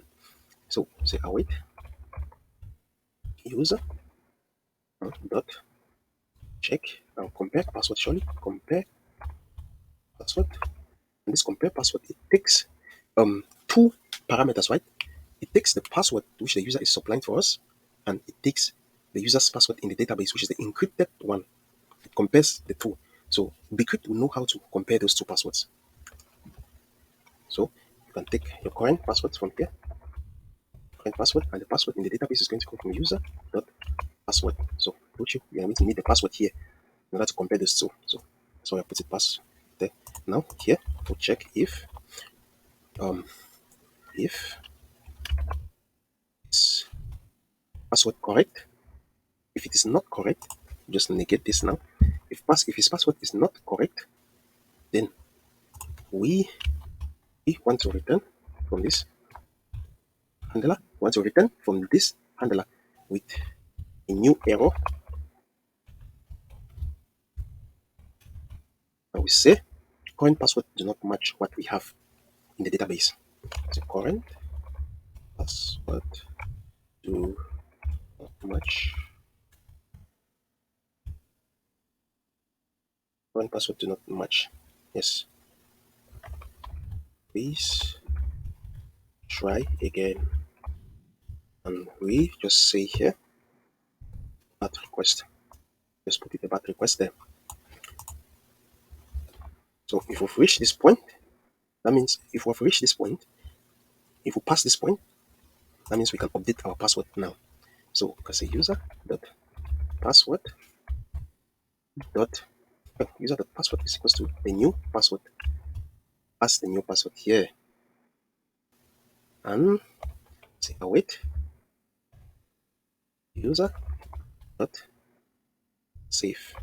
Save the changes, because what we are doing here now is we are changing this password field in our database. If we don't call save changes, this password field is not going to be safe. I've told you before, whenever you change your data, you have to call the save changes to propagate the changes to the database. So I'm telling you again and again because you don't forget, because if you forget, you're going to have an error or your changes are not going to be safe. So when you save now, we need to lock back the user in and send a JWT.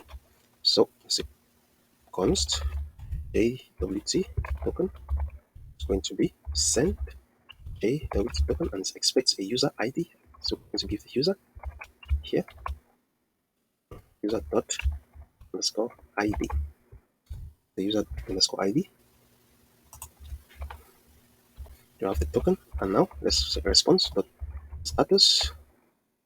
It's going to be 200 dot cookie response status dot cookie, and the cookie name is going to be BK because we are looking into set back this cookie on the request object with um the new JWT. So brokang token, and that was it. And the value is going to be JWT token, and the cookie options is going to be cookie options, which we have above there. So dot JSON. Don't forget to call JSON. And we say success. Set it true. And we say token. Let's send the token to. It's going to be JWT token. So we are here. We have created the update handler. This for updating the user password.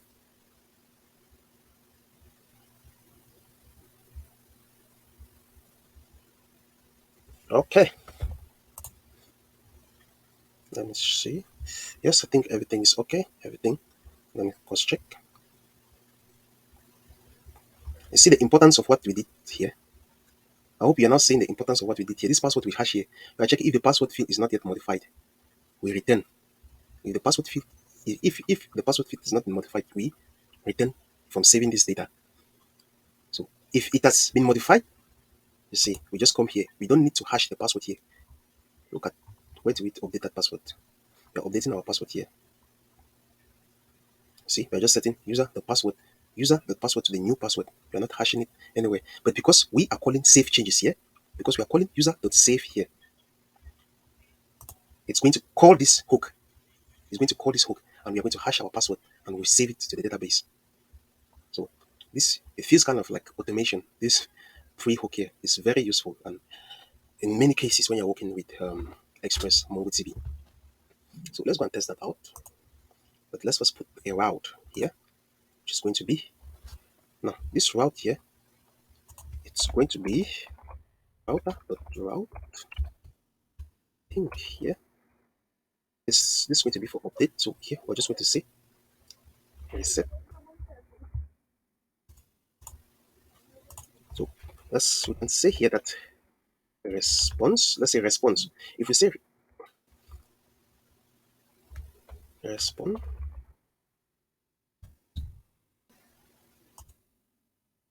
let's define our route now here. Let's define our route here. We say router.route. This is going to be update. Let's say update password. Update password. Update password. And this is going to be a put request. It's going to be a put request. And here we're just going to call update password here. This is the update password from this controller. Yes, and here for the user to update their password, they have to be authenticated. So we call is authenticated here. Is yes. So let's go and check if this update password is working well. Let's come here. Let's create a new route. Let's duplicate this. And instead of reset, we say update. Go to create. Now update password.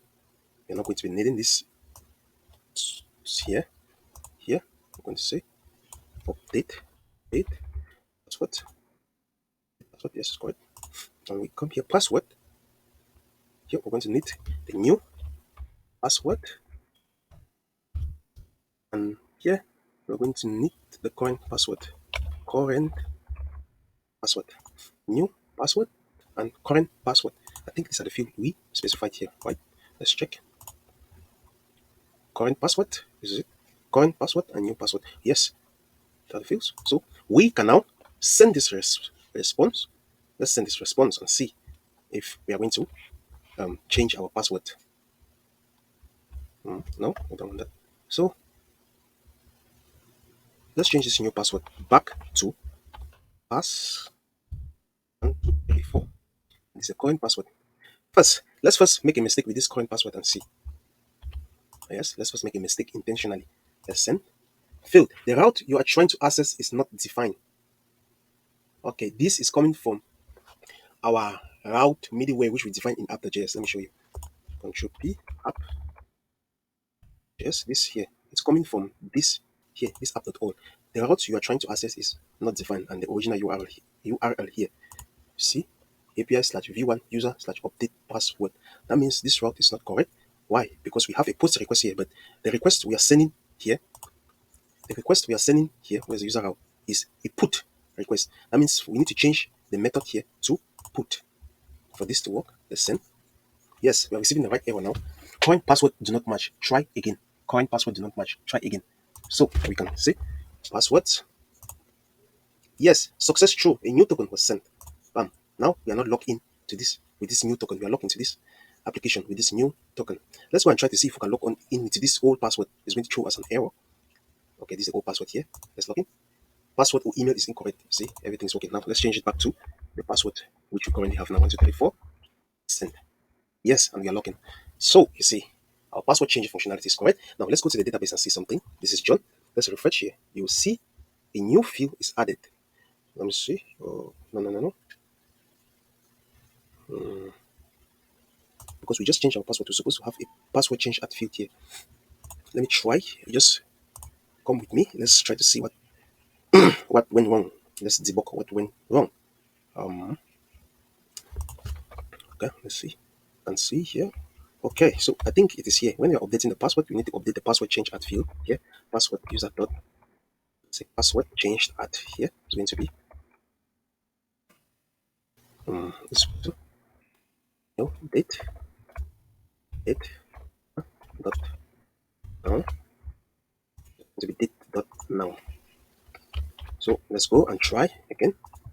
Please, you just have to stay with me on this. So the new password is going to be, this is the current password, which now is pass 1, 2, 3, 4. And the new password is going to be 1, 2, 3. Send. This dot new is not a function. We are running into this error. This dot new is not a function. Oh, let's see. Let's go to user module.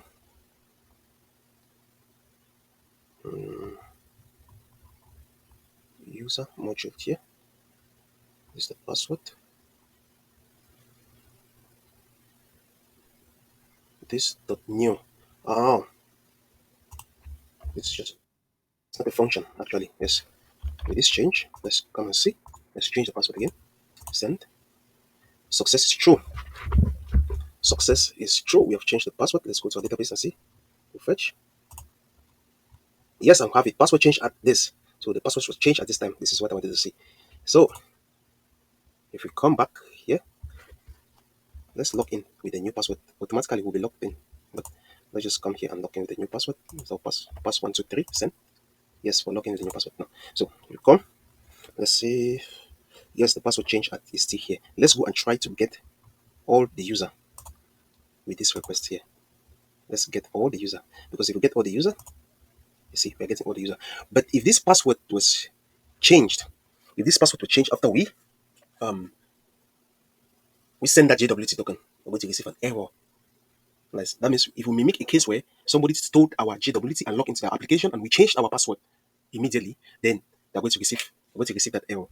We're going to receive the error saying that the password was recently changed by the user, the owner of that JWT. Oh, so let's go and continue with our auth method here. Let's continue our auth method. There are a few things we still have to do in this method, like want to get the current user. Let's say load user. We say export load user. It's going to be cache sync. We're going to use our cache sync method, making our life really, really easy using the method, and we're smiling. Request response next. Okay, well, what we can do here, let's lay out the steps. No, we're not going to lay out the steps here because the method is pretty short. Or you can just understand it without comments. So use ID request dot user dot ID. We're taking this user ID from the request object, the user object in the request object there. So once user is equals to await user find the ID. Let's find the user by ID. We'll pass in the user ID there. Once the user find by ID, I will pass in the user ID. Now that we have the user, we just send a response. Say response dot status. That's easy. So you can go JSON to success is true, and just pass in the user here. Passing the user object here. Now the other method, let's just copy this. Our load user. See, this other method here is going to be for logout user. We can logout user. We're not going to test this method. It's correct. We're just going to get the user. But I'll write the handler. Yes. I'll write the route. Sorry. Because without the route, we're not going to call it in the phone. Here, instead of load user, say logout user. Yes. To log out the user, we're going to go directly. Let me see. How can we approach this logout user? Okay. With this logout user, we're just going to send a response. We are just going to send a response to the user, deleting the cookie. Yes, deleting the cookie with our JWT. Yes. We're just going to delete the cookie with our JWT and the user will be logged out of the application. Yes, and so let us do it. Let us say here. Let's just set a message here first. Set message is going to be user logged out successfully. User logged out successfully. Okay, if user has logged out successfully here, you can come and say response dot cookie, and the name of the cookie was what? ek/token, and here it's asking for a value val, which is string, and what is going to be the value of this token here? Instead of putting our JWT token, we're just going to put null, which means there is no token in that. There is no token And our options, we're going to define new options because if you look at these options here, the date is set to 60 days. But here, we're just going to set the date to datetime.now. We're just going to set the date to datetime.now. We can come here and say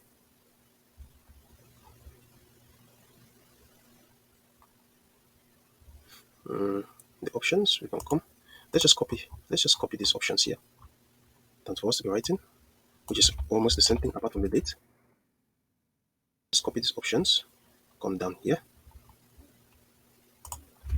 Control V. Here, we're just going to say date time dot now. Now, I have to allow this new date. It's going to be a new date.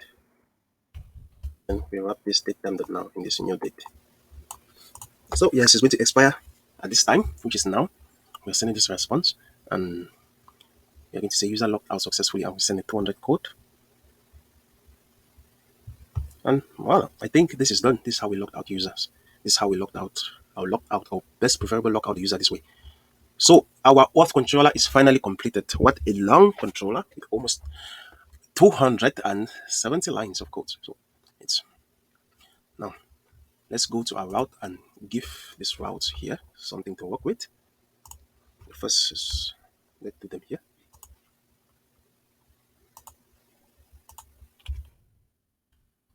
Let's and say the first was load users, load user, and here we're going to say load user, and you have to be authenticated. So all is authenticated. You have to be authenticated. Because why? We are getting this user from the request object.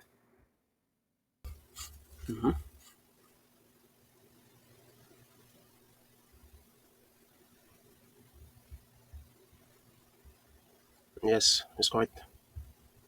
The next is, let's put the next after this handler here. After load user, we have log out. Log out. You're going to also be authenticated before you log out. And here we're going to say log out user. So let's go here and see log out user, requested user.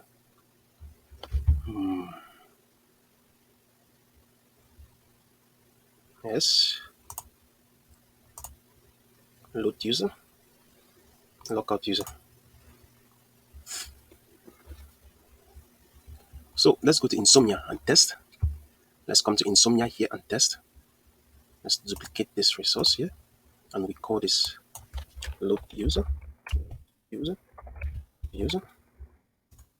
Here, we're just going to have load user, load user. It's not expecting anything in the body. So let's try it. Yes, we have the user here. Success true, and this is the user John. We are loading the user here. And the next field which we are going to be having is going to just duplicate this. Duplicate here instead of log user, say log out user. Great. I've forgotten what I named this. Log out. Yes, log out. Say log out. Okay, and we are not sending anything. Let's try to log out and see if we are still going to see. Yes, let's log out and see if we still have our token in the request object here. There. Let's come. Let's see. Log out. Let's press log out. Yes. Success true. Message. User log out successfully. Look at cookie. Cookie is null. Just empty. Cookie is null. So this is the end of Auth authentication. Oh, I took a long time on authentication. So, but I really think that lecture on authentication was worth it. So, see you in the next episode where we're going to complete our user route. See you. Bye. Hello, everyone. Let us continue building our application. Now, we are going to build our user controller. If you come here, create a new file and we call it user controller.js. So here we are going to import user. It's going to come from require. So you know all of this by now. So I'll just copy and paste the imports which we are going to use. Okay. So let's export dot update me. Update me. This update me handler here. Catch a synchronous function.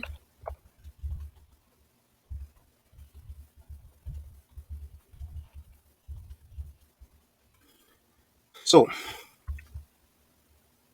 how are we going to tackle this handler? This handler, and what does this handler do? This handler is going to update users property.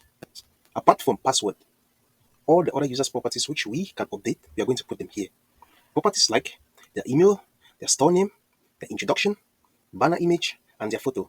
So those are the kind of properties we are going to be updating with this update me handler when we hit the update me route. So let's say now the first thing we are going to do is, or the very first thing we are going to do here is we're going to check if password is check if password is part of the properties to be updated. Now, and how do we do that? Let's just say if request dot body dot contain password it will return us true. In that case, we just want to return from this function called our next new app error. Here now, we can say this route cannot be used to update password. You can put a message here, say this route cannot be used to update password. To update password. And this is going to be a bad request 404. Okay, let's hide this bar here. Control B. If you press Control B, you're going to hide this left bar. So this is the first step here. The second step here is we are going to get the fields which we want to update. Let's just write a constant here. See, fields to update. Fields to update, or yes, fields to update is going to be email. It's about email.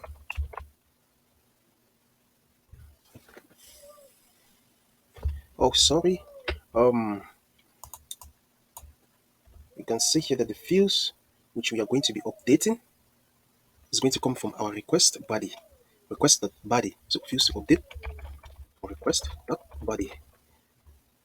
And here we're going to have email, store name, introduction, banner, image, and photo. So you have fields to update. Here you have email, store name, introduction, banner, and banner image and photo. So we are going to be able to update all these three fields here. So here now we can say const update user. It's going to be await user dot find by ID and update. Find by ID and update. Find by ID and update here.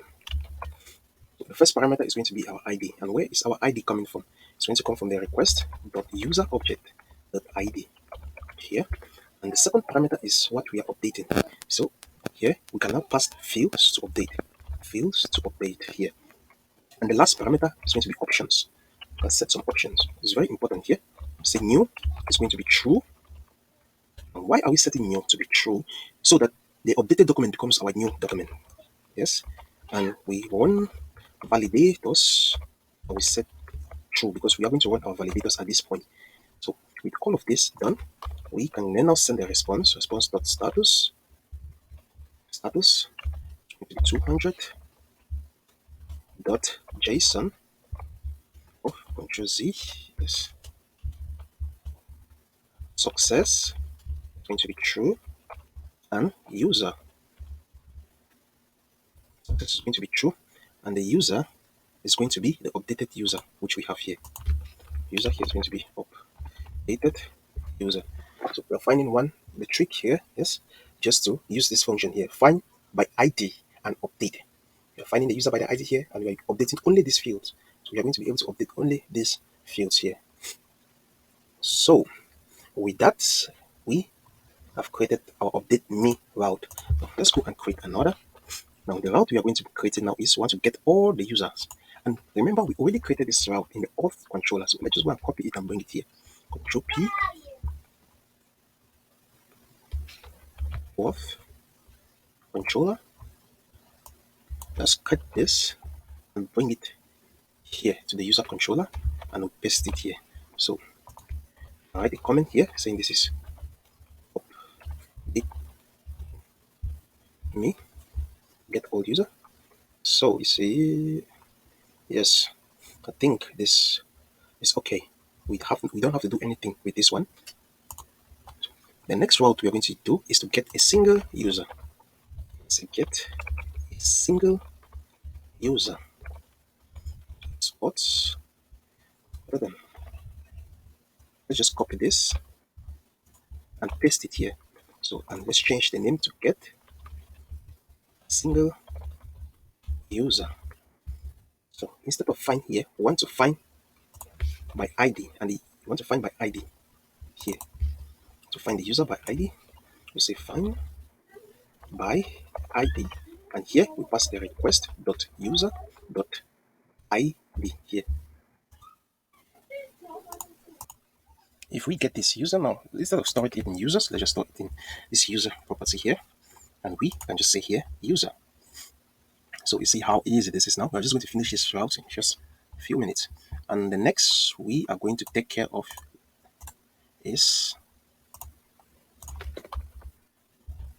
let's call this deactivate user. We're going to deactivate the user here. Let's call this, let's say deactivate user. I told you we're not going to be deleting the user. We're just going to deactivate the user. So deactivate the user. We can say here that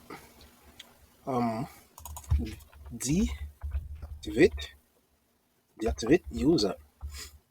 So here now we are not going to have this user here. Let's delete this. I will not do it like that. Let's just write a message here. It's going to be a message instead of sending the user. And here we're just going to say successfully deactivated user.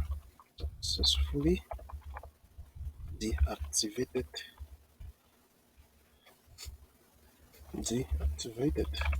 the user. So here I just say await user dot find by ID and update.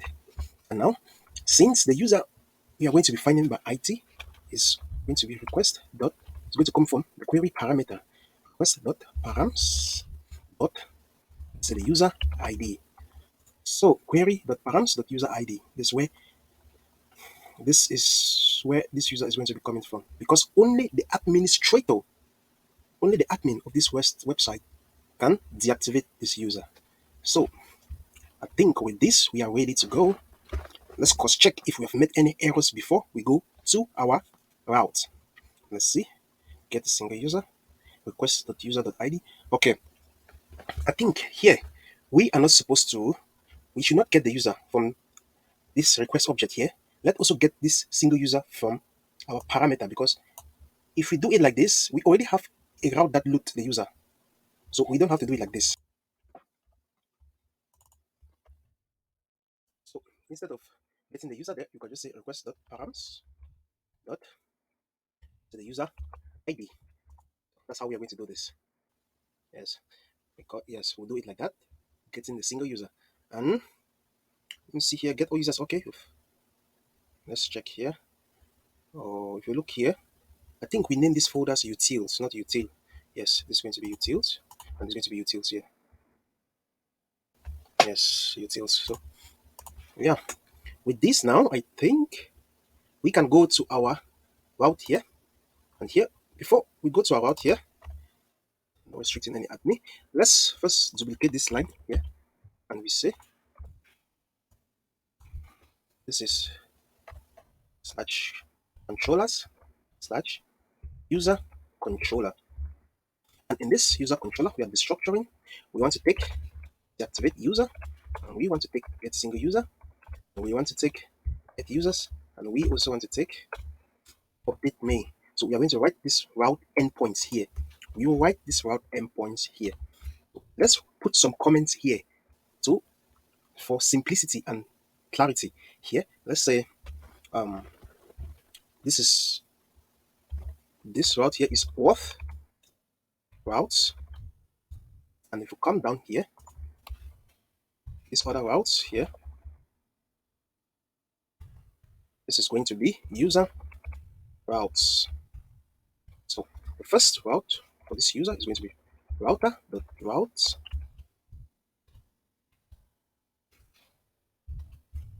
dot router.route.get, and we're going to get all the users. Let's start by getting all the users, and to get all the users, you're going to first be authenticated.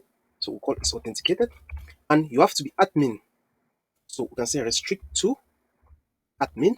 Then we call all users. So then we can call now you get users here, get users which we receive here. So this is our first route. It's our first route for user, and the second route is going to be get a single user. In that case, we're going to just pass in the user ID here. You remember, because we're passing this user ID, we're taking this user ID as a query parameter here. Single user. This is it from the parameter object, from the request object. Sorry. And here we don't have to be an admin in order to get a single user. And here we just say get single user. And the next one we are going to be looking at here is update. Let's say update me. With update me, we don't need any parameter. We're going to say me. Let's just go to slash me, and here we'll have update. No, out here we'll have put. It's going to be a put request, and it's authenticated. Yes, but this will have to be update me. Okay, it's working too. Let's keep on writing. The next is going to be route after update me. The next endpoint we'll have is for activation. So this is activate. This is also going to be a put, but with this activate, it takes also a, let's just say active. I think we have an activate. Let's just say active, and it's going to take a user ID. And here we have to restrict this route here to administrator, restrict to admin. And here, instead of calling update me, let us just call our deactivate user. Deactivate user. So here we're just going to say deactivate instead of activate. Let's say deactivate. Okay. So we can continue by checking this out. Let's test what we have done so far. Come here, duplicate this request. Already we are getting all the user. It's fine. Let's get a single user now. Get single user. Here we create, and with this single user, we're just going to pass in the user ID. User ID. Now before passing, let's go back to this get user and just get a. Let's get this first user here. Copy the ID. Come here slash v. Let's send and see. Yes, we have the user here. Username is Quentin. Email is this, and it's a success. The next thing we can do is we can just duplicate this request first. Instead of getting, we want to update me. Let's update me. This is going to be the update me route, and here we say me. Yes, we say me slash the user which we want to update. Let's come back to let's just update this user we searched for.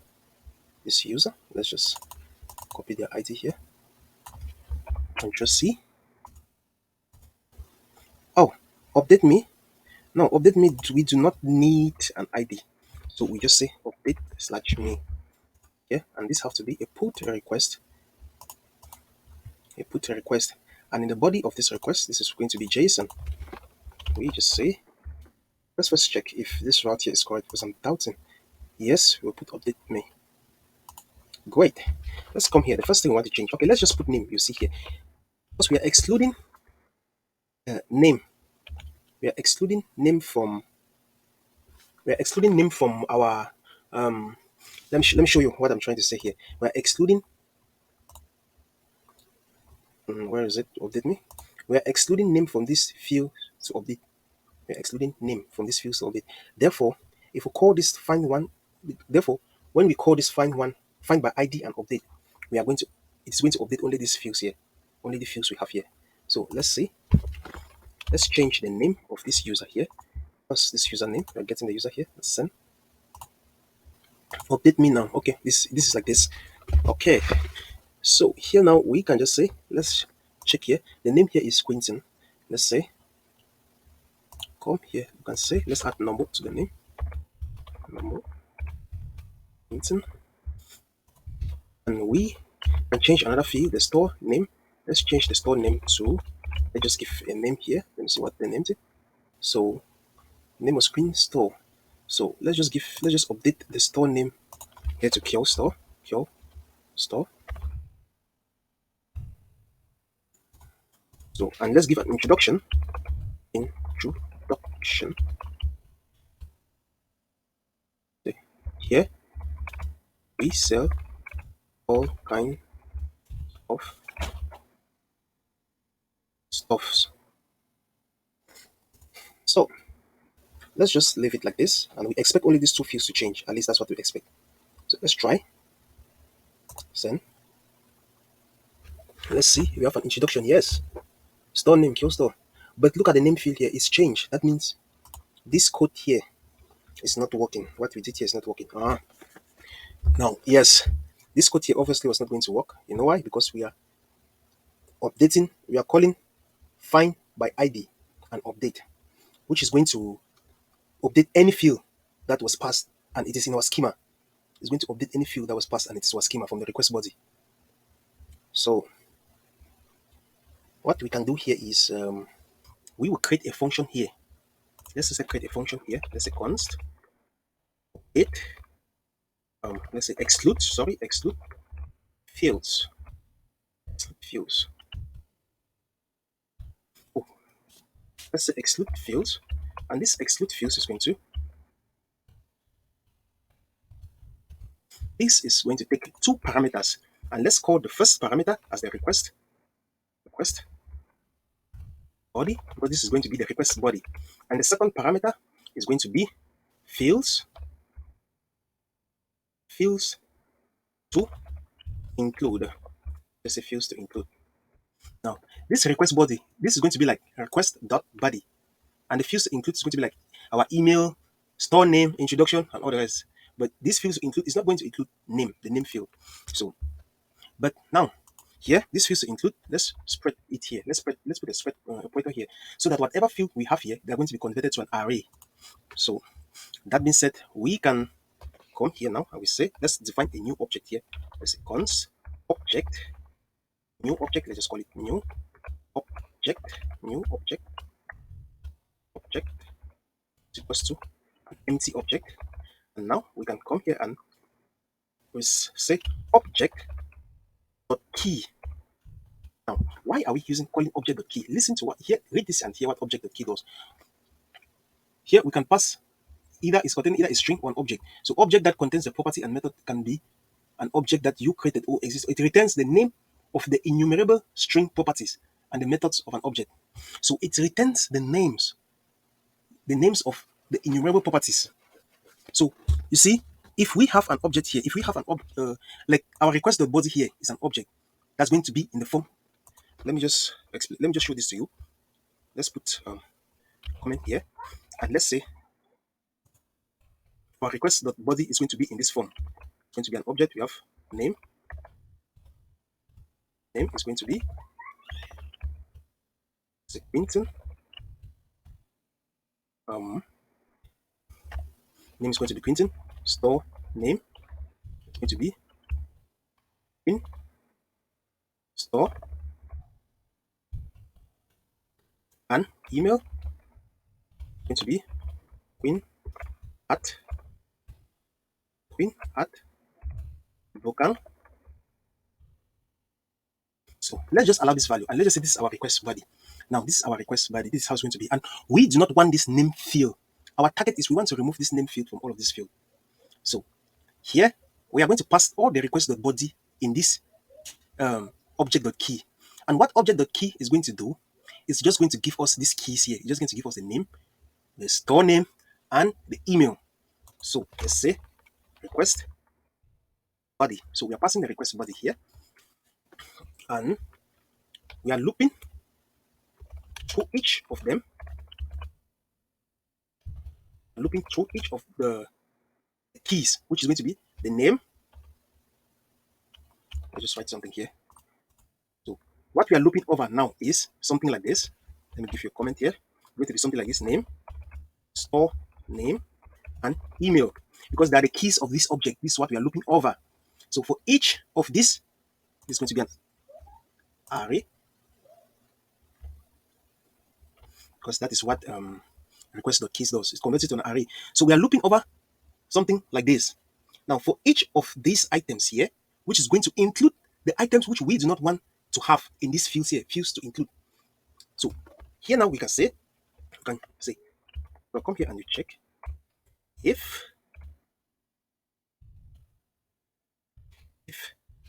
fields to include, if fields to include but includes, if fields to include but includes here, since we use this spread operator here, this fields to include is going to be an array, so we can use the include method on it. So fields to include but includes,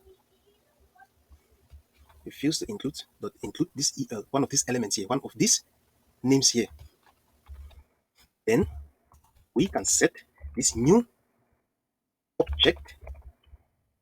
You can set this new object, the value of this new object here, to a request body object, because this request body is an object. You can set the value of this new body object here to that of the request body object for that element, here. So please guys understand this here. Really understand this. So in that case, we can now just come here and we return the new object here. Come here and return the new object. So there are other ways we could do this. We could just, like I told you, there are other ways we could do this. We could come here, get the user from the database, and we manually set each user. The user from the database will set the value to these values here. But I'll just do it this way. I think this way for me is much cleaner. We separate this function from what is going on here. So here now we can just remove all of this. This is not going to be here, and we call exclude. Okay, we call exclude fields.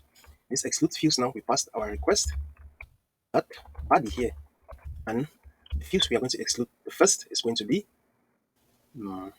let's say email. Second is going to be the fields we are going to be including here. Sorry, fields to include store name. Third, introduction. The fourth is going to be what again? We have store name, introduction, photo, and our banner image. I hope these are the values we have here. Our banner image and photo. Okay, now let's go and try and see if this is going to work. Let's try and see if this is going to work. Now, let's set back. Let's remove this here. These fields, let's just remove this and let's change this to queen. Let's go store. See. Send. Unexpected token.json at position 51. unexpected token in JSON at 0.51. Let's say in which controller? Let's first see.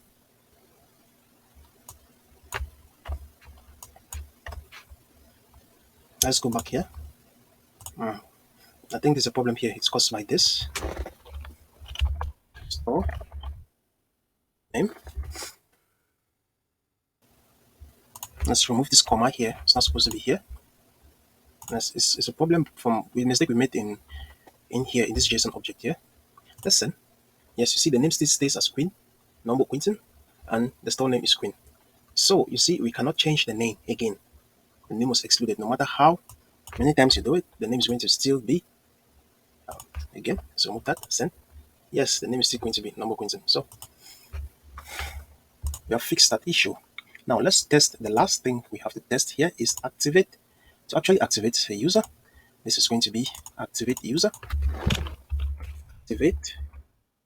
Deactivate user. Sorry, deactivate user.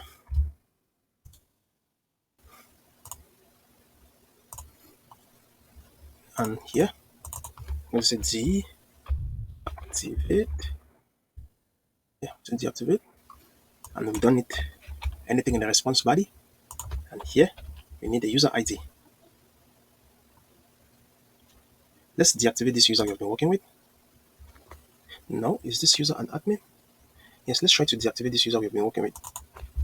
Control C, we paste it here. Control V, send.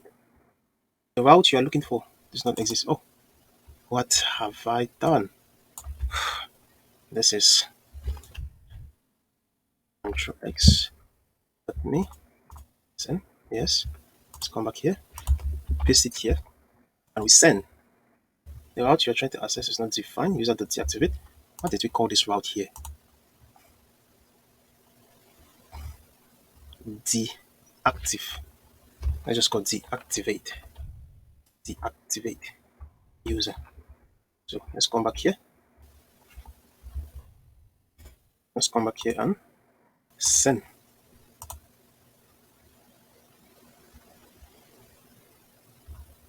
Oh, you're not hitting that route at all. You're not getting a response. What's wrong? Let me see. Sorry. Let's go here. User dot request dot user dot rules. Request dot. Oh, is this here? Let's remove this S from this user role. This is user role, not user roles.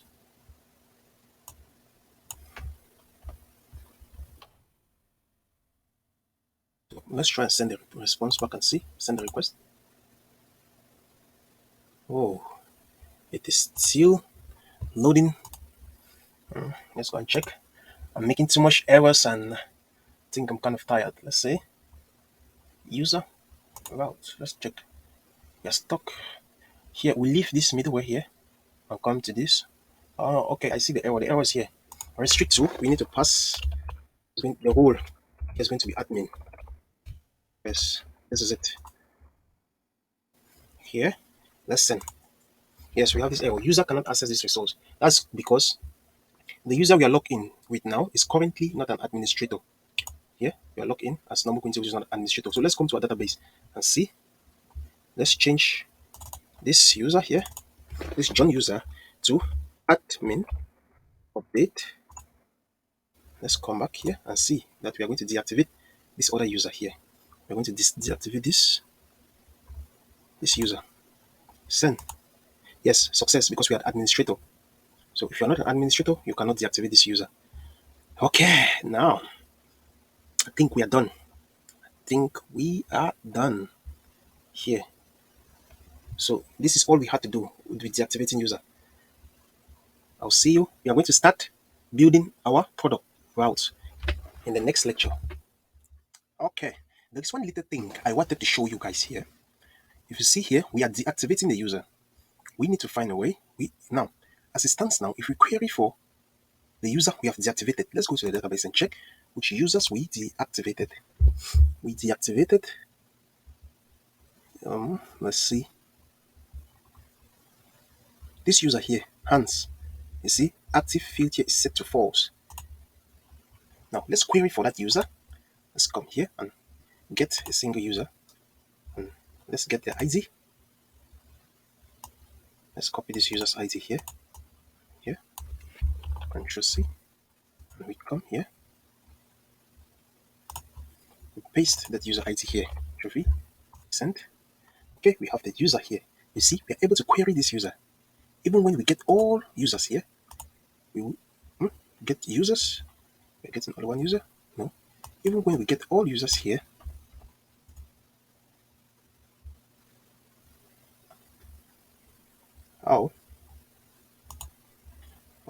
our request is running forever. Let's come. It's the same problem we had earlier. We need to restrict admin.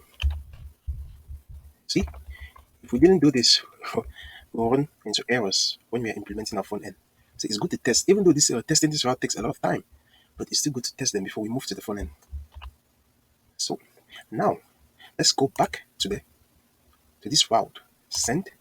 You see that, let's look for hands. Yes, we are getting the hands here, but this is not supposed to be so because hands is actually deactivated. We are not supposed to get hands. So let me check also. And also, there is one thing also. Active field. This active field, we can unselect it. So we can set select to false. Select here, false, so that it doesn't show up in our query. We don't want to show this field to the user. So let's come. Let's send. You see, we don't have any active again, but we have hands. Where's the name hands? Yes, we have hands, but active is not showing up here. So let's go and see what we can do about that query there. We'll come to this user module, and we are going to create another pre-hook. I'm still going to show you the power of hook, how powerful these Mongoose hooks are. So let's say pre. This time around, instead of save, we are going to use find. Instead of save, we are going to use find, and say here find. You can either put find one, you can put only find one, and update, find one and remove, find one and replace, find one and delete. So we can use all the find methods here. So let's just say when we are finding, what do we want to do? We want to, let's write the function here, and we call the next keyword. It's called next here. Oh, this is not like that. Now, what are we going to say here? We're going to say this dot find stop find. And what are we going to be finding? Well, what are we going to find here? This field active. We're going to find this field active, and we simply set that active to true. And we return the next middleware function. Then to the next middleware function.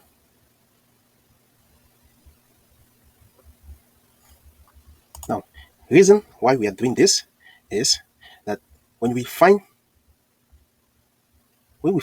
this user, we are going to set the active here to true. Let's test and see.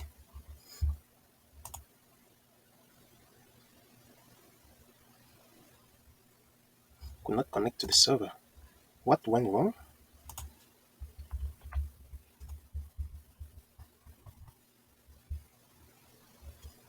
Let's try again.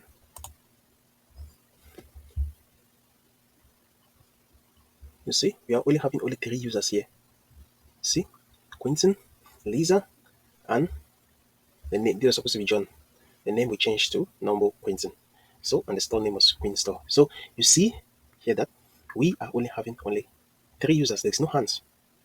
So, what this is, what we are doing here is that this pre method, it simply comes here. Whenever we have a find request, it's going to look, it's going to, we're going to call this find method, and we only want to find. We're going to call this find method on this document. We're going to call the find method on this document, and it's going to find only the user that have been set active to true. And we just call the next middleware, and it's done. So this is how we do it. If you come to our database, you see the hands is still there. We fetch, we have 4, but it's set to false.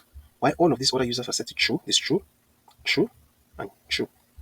So see, that's a very good trick you can do here to deactivate the users.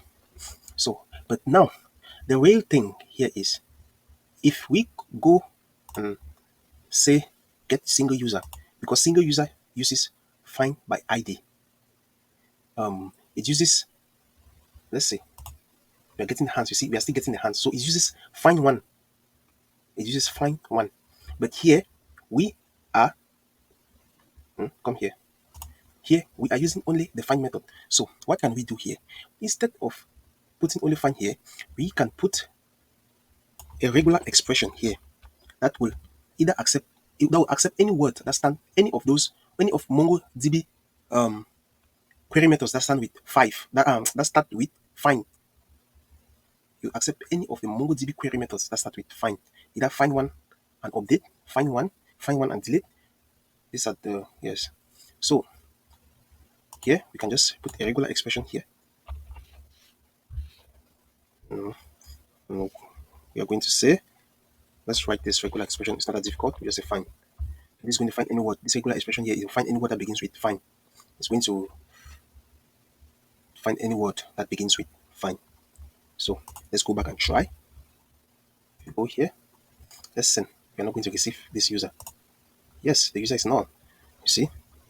So that was a short lecture. I wanted to just show you that.